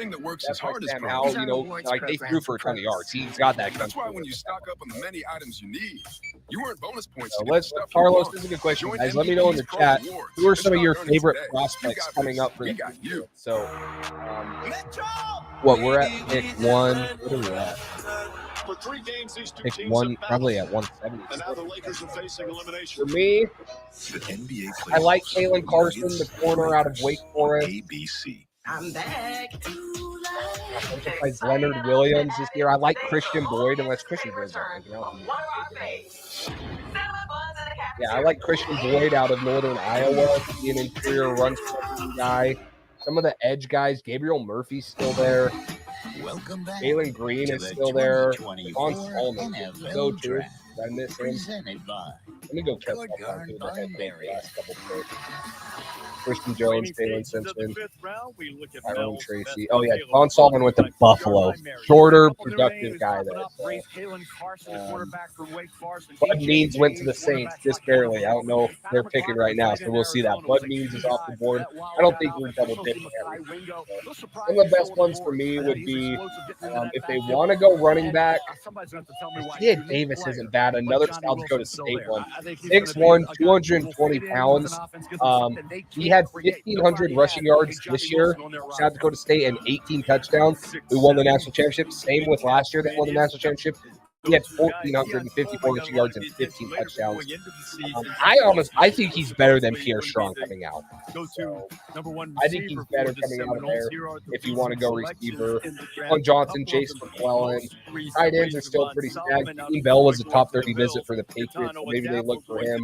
Dallin Holker, Tanner McLaughlin. So I'd be a little surprised though if they don't go with some sort of. He has a long history of producing guys who rush the passer in the National Football League. Yeah, this is a guy who has bulked up, gained 25, 30 pounds since he has entered college, and he is just cat quick off the football. His get off is special. You see that? You see that cross chop that you used to see?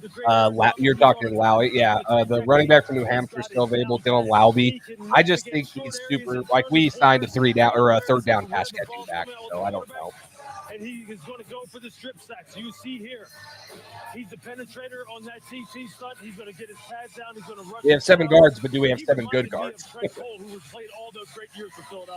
Yeah, a lot of Patriots fans wanted Bud Means. The traits are absolutely there. The production was fantastic. He had more sacks in college than DeMarcus Ware or OC Umenyiora. Yeah, I would still be fine if there's some left tackles on the board still. I know we just had this huge conversation about what we think the Eagles just traded with the Jets, so the Jets are on the clock. We had this huge conversation about who we think starts, guys. I think if there's still guys, Walter Rouse there, Frank Crum, there's some good left tackles still available on the board. Ethan Driscoll, they're developmental prospects. They're not going to come in and they're not going to be really polished guys with their developmental left tackles. At least you get a left tackle in the building that you can try to build with. For a Mike McDonald style defense, we're going to see him unleashed in Green Bay though. He wants to continue with offense. Behind the line of scrimmage, did not allow a touchdown pass at all in 2023.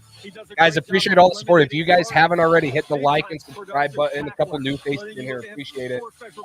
We're going to be doing a future giveaway for a Drake May jersey. Okay, so Drake May stuff's already being sold on NFL Shop, number 10. So if you guys want to have a chance at that, you got to be subscribed. You got to like the video, and we're going to announce that in the upcoming days. I'm going to have film reviews coming out of Drake May and Jalen Polk, and most likely Javon Baker. And then if we get one more guy possibly there, but be on the lookout for those 3 film reviews. And then if you guys want to support the channel, there's a donation button at the bottom of the chat. You can donate however much you want. We appreciate it. It all goes back to the channel, right? Like this profit goes back to graphics, and then the giveaway or whatever. It all goes back to support there. And then if you're into some gambling or whatever, or player props, I know that the NHL and NBA are in the playoffs, and MLB's kind of starting up. So If you use code PatchDrive, it's in the corner up here on the screen. You can get your first deposit matched up to $100 and try to win some money up there. So. Fifth round, and they take Bub Mead, well-traveled wide receiver from Pitt. A talented kid, Race. Think of it, So TD says, Jace, I truly wanted Cooper DeJean with the second rounders, but it is what it is. Yeah, I like Cooper DeJean too. I just felt like, I don't know, I just didn't want to take a corner that high, although it would have been fun. And he's more of a hybrid type guy. He's going to do a lot of Who are the Jets taking? What we're seeing here is a work in progress. He's still a little raw. The dream's done, Carlos. Oh, the Jets take Jordan Travis, quarterback from Florida State. That's funny. As far as his ability to beat you deep. When you see him up close, see him in person. Yeah, I would agree. I think O-line's done. Just personally, I would still like this guy. Brendan Rice has not done yet. No. When you get guys like this, who are also guys who want to be good, who want to be great, you get them in the 5th round like him and Spencer Rattler have something to prove. You're doing great work as a scouting department.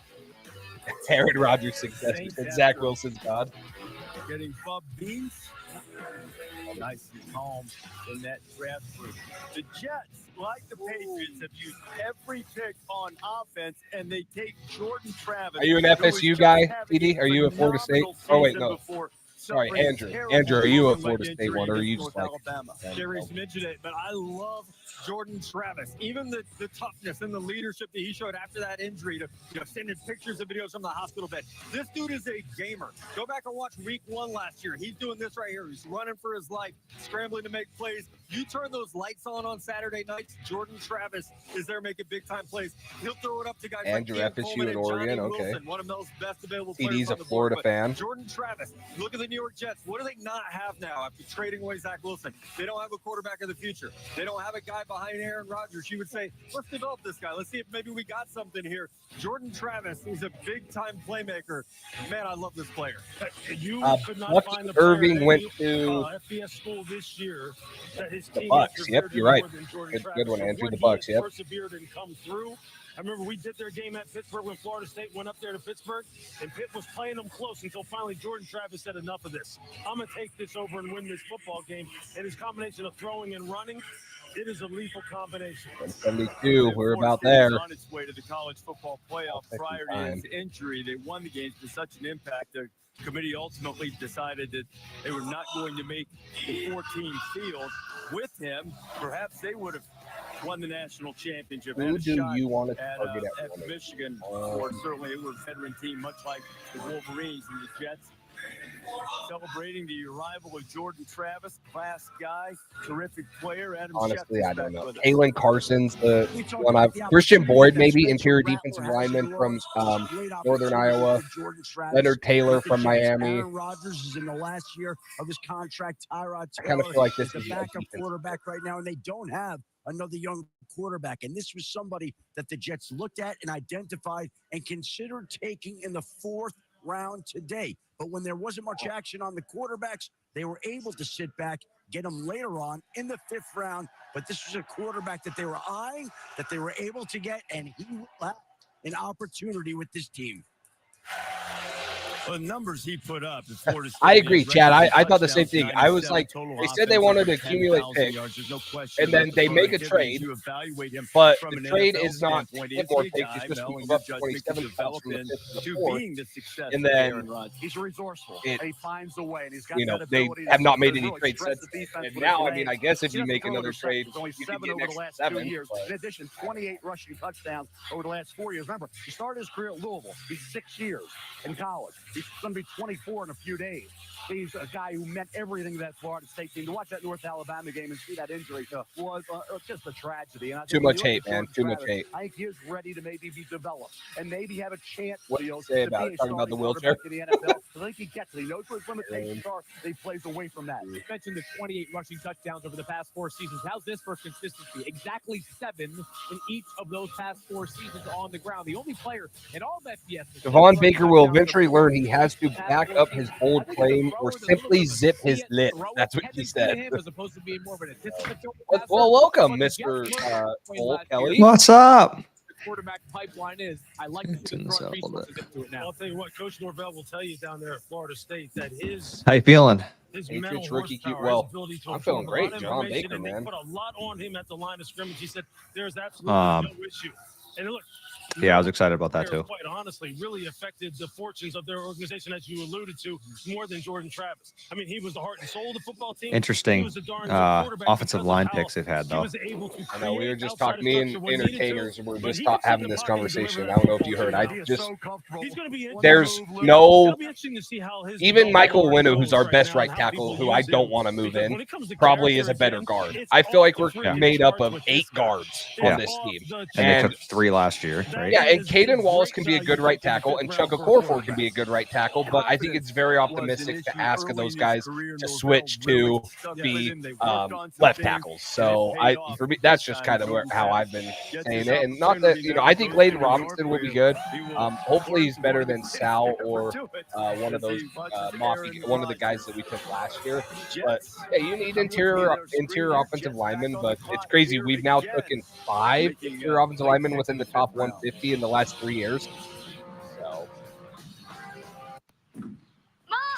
yeah, it was, I don't know. Okay. A little odd. Bandages in the cabinet. like there were guys that I loved at freaking pick 103. Grab 2. Like Jalen Wright. Like there were a ton of dudes that I loved. Even like Devon Foster, left tackles and stuff. So that's kind of maybe why I'm like, now we're getting to the point where there's a couple good players here and there, and we'll see if they even make it. But yeah. Yeah, I'm happy about the double dip at wide receiver. I think now you can kind of play Polk wherever if you're going to have him be your X. So I like it. I like Javon Baker. I think that was, and I know people were just talking about the quotes that he had, but I like that wheelchair quote goes hard as hell. I'm not even gonna lie. I get it, but like I guess some people might think it's a little disrespectful, but shit goes hard as hell. Yeah, that was tough. That's like and that's what you need from a wide receiver. Same thing as corners. Like you got to have a little fire, and we do have a lot of guys who are pretty humble and don't say a whole lot of stuff. So adding a little fire to the room, I don't think that's necessarily a bad thing. Yeah. So I thought that was funny. Yeah. Would I take Tanner McLaughlin if he was there? He's a tight end. I would probably like to see Jaheim Bell, who had a top 30 visit with the Patriots, or Dallin Holker more. But McLaughlin is like, he's not very good at blocking. So in my opinion, he's what I would target as a tight end, not because he sucks at blocking, but because he's different from Austin Hooper and Hunter Henry. So he's going to bring a little versatility to the room. Yeah. How I miss. Yeah, exactly. Yeah, you got to have, like, to be a corner and to be a wide receiver, you got to have a little bit of dog in you. Like, yeah. I mean, even Gilmore didn't say much necessarily, but it was just, he had it. Yeah.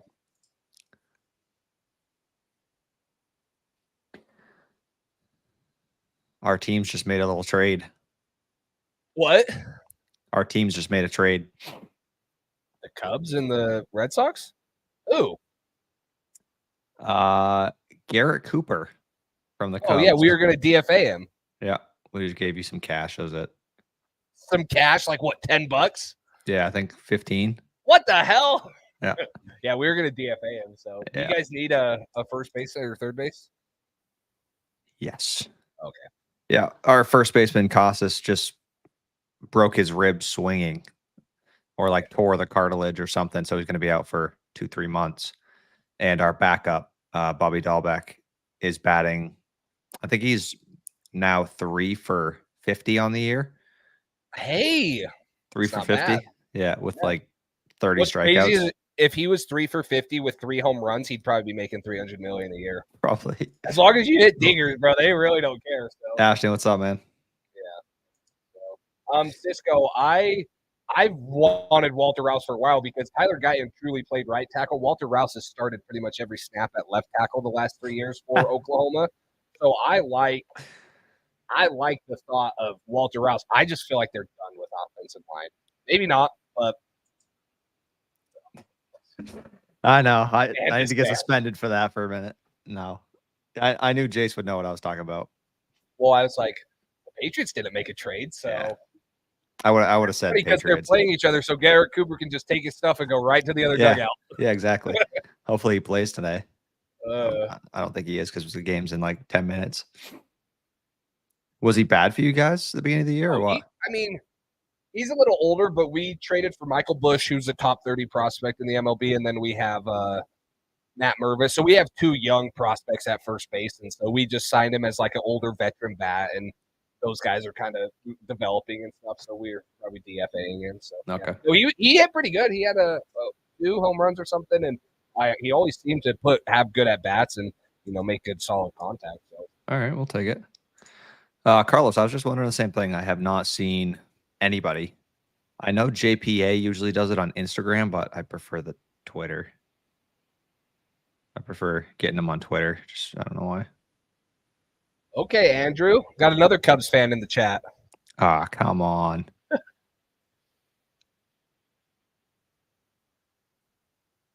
JPA, his last post was Jordan Travis. So he's a little behind. Yeah. A little behind.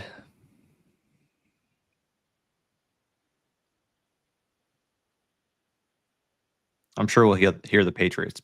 Yeah, Carlos. That's what I was just going to say. I'm sure we will get it from one of those guys.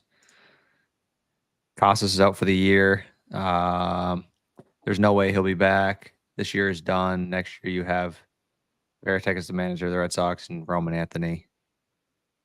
Yeah, this year's not looking too hot with Story out for the year. Casas, that's an injury you got to be careful of. If you're taking 100 hacks a day at least, like you got to really let it heal fully. So I wouldn't be surprised if it's a long year.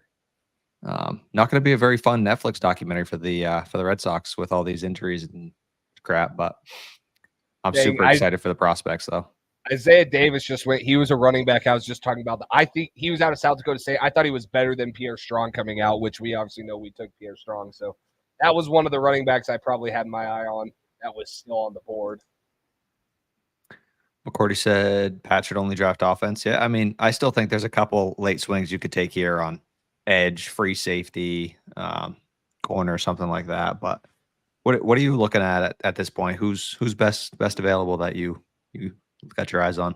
I like some interior defensive line guys. I like Christian Boyd out of Northern Iowa, Leonard Taylor out of Miami.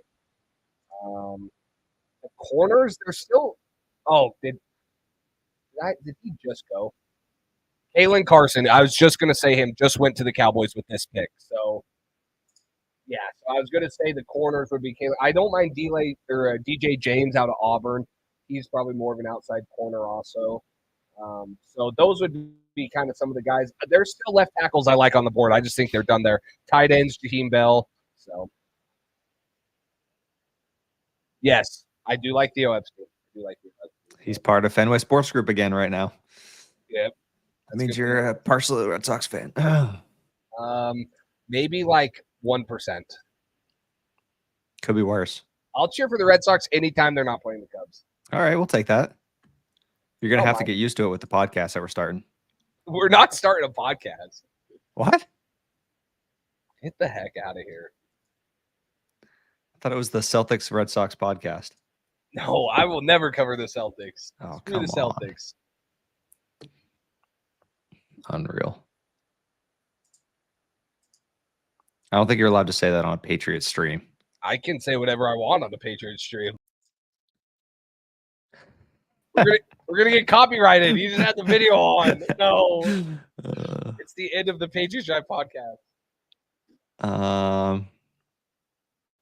5 more picks.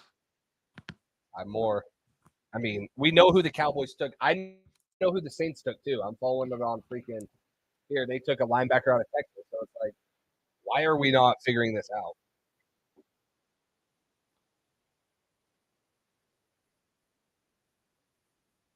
Yeah, I think people after the first few rounds get bored of doing all the picks. Yeah.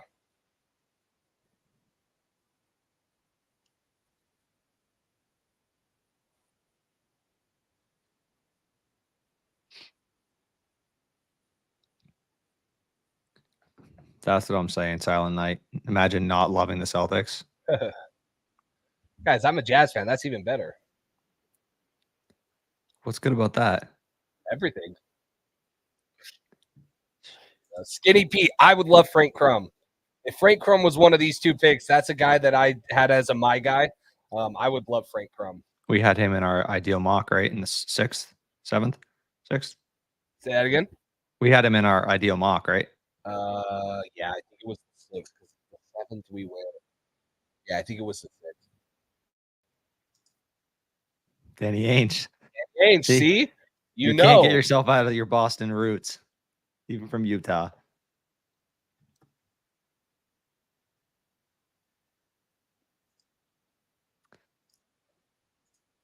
Oops. Is that you're not going to see it right here, but they played a lot of off coverage in that Wake Forest scheme. There are a couple of things that I'm looking forward for when you're watching a player in off coverage. Just one, you see it right here, the trigger. How fast are you working your way back towards the ball on throws or routes that are run in front of you? And then second of all, are you biting on double moves because you can't? You got to use. Miles Cole's 6'6", 290 defensive end. That's pretty good size. Impressed by this player. 8 pass breakups this past year. Who was it that was?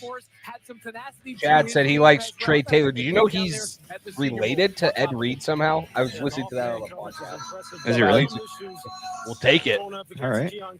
I did not know that. I don't know if he's a free safety. He played 327 of his snaps in the box and 200 of his the deep safety. So like he's maybe more of a split safety type of guy. I don't know if he's pick up players like this who have put the tape up like this guy has put up. 15 pass breakups last 2 years, 0 interception. That's the one thing with Kalen Carson.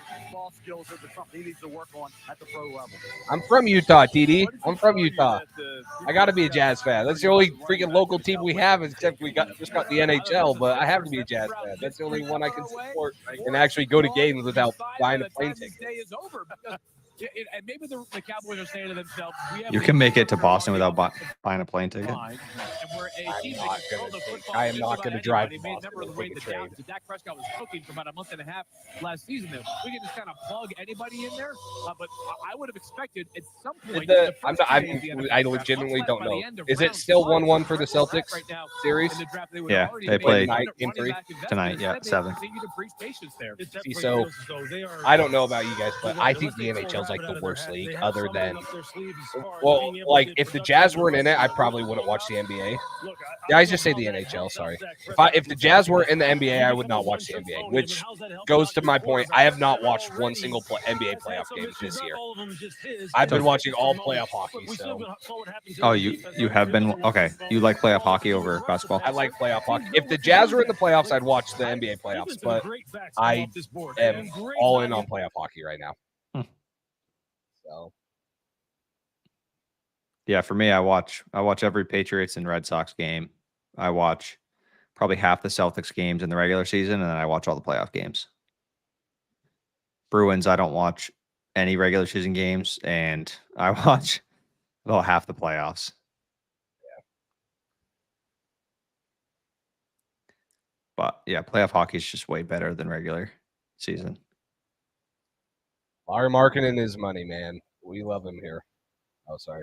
Hey, whoa. Only so much Jazz talk. Pissed about that loss still. Yeah, I was. I'm not coming over, TD. I'm not coming over. That's I'm waiting to hang banner number 1 in the Delta Center. All right, jeez. You guys might get to 25 before we get to banner 1, but that number 1 is going to be so worth it.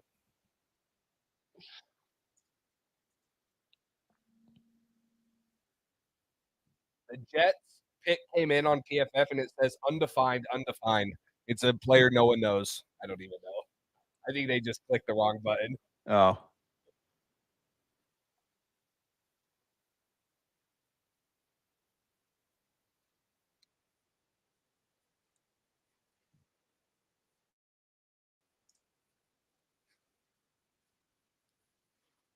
I mean, out of the East, it would probably. I like Damian Lillard, but I mean, I would cheer for the. I wouldn't mind the. Lillard went to Weber State. Come on, I wouldn't mind the Celtics to win one.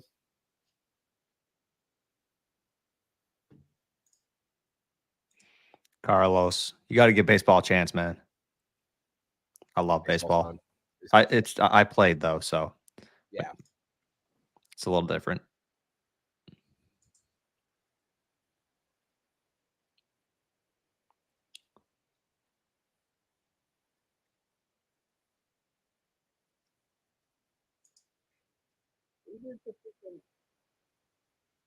The Jets took Quantez.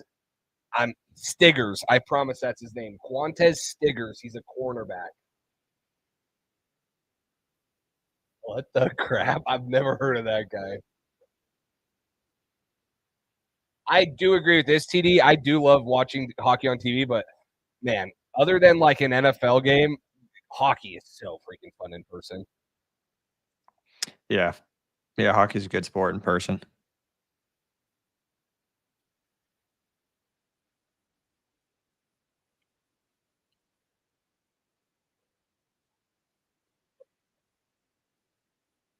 So we know what pick one's. We're almost up. Come on. So there's not really anybody that you're jumping for joy here. Anybody you really want us to grab? Well, I mean, there's guys that I'd be jumping for joy at. Like I would like Frank Crum or Walter Rouse or something. I don't know if they go offensive tackle again. Other than that, I mean, I guess I'd be happy with Christian Boyd or DJ James. Jaheim Bell, Dallin Holker. There's a lot of guys that I still like, but yeah, it's not like I'm going to react like I did with Javon Baker. Yeah, I was at the game and I just had checked my phone because I wanted to see who they were going to grab. I saw a tweet about Javon, and I pulled up the YouTube. I hopped in there. I was like, I had to type it into you. I didn't know if you had seen it yet or not, but oh, 1, 2, 3.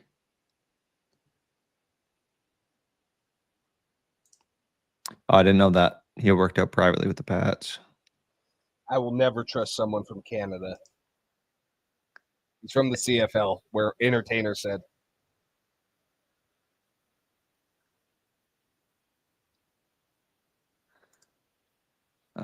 Pete, I would love to see them grab Gilmore, just be a mentor for Gonzo. I think that'd be great for a year. You would definitely have to address corner next year in the draft, though, or free agency, because we could lose a couple guys this offseason.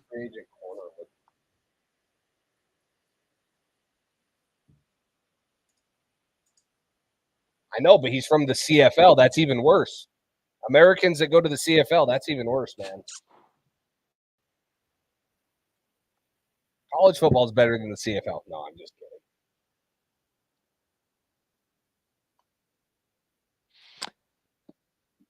Gerard Mayo said Walter Rouse just went to the freaking Vikings. 3 picks.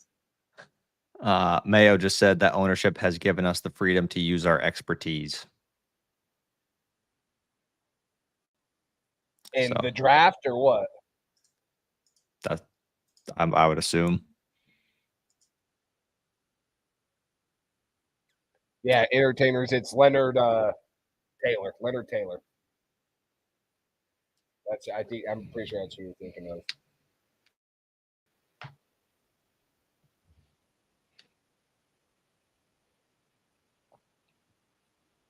Oh, Cameron. Oh, you're talking about a guy that. Okay, I get what you're saying. So, Tre'Davious White, Carlton Davis, Chavarius Ward, DJ Reed, John Jones, Byron Murphy. Those are some. Jeff Okuda, Rasul Douglas. Those are some of the free agent corners next year. Pat Surtain, but he has a club option. So, can you imagine Pat Surtain and Christian Gonzalez? Nice. Yeah.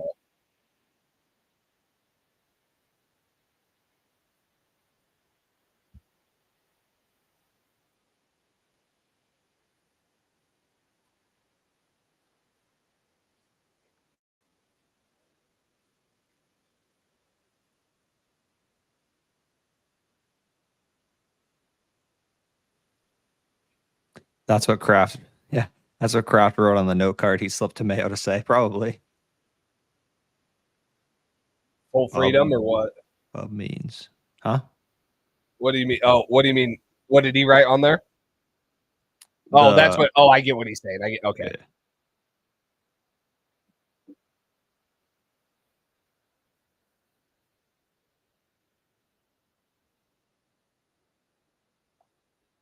Taekwon Underwood tweeted about Bob Means getting drafted. Said, "Let's go, bet on yourself. Damn what they think. Saints picked up a dog." Wonder if that would have been Pat's here.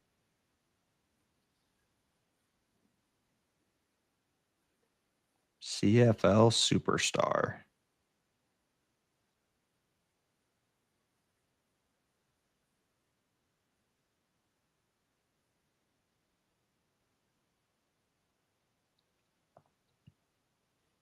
All right, come on, let's go. Play ball at Fenway Park. Woo!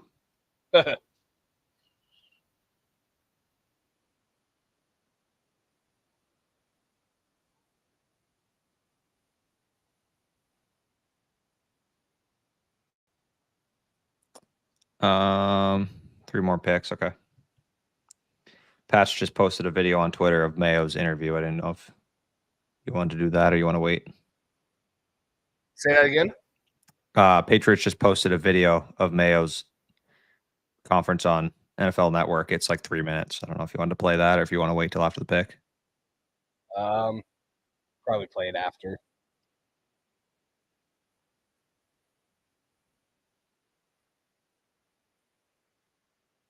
Or we could just play it now.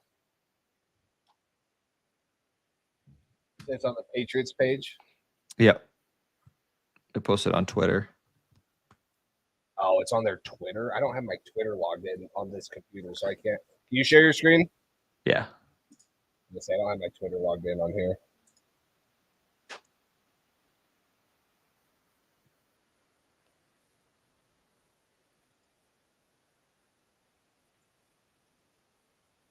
I know, Pages Loco, that sucks.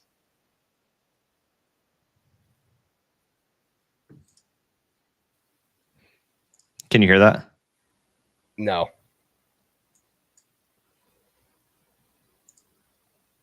Sometimes Twitter doesn't do volume when you share screen. I remember we've had this problem before. We have. Let me see if it's on YouTube. I just looked on their page. I didn't see anything.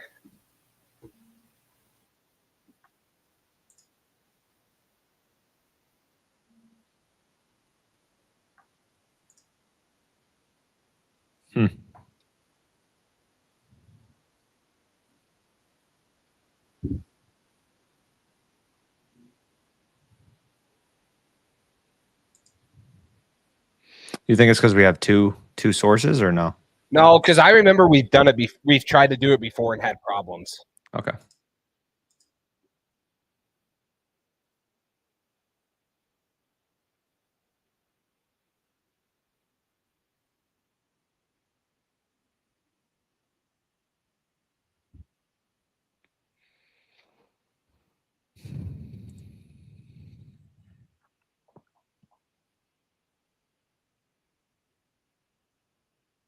Oh, Mike Reese just tweeted, "Time to dial up some D."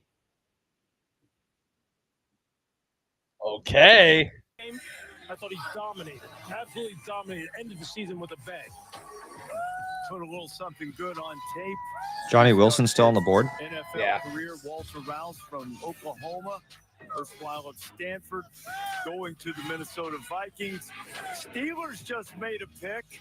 See how delighted those fans are when you come back. Okay, it's Logan Lee. We know.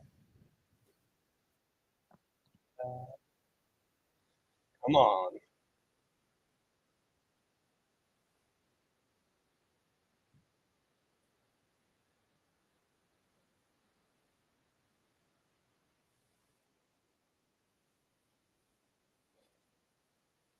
I would love these two. DJ James or Christian Boyd, I would love.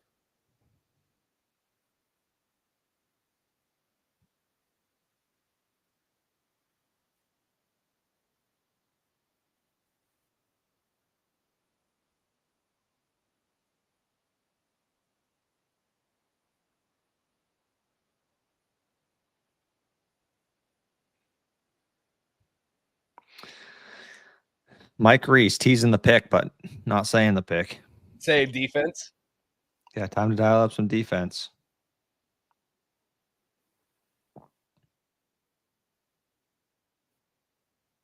Pats are on the clock. Satu, okay, that's not a bad pick. That's a guard out of Utah for Seattle.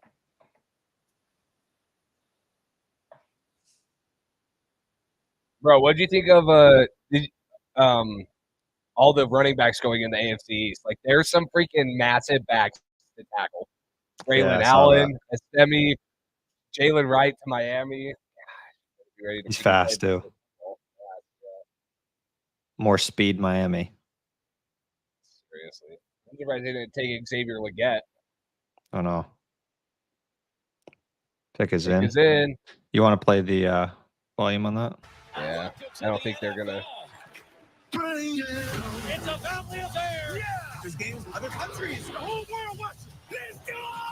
Marcellus Cornerback. Dial. Okay.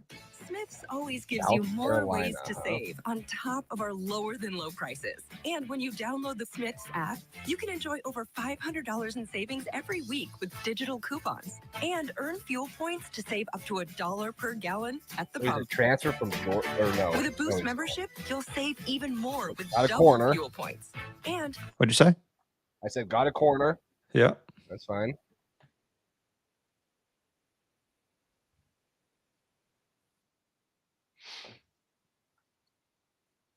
Developmental man coverage corner. 5'11", 190, 4'4", 640. Has enough speed to play on the outside.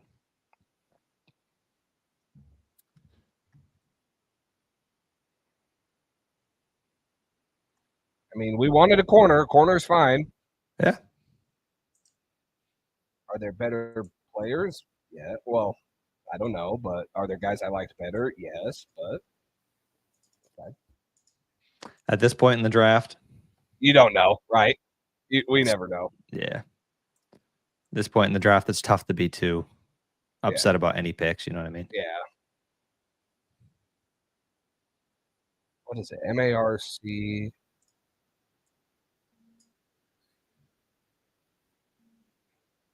what they have to say about him. Fantastic pre-draft process. When you look at the athletic testing, started 3 straight seasons without missing a single game. He can play 3-4 defensive end. He can play inside as a one technique. I think you move this guy all around your defensive line to find the ideal matchups for him.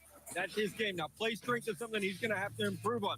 A little bit of a tweener, 6'5", 281 pounds, but ran a 5.05 in the 40-yard dash in the NFL scouting combine. So when I look at the Steelers, you think about one of those teams, they've always run the 3-4 defense. They've always had those great guys up front. Cisco, just because he wasn't on our radar doesn't mean he's not on other teams' radar. I mean, 4.46 speed, good size, decent size, has played a lot of man coverage. He's a scheme fit. That's really all you're looking for here. I mean, looking for guys that can play special teams and looking for guys that are a scheme fit and can develop into something. So we're going to get straight bullies across the board. And Mike Tomlin talked about it last year. He said, we have got to improve the offensive line, and we've got to get some playmakers at linebacker, and they have done both. Stay in the trenches with pick number 179, Seattle Seahawks taking Sotawa Lamea, offensive lineman from Utah. He's got to be a guard. You know, at tackle, you watch them, they struggled at times. The blocks on the move, effective drive blocks at times, but consistency lacking in both. Pass protection, too many breakdowns for my liking. A guard, he's got experience at that guard spot. He had 19 starts at right guard in his career, 25 at right tackle. This past year at the right tackle spot, at 22, he had 1 start at right guard. Here's a kid with 6'4.5", 319 pounds, strong. When you kick him inside, I think he plays a lot better. That's his opportunity, Matt, for success in the NFL. Tackle, going to be overmatched at guard. I think he'd have a future at worst as a backup. He was 125 on my big board. I liked him. And I think if you go back and look at the tape when he played right guard, you see a starting caliber player. Guess what? The Seattle Seahawks have a need at offensive guard. So I know they got Christian Haynes, a fantastic player. But LeMay is the one. Again, go back, watch what he does so well at right guard. That's an NFL level player. Now, last year, he gave up the inside shoulder way too often. I don't think he's similar to Douglas from what I've seen. Some of those weaknesses, and you have a really, really good player. But the Seahawks have done so far, and after Lamea was taken, Marcellus Dial from South Here Carolina we go. went to the Patriots, who they too finally go defense. Got tested really well at the combine. Yeah, he sure did recycle. The big board marries with how players actually go off the board in real life. Number 180 on the big board, 186 on the big board, goes 180th overall. Marcellus Dial's got some serious man-to-man coverage skills. He had 3 interceptions in 2022. None last year, but he did have 10 pass breakups. Some of the strengths of this game, 4.46 speed, linear player, plays through the football at the catch point as well. You saw it right there on film, by the way. Also, very good trigger to work back towards the ball. A guy who began his college career, by the way, at the Georgia Military Academy for 2 years, ended up in South Carolina for 3 seasons. Over the past 3 years, started 29 games for that South Carolina Gamecocks defense. Their first defensive pick, by the way, and we are now into the 6th round of the NFL draft. You know, our researchers do such an unbelievable job. And that's why it's incumbent to get those notes in there before they change. So we were talking about Jets. So this is a guy that's 6 foot, 195. He played 787 snaps last year at corner. He only played 40 in the box, 40 in the post, 7 in the slot, 1580 line. This guy's going to be a man-to-man outside corner. You're saying he gets lost in man coverage, but he only allowed 29 receptions on 52 targets for 407 yards, 2 touchdowns, had a 65 passer rating on him. I mean, could maybe move back to safety, but this guy's probably going to be a 4th or 5th corner in the league for a while.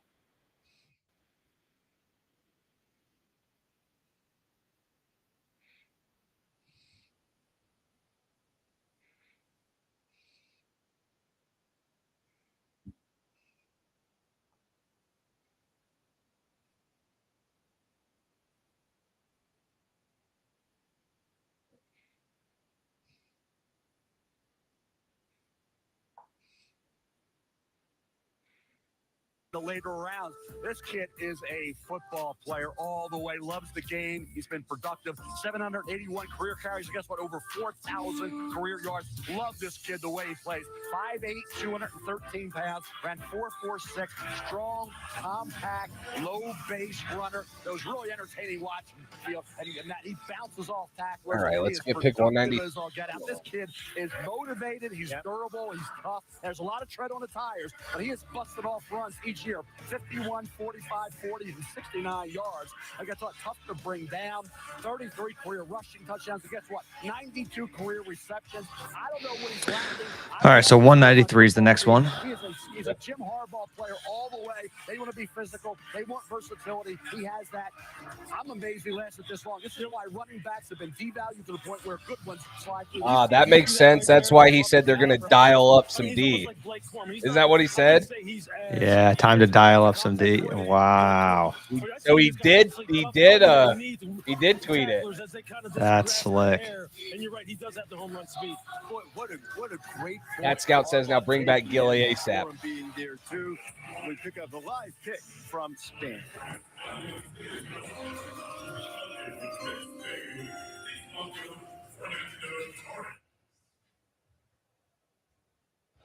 Hola a todos, soy Fernando Torres del Atlético de Madrid y estoy en el Civitas Metropolitano donde estamos disputando nuestro partido.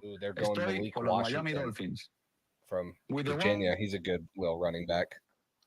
10 total penalties in 3 years as a starter for South Carolina. Did you see that? I didn't. That says he has good technique. 25 pass breakups, 2 years. That was 10 in a year. That would be kind of concerning, but yeah. Yeah, 10 in 3 years. So yeah, not that's bad. good.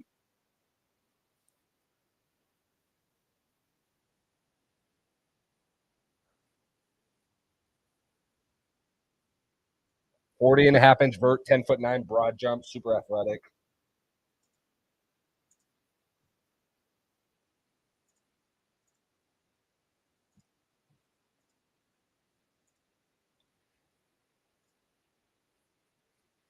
His linebacker, Pat's next pick. I mean, maybe.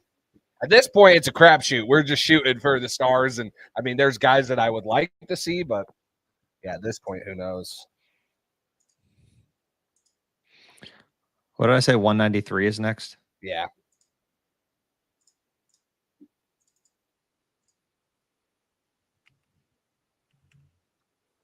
I'd be surprised if they moved at all the rest of the draft. Yeah. I don't think that scout liked Malik Washington, and then who else did they take before that he said he was mad about too? There's someone else that he didn't like.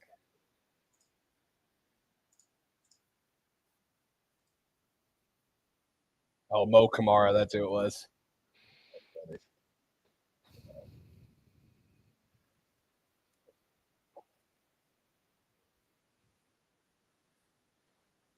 The Mac Jones pick coming up. Yeah, Mo Kamara hit. So.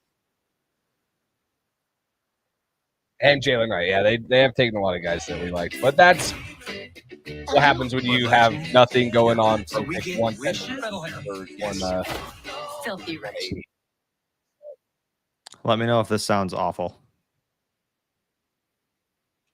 Coach of the New England Patriots joining us right now live on NFL Network. Rod Mayo, how are you, Coach? I'm doing well. How are you guys? I'm doing just fine. So just jumping straight into Can you hear it all right?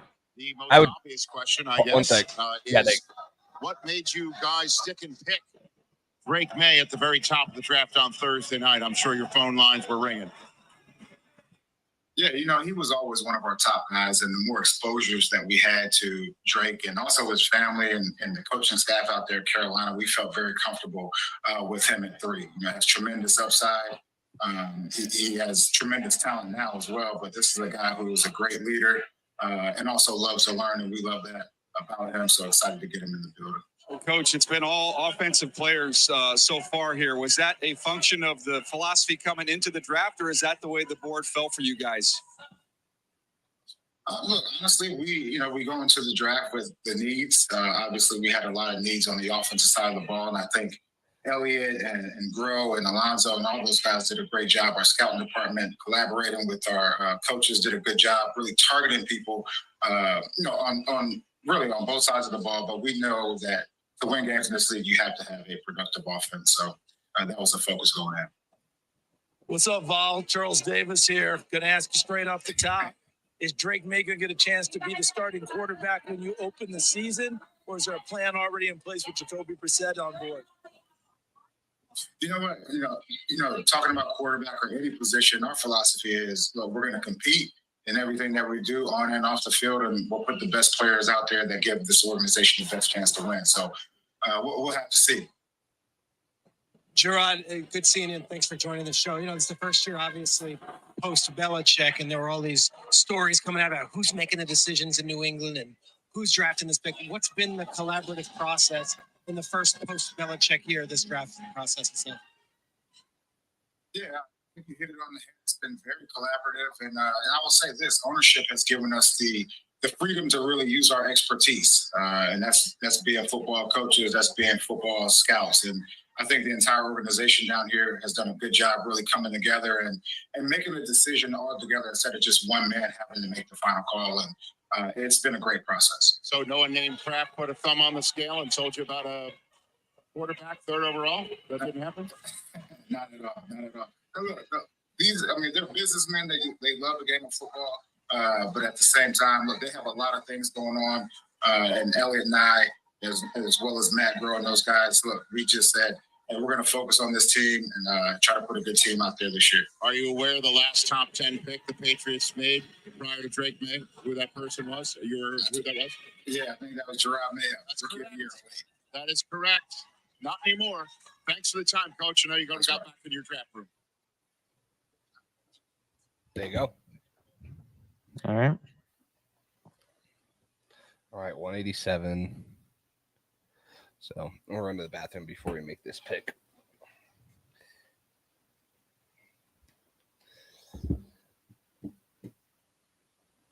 Ball.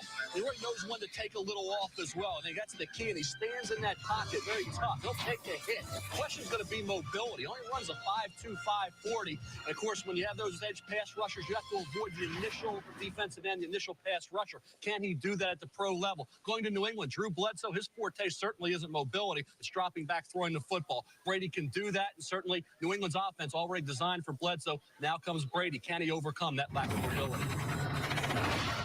The ultimate sixth-round gem in Tom Brady. Great to see our good friend Mike Tirico, who is part of the Detroit Sports Commission, the integral group with bringing the NFL draft here to this city. You see other sixth-round picks who have made it quite well and productively. Terrell Davis going into the Hall of Fame, and Brady, of course, the quintessential guy to come out of the sixth round, pick 199. Everybody, if you get this far, you want to be picked 199, it seems, because you wanted the same pick as Tom Brady. You haven't aged at all. Oh, get out of here. And by the way, I knew he was going to be what he was. There we go. He was going to have 7 Super Bowl rings. All right. Nobody. Everybody's been trying to find the next Tom Brady for years. Now they're trying to find the next Brock Purdy. Good luck. Yeah. Okay, good luck. It didn't happen. Okay, like you're going to bottle. That's what you're talking about. What's up, JC? They didn't even take him with their own pick in that 6th round. They took Antoine Harris, a cornerback out of Virginia. They took him with a compensatory pick at the end of the 6th round. A kid from Hofstra in Southwest Texas State at quarterback went ahead of Tom Brady. This is not an easy situation. It's a tough evaluation process, what everybody's doing here. That's why guys slide through the cracks. How does a certain receiver get to this point? We'll see. Well, Tom, you know what? Again, how about situations? How about analyzing the situation that he went to? About as far as how that was a contributing factor. Look, Tom's motivation and drive is legendary. It's probably one of one. Who has extracted more out of whatever ability that they had, more so than him in the history of sports? Quite honestly, somebody else would have drafted him if it had been as good. I mean, I'm saying, listen, we can say whatever we want to say about Bill and how things ended for him in New England. Okay, and some of the decisions maybe that he made that didn't lead to them attaining the lofty, kind of success that they were used to. But you cannot discount the fact, because I've experienced it. I know what kind of coaching this man provides to you. You cannot discount the role that the program that he started putting together in Cleveland and then went to the Jets with Parcells and then went to New England. You cannot discount the role that it had. And Tom says it himself. He says it himself. I don't Starhawk, know huh? without him and without that program. So again, when we're talking about these quarterbacks here, we'll take it. These players at this point in the draft, the organizational competence plays such a huge role that, like, we sit here and we pull our hair out literally about, well, what makes a great player? What doesn't make a great player? Why did this 5th rounder become a Hall of Famer? Why did this guy not even make it out of training? A few more picks. Of course, some of it has to do with 188. A lot of it has to do with your. You end up checking the Sox game score or no?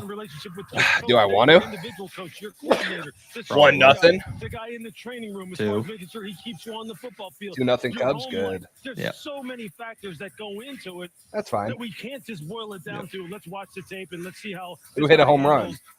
Tyler O'Neill. He's trash, bro. Dude just keeps socking homers. He's the one that's like jacked out of his mind, right? Yeah. He's been on the Cardinals too. Yeah, last year we traded for him this offseason. Yeah. Well, thank you, Skinny Pete. What a guy. What a guy. Thank you. I think has some sort of skill set and has a little bit of that makeup to be a really good late round pick. Yeah, Tyler O'Neill. He missed like a week and a half because he hit his head on Rafael Devers and needed like 8 stitches. And he's still tied for second in the MLB homers. Hey, how many does he have? Like 9? Because I think Trout's 1 or 8 or 9. He's tied with Marcelo Ozuna. He has, I think 8 or 9. I'm a little surprised he's still. I'm very surprised. I thought the 4th round was probably where we would see him come off the board. Now the run on quarterbacks didn't happen. We saw the legendary wait for Spencer Rattler. Johnny Wilson to the Eagles. I missed that. Jason McClellan to the Falcons. I like that for Speaking about them. Mr. Irrelevant from a year ago. Trout has 10, and O'Neal and Ozuna both have 9. He's putting in. Yeah. Okay. I have. Wait till you see him. Wait till you see him. But you think he's as old? Oh my goodness! Wow, unbelievable. He looks unbelievable. Yeah, our friend Pat McAfee might say he's jacked. right now. Did you see Sketch announce the pick? Yeah. That dude's a clown, bro. He's so funny. He's a Beautiful part of clown. Baby Beach. They're trying to get him to spin that That's magic so beam funny. even better than he already has. He took his team to the Super Bowl and very nearly to the championship. Yeah, Brendan Rice is still there. Philadelphia Eagles made a few picks back, number 185 overall, and it is Johnny Wilson from Florida. It's amazing. I'll tell you, we can't make this up, right, Reese? I mean, he went to the Eagles. We were talking about Harold Carmichael with the Eagles. That's what I remember seeing, Harold Carmichael with that size and that ability to be physical and just be a mismatch against these smaller corners. Johnny Wilson is 6'6.5", 231 pounds. Marcelo Style. Go ahead. I was just going to say, I'm interested to see if the teams actually move Johnny Wilson to tight end. Marcelo Style said the team was impressed by his football IQ. Dial says he has good ball skills and can test passes well. He says I'm sticky in coverage. I watched them practice down at Florida State, and my jaw just hit. See, look, people want that Sox podcast. Just saying. Would you give Tyler O'Neill an extension? I would see how he does the rest of the year, because his problem's never been necessarily production. It's just been his health.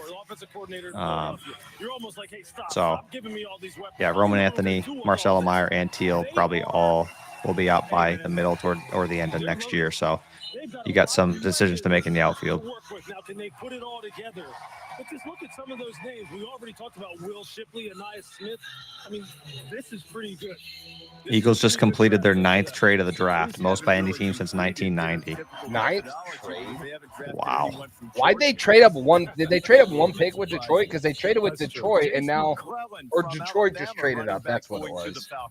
Yeah, led the team in rushing last year, and is really an instinctive 3-down back. We saw him really build into that role as their go-to guy this year. Take a D lineman, Makai Bingo. Come on, give us. I mean, that's his calling card. Is the contact balance is good. I'll break some tackles, but really, it's how I've got some. I'll take McLaughlin. I'll take James. I'll take Holker, Jaheim Bell. Come on. A lot of missed tackles. Now he's not going to run through you as much. A little bit upright in his running style, but he definitely has a nose for the end zone. I love his hands in the backfield as well, guys. The McClellan with pick 186, going not too far away from Tuscaloosa to Atlanta, and immediately afterward, he's got a new teammate in Casey Washington. Makai Wingo to the Lions. As the Falcons had back-to-back picks. Casey Washington, one thing I remember him doing is making a lot of big catches. He made some pivotal catches at Illinois at Brett Bielema, and I'll tell you what, you watch him here in terms of getting off runs, coach, route running, the quickness out of that break. He has it. So again, you think about explosiveness, quickness, and hands, concentration field. You're gonna hop off. I'll probably hop off after this. We've been live for almost 5 hours, and we're not up for until 2:31, so I might hop off. Yeah. Yep. As much as we love talking to you guys, I do actually have some stuff I need to get done, and I need to eat at some point. So. Yeah, I know. That's what I was thinking too. I was starting to get hungry. And the Cubs are on, so. Yep. Maybe after this pick, you still want to go live after the next pick? Or you want to go live for the next pick, or you want to just do a recap at some point tomorrow or something? So I think that we'll do a recap and get it out on Monday. I was telling them we'll probably do a whole recap, grade every pick, just because I'm gonna once this takes over, I'll probably head out and go do some stuff that I need to away from the house. So perfect. We'll be coming up. I'm doing for sure Jalen Polk and Drake May film review. I'm going to work on Javon Baker.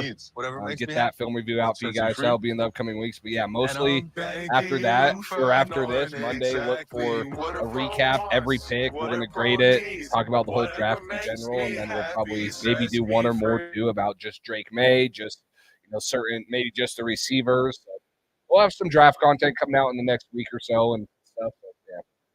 We appreciate everyone being here. Oh boy, Cubs are threatening. I know. Crow Armstrong off this freaking green monster. That was a normal size fence. That's a dinger. I think at the bottom of the wall. Get out of here. Oh, come on. It was like halfway up. That's like 40 feet that's a fly ball in any other stadium. That's a can of corn. Oh my gosh. You're full of shit, bro. Nico, our most consistent hitter. Come on, man.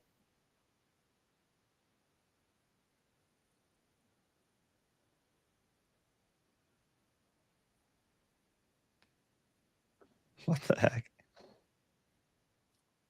Let's dissect Mike Reese's tweet. Is he gonna give us another clue?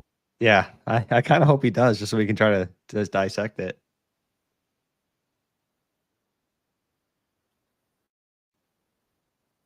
Cole, I asked this question. I don't know if you heard, but I get that Oh, Light Shadows. What's up, man?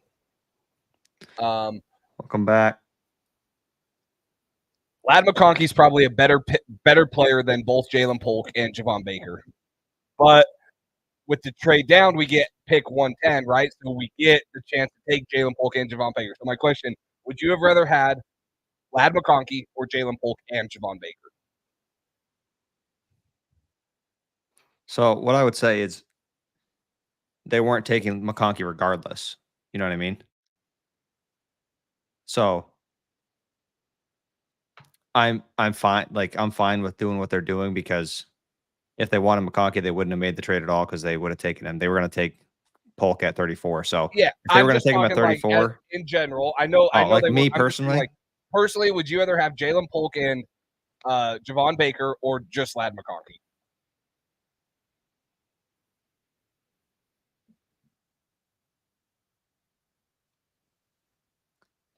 I don't know. I like McConkey.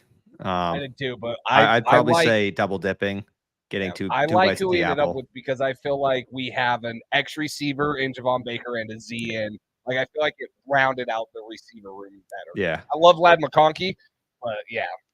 Yeah, I just think getting two bites at the apple and getting two guys who kind of fill roles that you kind of needed, where McConkey wasn't as much of that guy necessarily. Yeah. So I agree.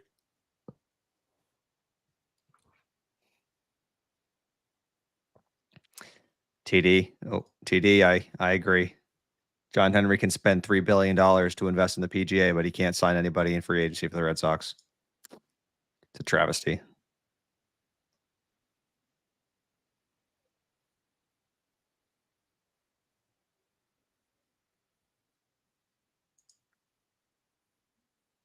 Yeah, I think Juju.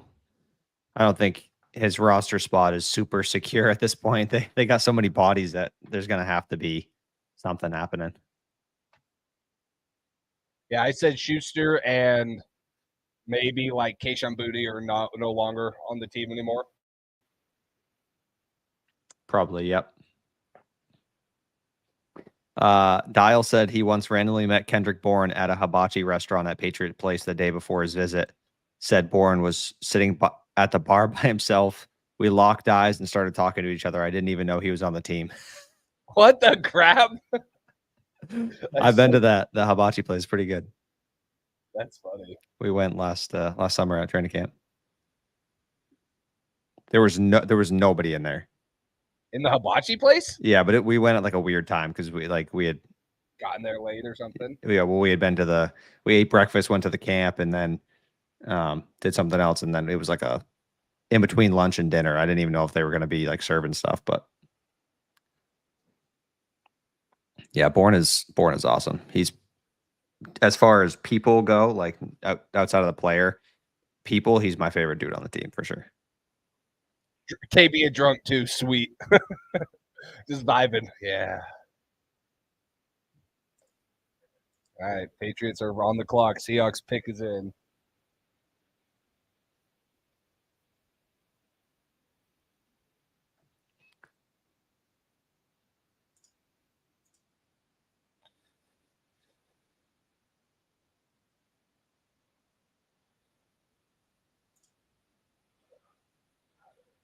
No Mike Reese tweets. Nope. Anybody you like here? Frank Crum.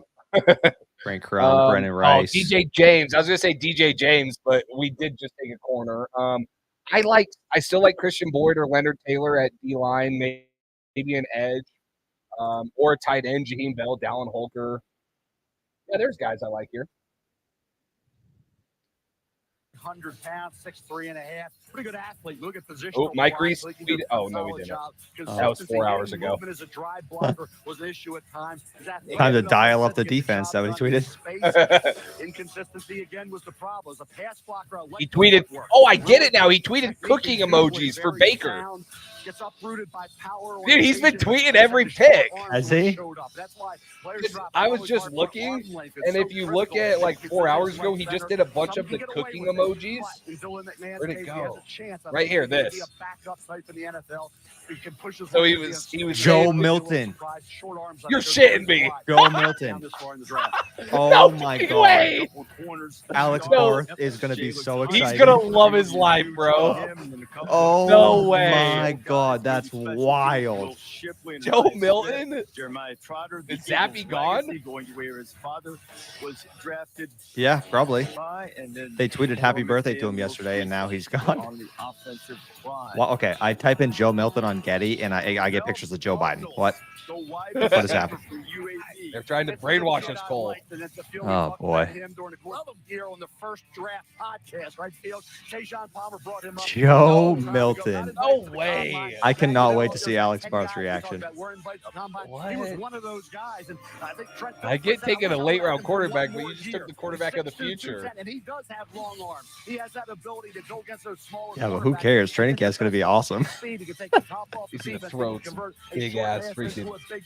He can win in contested Damn. situations. Tops on the team in receiving yards, receiving touchdowns. He averaged 18.3 yards a catch. Georgia game even had 4 catches. Big game. Alex Barth is going to love his life, bro. The production was there. Another year at UAB with that kind of play, you would have seen him go Yes, a lot higher than this. 6th round, and some thought he was going to be undrafted. So I think they see, and this is a team that had a very good draft so far. The Arizona Cardinals. I can't believe they took him. That's hilarious. If they don't get an A from me, I'm nuttier than people think I am, okay? So I'm an Arizona Cardinal fan. This draft is run on both sides of the ball. It's fallen very well. I really like a chance for Tajon Palmer to make this football team. What do you think about that? I don't know. It's different because, like, most of the time we know the Patriots like to take backup quarterbacks, right? Like, but you already have Bailey Zappi, who's a young guy, and you took a guy there, so I mean, he has a shit ton of freaking arm strength. Oh boy, yeah, he does. Lewis DJ James from Auburn going to the Seahawks. That's hilarious. What's Alex Barth saying? Is he like? He said this is going to be the most exciting preseason ever. Mostly you see it's that short area, just natural explosiveness. Oh yeah, throwing competition. Oh, I can't wait. He's got the kind of speed that when you come up, you're able to go ahead and chase crossers across the field. That's something he needs to show more consistently. The ability for Have you gotten his Instagram? I have not. I just found a picture that I liked. Situations where you can get up on the line. It's going to be a minute for me. Just use your blazing speed to blanket receive. Those are the kind of things he can do. It's just the consistency. That's all it is. Plenty of physical tools to work with. That's funny, man. Reunion out there in Seattle for those 2 Auburn corners. TJ James, high school teammate. Make sure I got it right. Chris Abrams Strain, by the way, at Spanish Fort High School down there in Mobile, Alabama. He's got to put on a little weight. That's the biggest thing. He's very thin guy, but in the pre-draft process, get off the wall. That boy, Rafaela. Eat a lot of bread and pasta, which is what I will be doing this evening. Eating a lot of bread and pasta. I think those 2 guys, David James and James, are best friends, right? I mean, yep, they have long roots to each other. And DJ James, a guy who I thought might actually go higher than Nehemiah Pritchard, his teammate, but good to see them both land in a very familiar spot. There we go. With each other out there. That's funny. Let's see what they have to say about him right here. They should be talking about him. Seahawks making those picks, and the New England Patriots take the strongest arm in the draft. Tennessee quarterback Joe Milton III started his career at Michigan. Now this one is fun.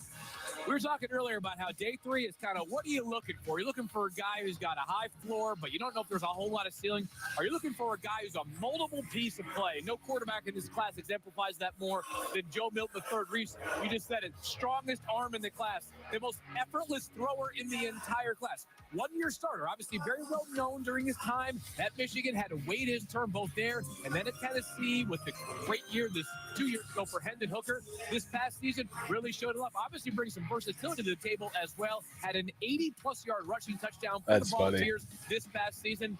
Drake May, Jacoby Brissett, Joe Milton III. Apparently the new criteria in the New England quarterback room includes, can you throw the football a country mile? Because all three of those guys certainly can. And I want to give him credit. You mentioned it. Waited his turn at Michigan. Transfers to Tennessee. Thinks he's going to be the guy. That's awesome. Here comes Hendon Hooker. Has the all right, well. He waited his turn, and when Hooker got hurt, there you go. Flawlessly this past year, stepped up big, 41 touchdowns. I mean, it's a fun pick. I would have liked to have seen a different one just because, like, I still thought a D lineman, or we'll see what they take in the 7th. I still think O lineman could be there, but it's a fun pick, man. It is. It's definitely a fun pick. Well, here's the other thing, Field. You and I talked about Way better than Penix. Here's the thing with Joe. Someone said that he has an arm comparable with Penix. Yeah, I would say it's way better than Penix. Like, yeah, I would say Joe Milton has the best arm in the class, then probably Drake May, and then Caleb, and then working down. But yeah, best. He's got the. I mean, he threw a ball like 80 yards. It ain't my dad's razor, Dad. Yeah, like effortlessly too. This green bar releases trapped It just looks like it just flies off his hand. This contours to it, so the 5 blades can get virtually every hair in one stroke for the ultimate Gillette shaving experience. All right. So, well, oh no, I mean they signed Antonio Gibson. They have Ramondre Stevenson. I guess they could take one in the 7th still. Would they still have one more pick? We won't be on for, but there's undrafted stuff too. UDFA. So there's opportunities. They have Kevin Harris. They drafted him 2 years ago, but there's still one more pick. We'll see what they take there. But I mean, it's definitely interesting. What's more of a weird pick? The Layden Robinson one, the Texas A&M guard, or this one? Every Samoan kid, they dream to make their last name known. This one was unexpected. I did not expect that, but I love it. Like it's exciting. Yeah, Mac for Joe Milton. I think Joe Milton over Mac all day.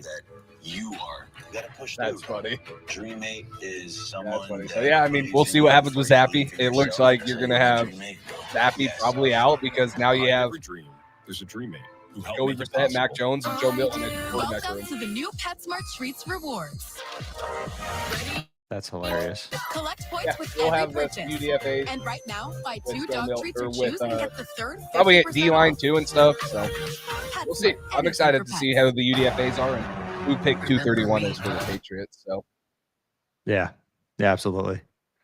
So Unexpected. That's funny. For sure.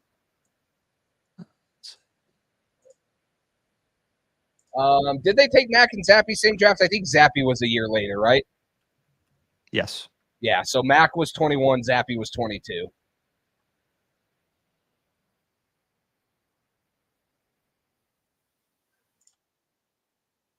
Someone said make him a tight end.